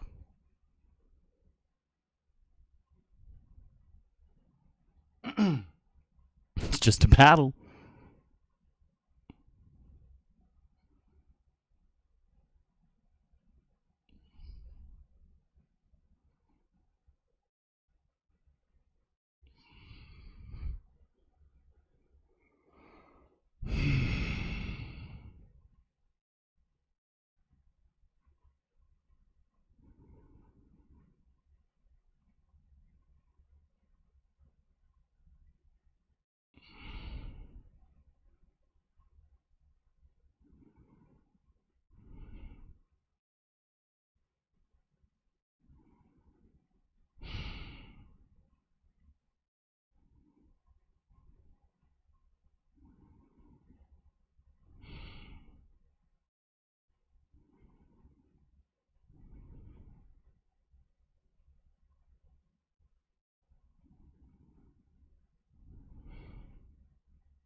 Well, well, well, guys. We're exactly even stacked. Who will come out on top? I'll jam if he raises here. I actually want him to raise so I can jam.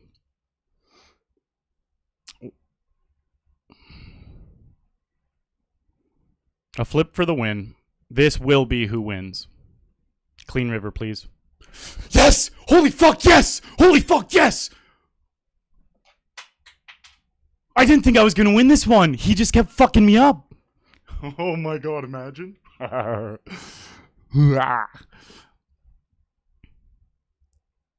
Please, please, please don't let him have the craziest comeback of all time. Just like that, I won.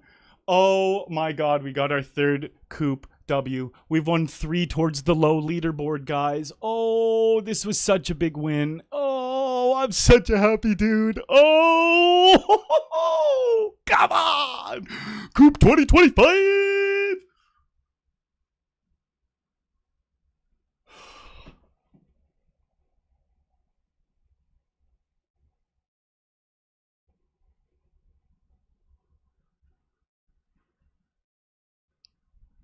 Guys, I played my heart and fucking soul out that game. There was something about that game. This one was way more special than the first two. I don't know what it is. I can't put my finger on it right now. I'll probably figure it out tonight. The adversity, maybe. I kept getting a big stack, then losing it. Like, I think the other ones weren't. Yeah, this one was different. This one was different. I went into heads up short. Like, just everything, man.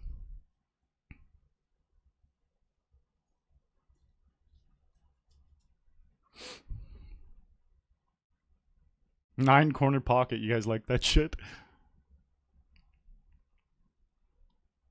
Oh. Guys, I'm so happy. Plus profit. I guess profit's good too. So 2, 5, 11.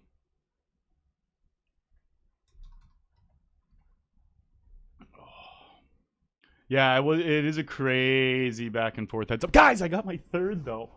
Like, once I got the heads up, I was already really, really happy because my brain was like a first, and a guaranteed at least second this series. But 3 wins. Guys, we have a full week left. We have a full week left, and I got 3 wins. Like, the most I've ever got in a series is 5.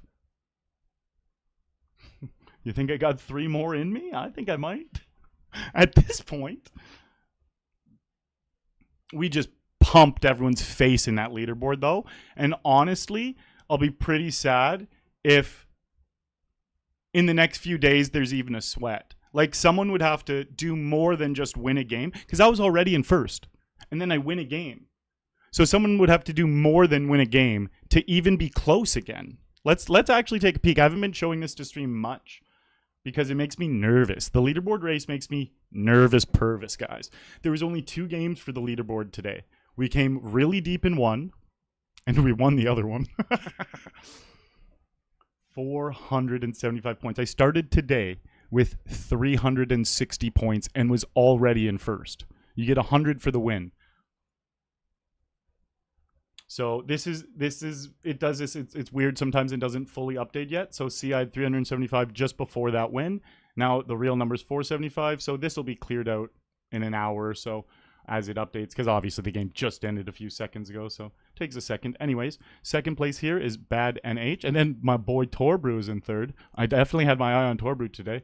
I saw he fired 7 bullets in the $20 mini. Nothing wrong with that. Going for leaderboards, I get it. But then me, 475. So it's like I put it. So wow, I'm 160 points. That's almost 2 full wins. But there's 7 days left. A bunch of low events still. These leaderboard races, which I have won before, are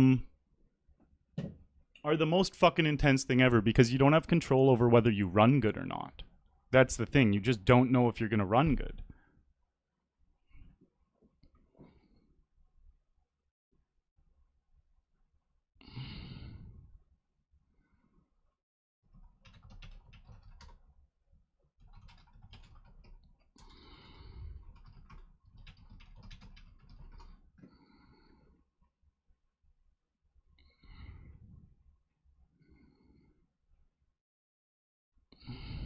Kyle, you want to know what's really funny?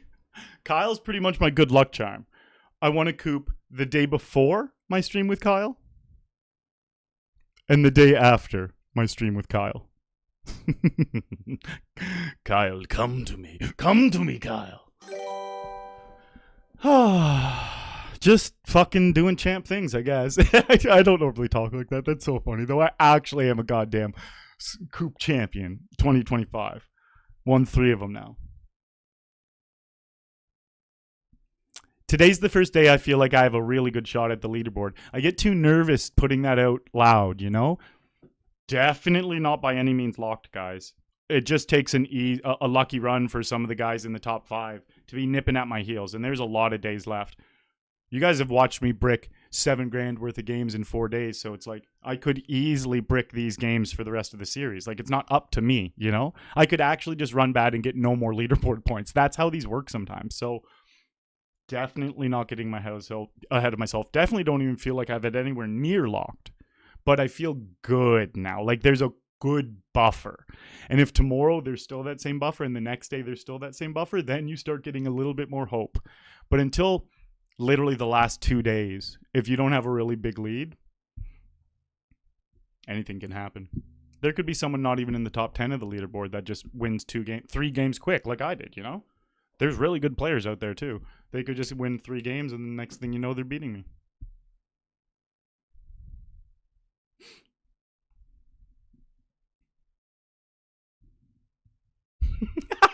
Someone's still talking shit about me on YouTube. How can you think I suck now? But literally, I just turned $50 into $2,400.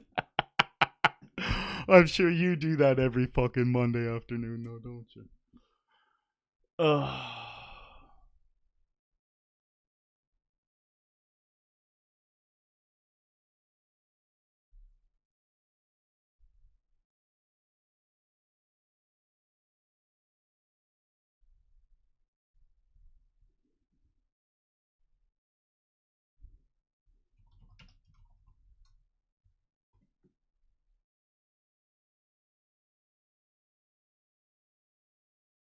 Oh, I wasn't looking at YouTube chat. This guy was in there critiquing all my plays as I go on to win. He had no clue either. His critiques were all wrong. I love people. How funny are some people, though? Imagine having the confidence to go into someone's poker stream who clearly has been playing professionally for 8 years. This guy's never played a day in his life of real poker. And he's sitting trying to critique my heads-up play for a Coop title and for thousands of dollars from a $50 game. Like, I would be so embarrassed because he looks so silly because he doesn't know what he's saying. You know, like he's actually just wrong about everything. Imagine having the confidence in yourself to go up to a professional in their field and just be like, you suck. You have no clue what you're doing. I know you've studied thousands and thousands of hours of this, but this play you just made, it's dumb. What? What do you mean? How is that possible? Like, how do people have that confidence? I would be so embarrassed. I would be so embarrassed to say that to someone when I don't know what I'm talking about. But some people in their head just think they know everything. Imagine thinking you knew how to play heads up poker against this specific player who was really good. He's a good, wild, reckless, like blah, blah, blah, type of player. Without ever studying it, this guy just thinks he's got it all figured out. Anyways, quick break. I'm going to revel in this glory. I'll be right back. I'm going to just wind down with a couple spins. I never like to end the stream immediately after a win.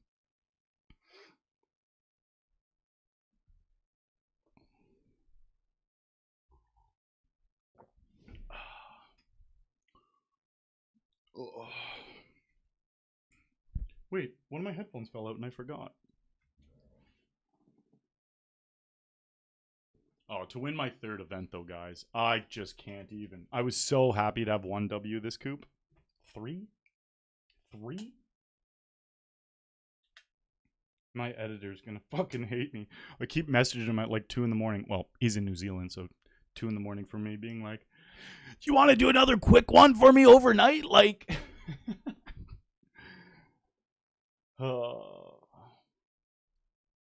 congrats, Arlie. The guy you're up is a good friend of mine. I was telling him he gives me some troubles playing against him. He's got that really aggro, confusing. I don't want to say too confusing because I do understand. I did start to really figure out what was going on that heads up match too. He forced me into the high variance route again, which is something that this guy in YouTube chat didn't understand. It's because my opponent was good and aggressive and had his foot on the gas. It forced me to play that way. It forced me to jam that king 9, like because I know how to play against those types of players. That I just fucking won. Exactly, I know exactly how to play against them.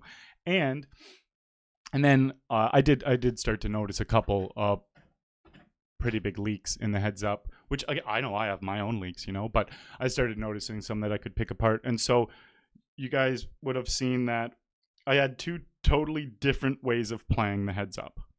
They were pretty much all ins or really small pots. That was what I was doing. Obviously, you can tell that's what I was doing. I wasn't trying to play medium-sized pots, ever. And that's because when players play the way he does, they take a lot of the medium-sized pots. That's their style. They get those pots. So I just didn't let those pots happen. I just didn't let them happen. He forced me into changing my strategy. But again, the guy on YouTube doesn't understand any about you got to adjust to their adjustments. But what I did, I think, was very, very high level, because if I played his game, he would have won. Genuinely. If I played the game where we played mediocre sized pots, he was going to run me over. And I just had to resort to winning the big all-ins, which you always have to resort to that. But also, I found out, I think, which pots he was giving me. He was folding a little bit too much to my min raises, stuff like that. So I started playing a lot of those really small ones and winning the majority of them. And then the big clashes, you can't control those. You just got to win those big clashes. I got some in good, I got some in bad. You know, that king 9, he had a better hand. There was other times where I had a better hand. Oh, God, it feels good, though. My God, it feels good to win. My God, it feels good to win. Yeah, so ability up. Tell your boy that he's sick. Like, I told him that, but I actually think he's a really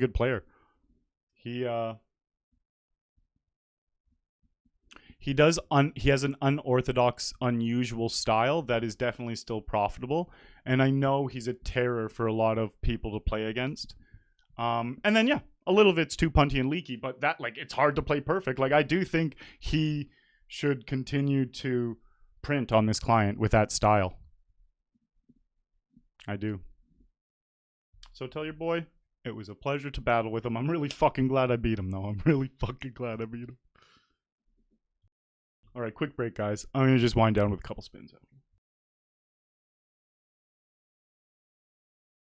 Thank you very much, Try Harder, and Roy, and Greg, and Lewis, and Theo. Good to see you again, Theo. Eric, everyone in YouTube, Evan.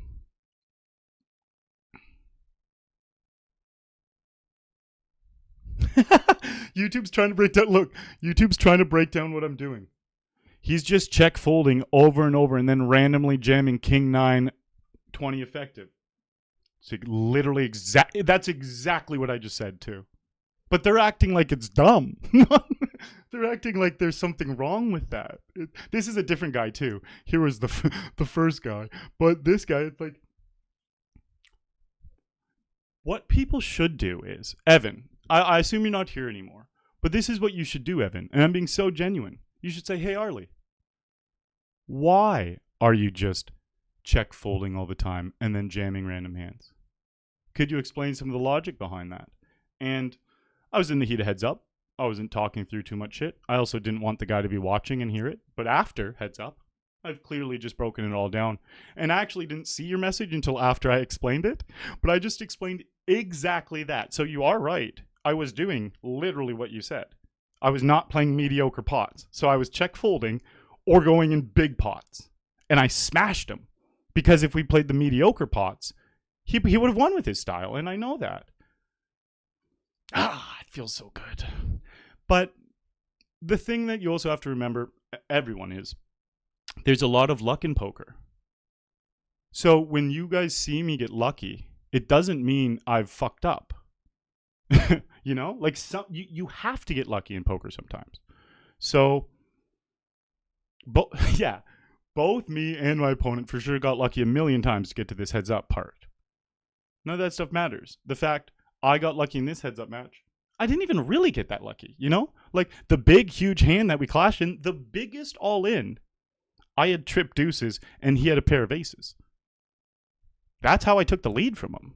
He got lucky in the next all in actually by staying alive with when I had pocket aces and he had jack 6 off and river to gut shot with 9%.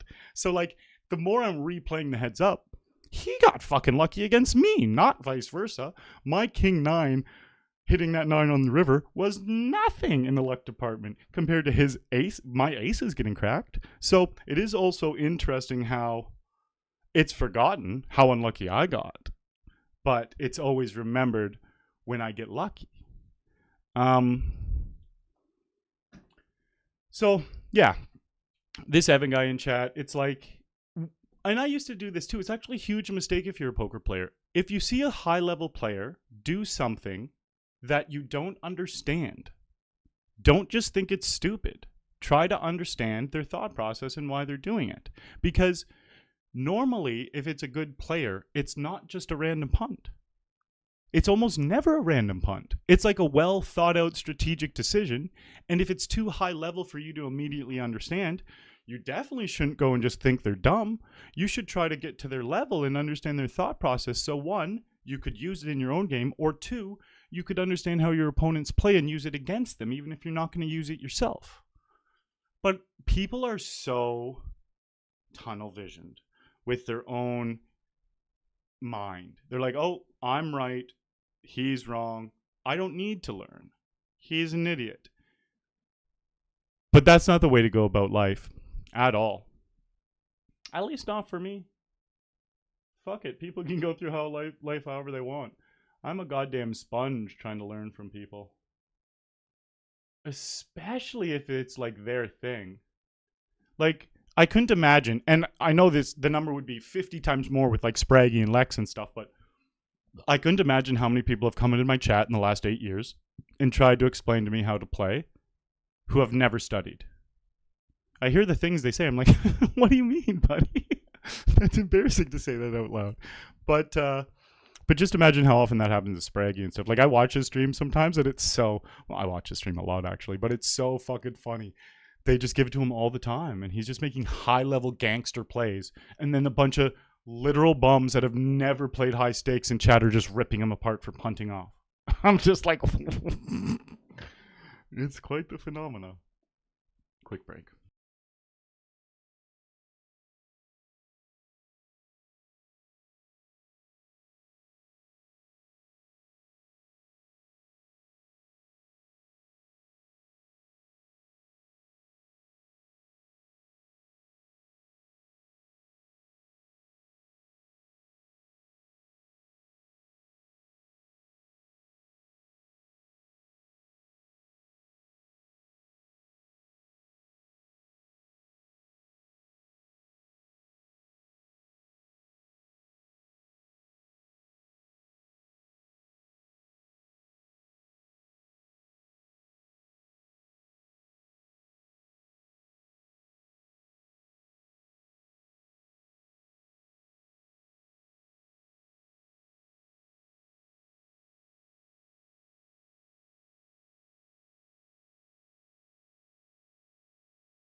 Oh. Well, we did it.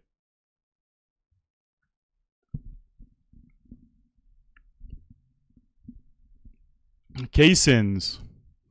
I appreciate the good vibes, bud.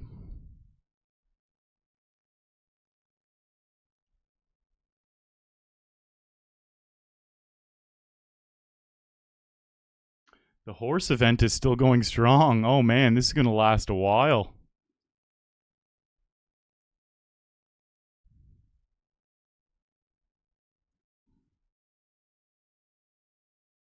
And then we can check out what games are tomorrow.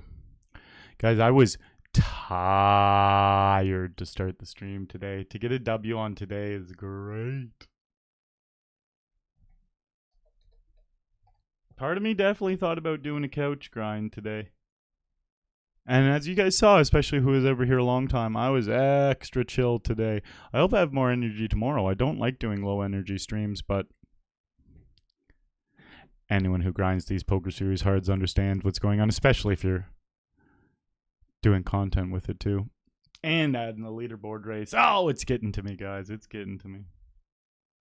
But in a good way, you know? Like, it's just one of those things where once the series is done, I fucking sleep for 2 days straight.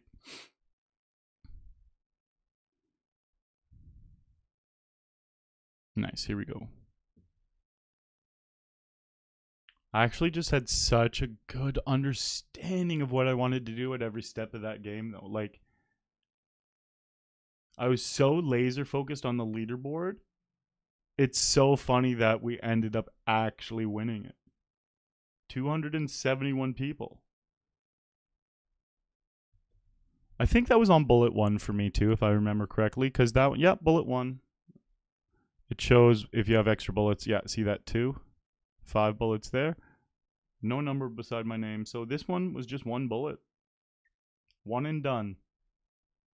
I was willing to fire 12. I was willing to fire unlimited, for real. Most I've ever done is 15.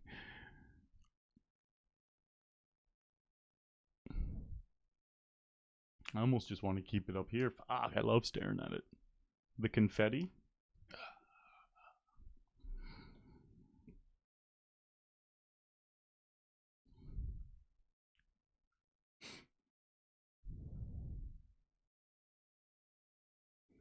That bet right there, great to do with aces, kings, ace king, and bluff. Obviously, more hands than that, but you do it with your monsters, you do it with your bluffs.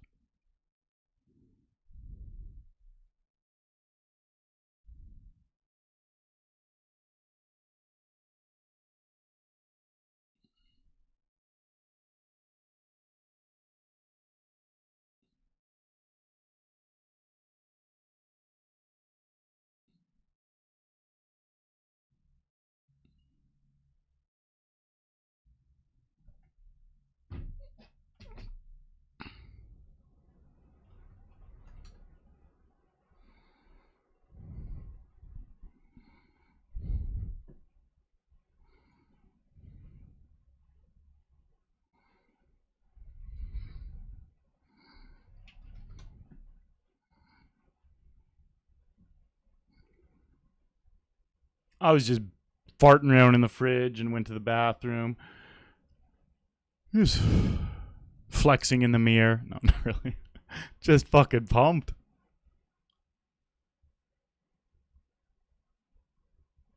Victory lap, exactly, D Sassy.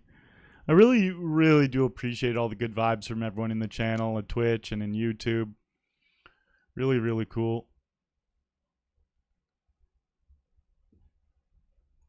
Really, really cool stuff.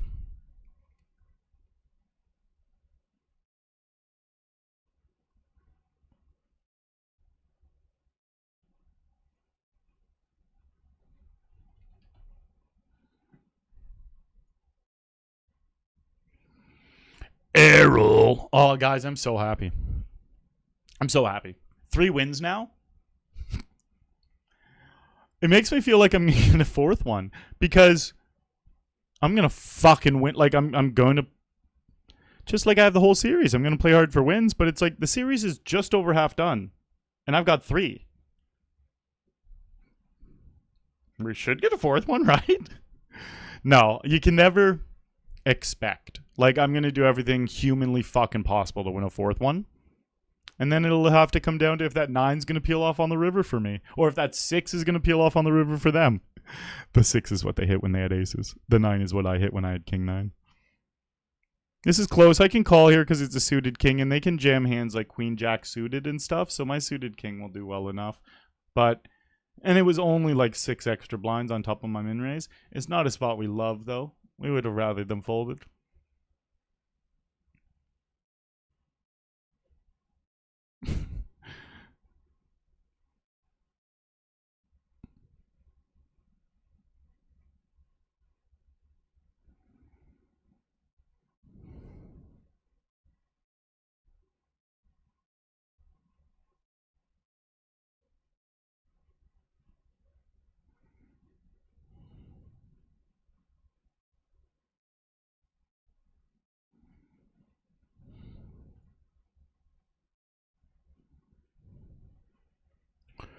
We call the ace deuce. We need to dodge. And we dodged.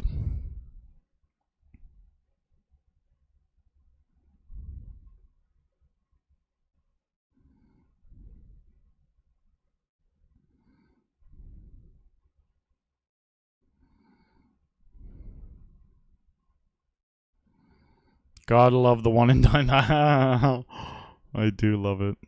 Oh, we're hitting here. I'm sorry. Jack. Mo, did you think your kings were going to hold? Not today, bud. Not today when I'm winning coops.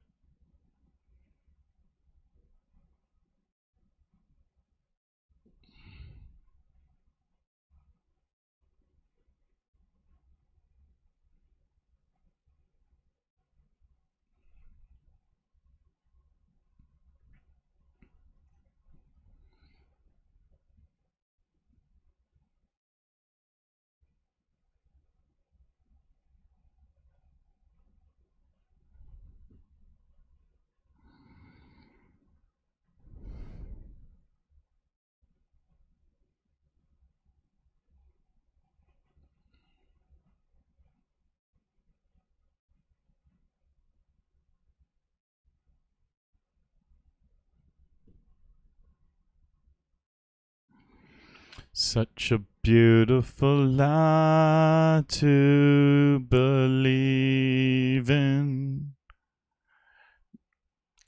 So this would normally be a hand you could call. I just don't know. Let me read this guy's note. His stats are a little tighter. I'm gonna make a snug fold. It's still, he was still short enough that it's like, I just think I can run over these types of players a little bit too much to even have to call that all in. But that might be pushing it too much. Like maybe I can't run over them so much that I fold king 4 off for 8. Maybe that's pushing it.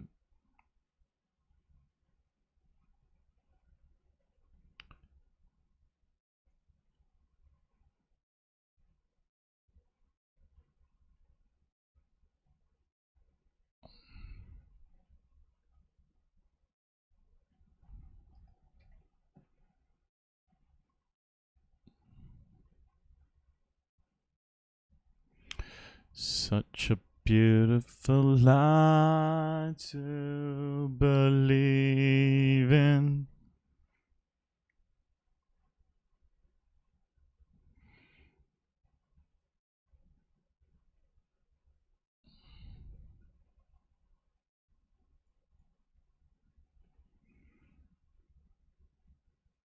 The flop deceivingly looks like it could be good for us.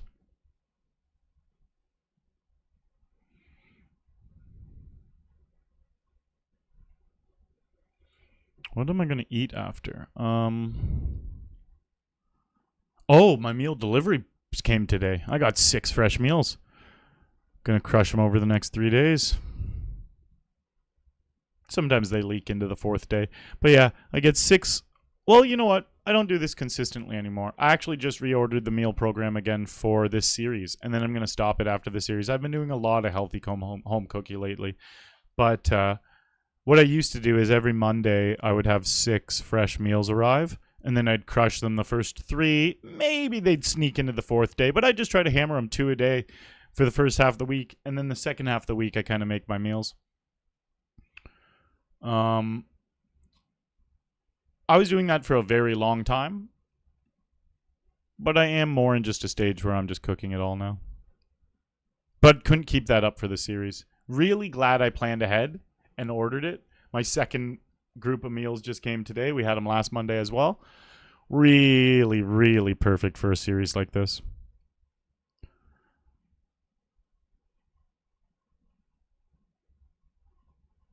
Oh, man, Finner, that 9, bro. I did not think it was coming. I just didn't think I was going to win that game. There was no time I thought I was going to win that game until we were heads up with a massive lead. And then he took that lead from me, and I had to get it back. But there's sometimes where, like, I kind of feel like I'm going to win a game. This wasn't that game. I don't know why. Well, it was me at the end with 2 regs. They were both good regs. I was the short stack at one point. Like, I never really had a big stack stranglehold. I had a big stack I had the chip lead for 10 minutes until I ran my 7s into those aces. Nice, we win. So, yeah. There was just no time where it really felt like, oh, this is my game. I also felt like, you know what, I've already won too. Like, what are the odds I'm actually going to close out a third one? Like, I'm going to try my very best. But in my brain, I was like, probably just going to, like, land somewhere on this final table. I was a shorty. I was like 7 of 8 at one point on the final table, So it's very, very nice to walk away with the actual W there. A very unexpected one. All right, I don't think I added the first 25 to the buy-in, so I'm just going to add 50 to the buy-ins. 25 for the first one and 25 for this one, and then 50 to the cashes because we just cashed the first one for 50. So everything's going up 50. Wait, what the fuck? There.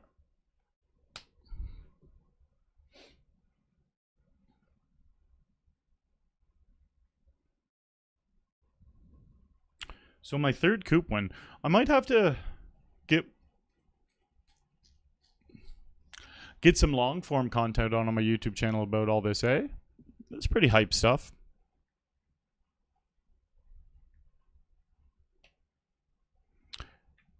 I don't even want to fucking speak of it, but guys, if I get the leaderboard, and like I got a big lead on it right now, but if I win that, to get 3 W's, a leaderboard, a trophy for the leaderboard, and a little extra money. I don't care about the money.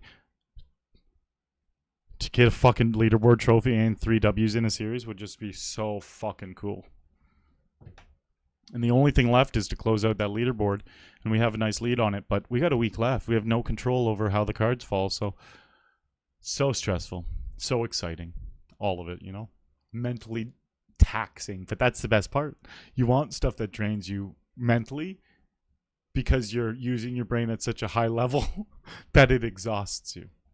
That's good shit in life. It really is. It helps keep your brain sharp as well. Like, I've had conversations with people like, oh, do you think like playing poker is good for you? Like, it might be a lot of stress and stuff like that. And I'm also just like, A, I would stress at a 9 to 5 with a job, with a boss breathing down my back, trying to get promotions. Like, I would stress like that, worse. But also, keeps your mind sharp for sure. Playing a game like poker at a higher level and battling with the other guys at a higher level definitely keeps your mind sharp, because it's so much thought that goes into it all. It's not just like autopiloting. Like, I can't autopilot this shit, When I'm playing for a leaderboard, there's no autopilot. Everything is like a really well thought out decision, because my autopilot is based off of how I play regular. And I can play very good autopilot poker, but you do want to like lock in if you're trying to create edges against other regs. But yeah, autopilot can't be done if you're doing a leaderboard race, because every spot is so intricate and specific just to the leaderboard more than the money. So it's like this stuff you've never studied, the leaderboard stuff you've never studied. So there's no autopilot in my brain for it. I just have to really think through, like, all right, 10 more points if I get this ladder. Like, do I tighten up more? Or do I go loose and go for the win? Like, that stuff I just make up in my head and have no clue if I'm following it properly.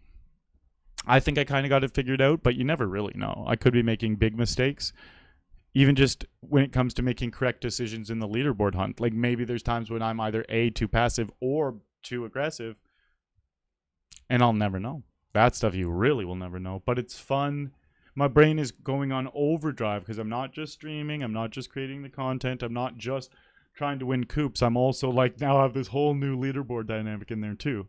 But I thrive off it. I love it. It's really fun. I'm going to be fucking dead for days when this is done. But even today, right now, I feel pumped with energy after this win. And it's like I was 80% asleep for 80% of the stream. I don't know if this spin's going to start. I definitely want it to. That's why I'm sitting here. But we'll give it another minute or two. I would like to do the thing I normally do where it's like we'll just play spins until we lose one. Sometimes I just play a bunch of them, but I can tell they're not running too quickly tonight, so we'll probably just play until we lose one. Or, again, if it doesn't start up in the next few minutes, I'll just call it there.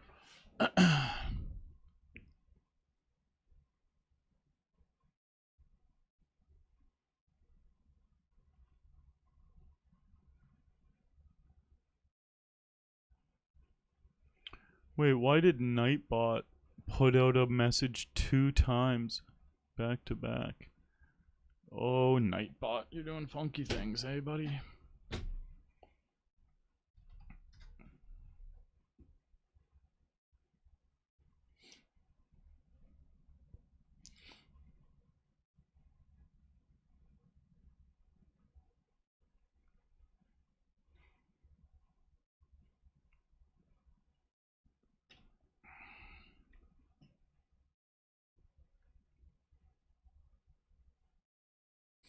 And hopefully I fixed that.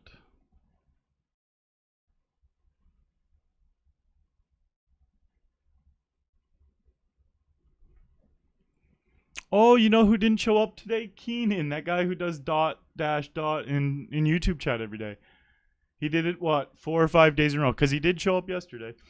And the only reason his name popped into my head is because YouTube just showed me my most active chatters and him just doing dot enter dot enter dot enter like 80 times. The 80 messages put him up on there. PokerStars leaderboards, yeah, the daunting limits. It's for a series here. It's the Championship of Online Poker 2025 here in Ontario. So there's also a W Coop, the World Championship of Online Poker. That's going on the global PokerStars. I play PokerStars only against other people that live in the province of Canada, Ontario, where I live. So I'm facing a leaderboard for all of Ontario, which I have won before for this series. It's shiny. So you can't read it, but I promise it says 2024 on Scoop leaderboard, Prince Pablo. And the global W Coop also has a leaderboard as well, but I'm not involved in that leaderboard race. I'm just strictly the one in Ontario here.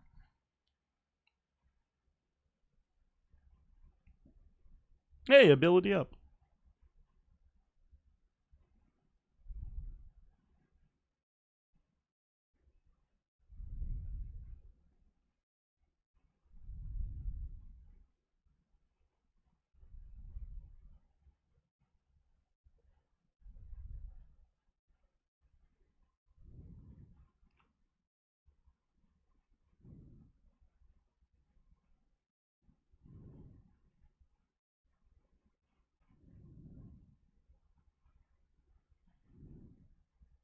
Daniel, yeah, thank you, buddy. I'm reading some of the chat back there. From 7 of 8 to heads up and a win is so great. It is, man. And the thing is, here, we still have this open so we can look at the chip graph. This isn't a game that I was, like, dominating. I feel like I never had chips in this game. Like, Again, this stuff is pretty much all final table. So if you look before, like even here, I'm way below average. Like average stack is this blue line, and I'm less than half average stack at this dip. So, and it's like you can see I'm always, but like here I'm way below average. Here I'm way below average. Like I'm about like a fifth of an average stack there. Like that's what it felt like the whole game. That's why it never felt like there wasn't a time where I'm like, oh, I got this game. Like, yeah, it was just all played below average. And then finally we started. This graph's actually pretty telling. Finally we started getting some momentum. But look, we just lost all these huge hands. But you know what this is? You want to know what this stuff is? These massive ups and downs are exactly what I've been talking about, guys. You have to embrace the variance of these big pots. You win some, you lose some, but you can't shy away from them. The good regs are going to put you in those spots all the time. You need to clash back with them. But you need to know how to appropriately do it, obviously, not just punt off.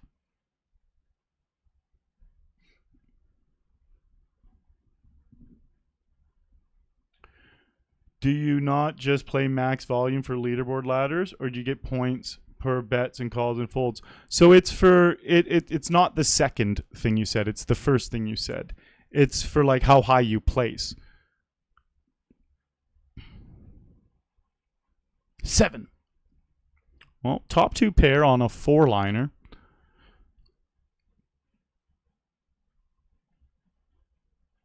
And we lose.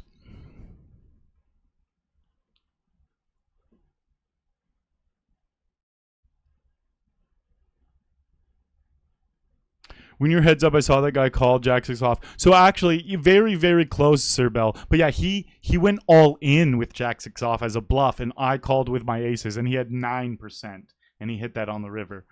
And that was very sad, dude. That was very sad. But you just got to keep that adversity.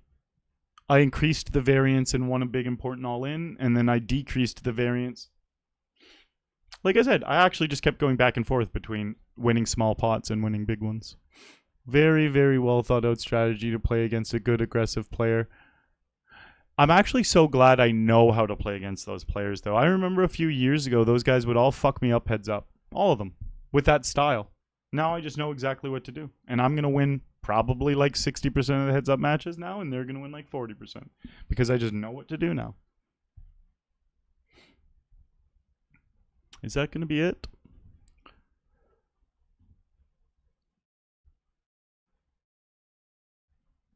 I'm going to call it there, guys. That's going to be the stream for tonight.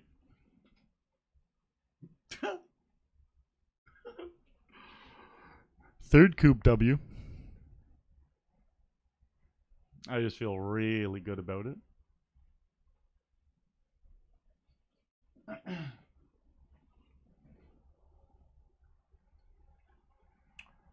All right, guys. Well, let's just look at the games we have tomorrow.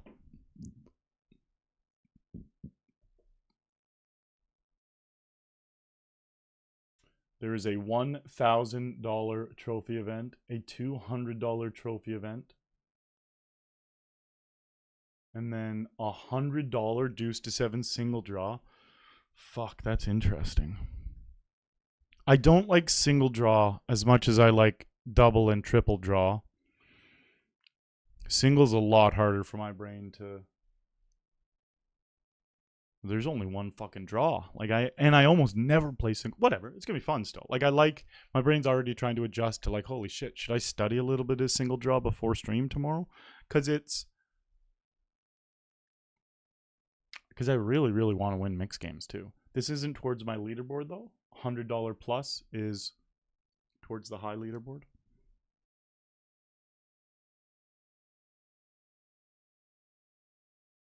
So we have this $50, which is towards my leaderboard. Is there only one small one tomorrow? Ooh, guys, if anything, that's good for me though. The fact there's only one small one tomorrow means tomorrow, literally tomorrow, no one can take my lead. Even if someone comes in first in the leader in this game, Even if the guy who's in second on the leaderboard comes first in this game, I will still have a 60-point lead on them. So tomorrow, we will still be the leaderboard in first. Hopefully, I put more points in between the people in second and third. But we put a lot more points today. But yeah. Oops. I love how I literally lifted ass cheek, farted, and then said oops, like I didn't know my butt cheeks were about to make noise. And then the $100. Ooh, oh, it's a big ante. I thought it was another big KO game. I saw the word big in the meat because I won a big KO already. But this will be cool. Big ante. So like,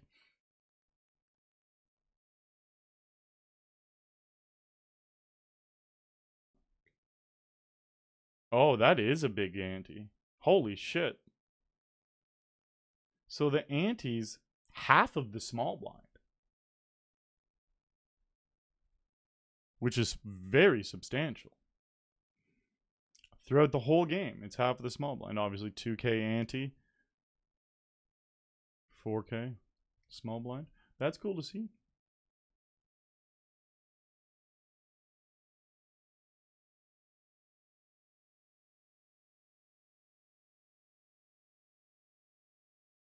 Just to show you guys a normal game. This is not a big ante. So 2K ante is what we were looking at the other one. And there was a 4K small blind. This is an 8K small blind. So the ante is twice as big, which is actually going to completely change the dynamic of the game. But in a way that recreationals have no fucking clue how to adjust. Even regs, it's hard to adjust, you know? Like, it's just something you don't study. No one studies big ante games because they're, what, we play 2 of them a year? So, yeah. That'll be interesting. With the 1K, I'm going to max late reg it. I'm not going to sit and play it deep. I'm just not. That'll give me my best shot. And then the $200, I'll play all day, you know, like this one. This $200 trophy event, these are my favorite games of the series. So it's like, they've been fucking me up a little bit too, to be honest. Fucking, even today, the last 3 times we've played a $200 game, it was 3 bullets, 5 bullets, 7 bullets. Never min cashed any of them. So that's fucked up. Tomorrow we got another one. 1 bullet and a win and a trophy. How about that? No more. Well, of course it's going to be 1 bullet. Holy shit, I didn't realize I just said 3 bullets, 5 bullets, 7 bullets. It's next. What's that pattern? 1 is clearly next. All right, good night, guys. You guys want to hear something really funny? You know how, like I said, good night before and then kept talking? I've done that before, but not realized that I actually did already end my stream. And then I'm talking for like minutes, and then I realize, oh, I'm already offline. I'm actually just sitting here talking to myself, and no one can hear a thing I'm saying. I've also thought I started the stream before, and then you're just sitting here talking, and then all of a sudden I'm like, well, no one in chat yet? What the fuck is going on? And then I look, and I'm not even live, and I'm like, oh, that's embarrassing. The last 7 minutes, I was just sitting here talking to myself. Literally just talking to myself. Anyways, good night. Thank you guys for being here. I will be back tomorrow. Make sure you hit that follow button on Twitch and that sub button on YouTube. I am now a 3-time Coop 2025 champion, and I'm looking to make it 4 plus a leaderboard win. 1 week left, guys.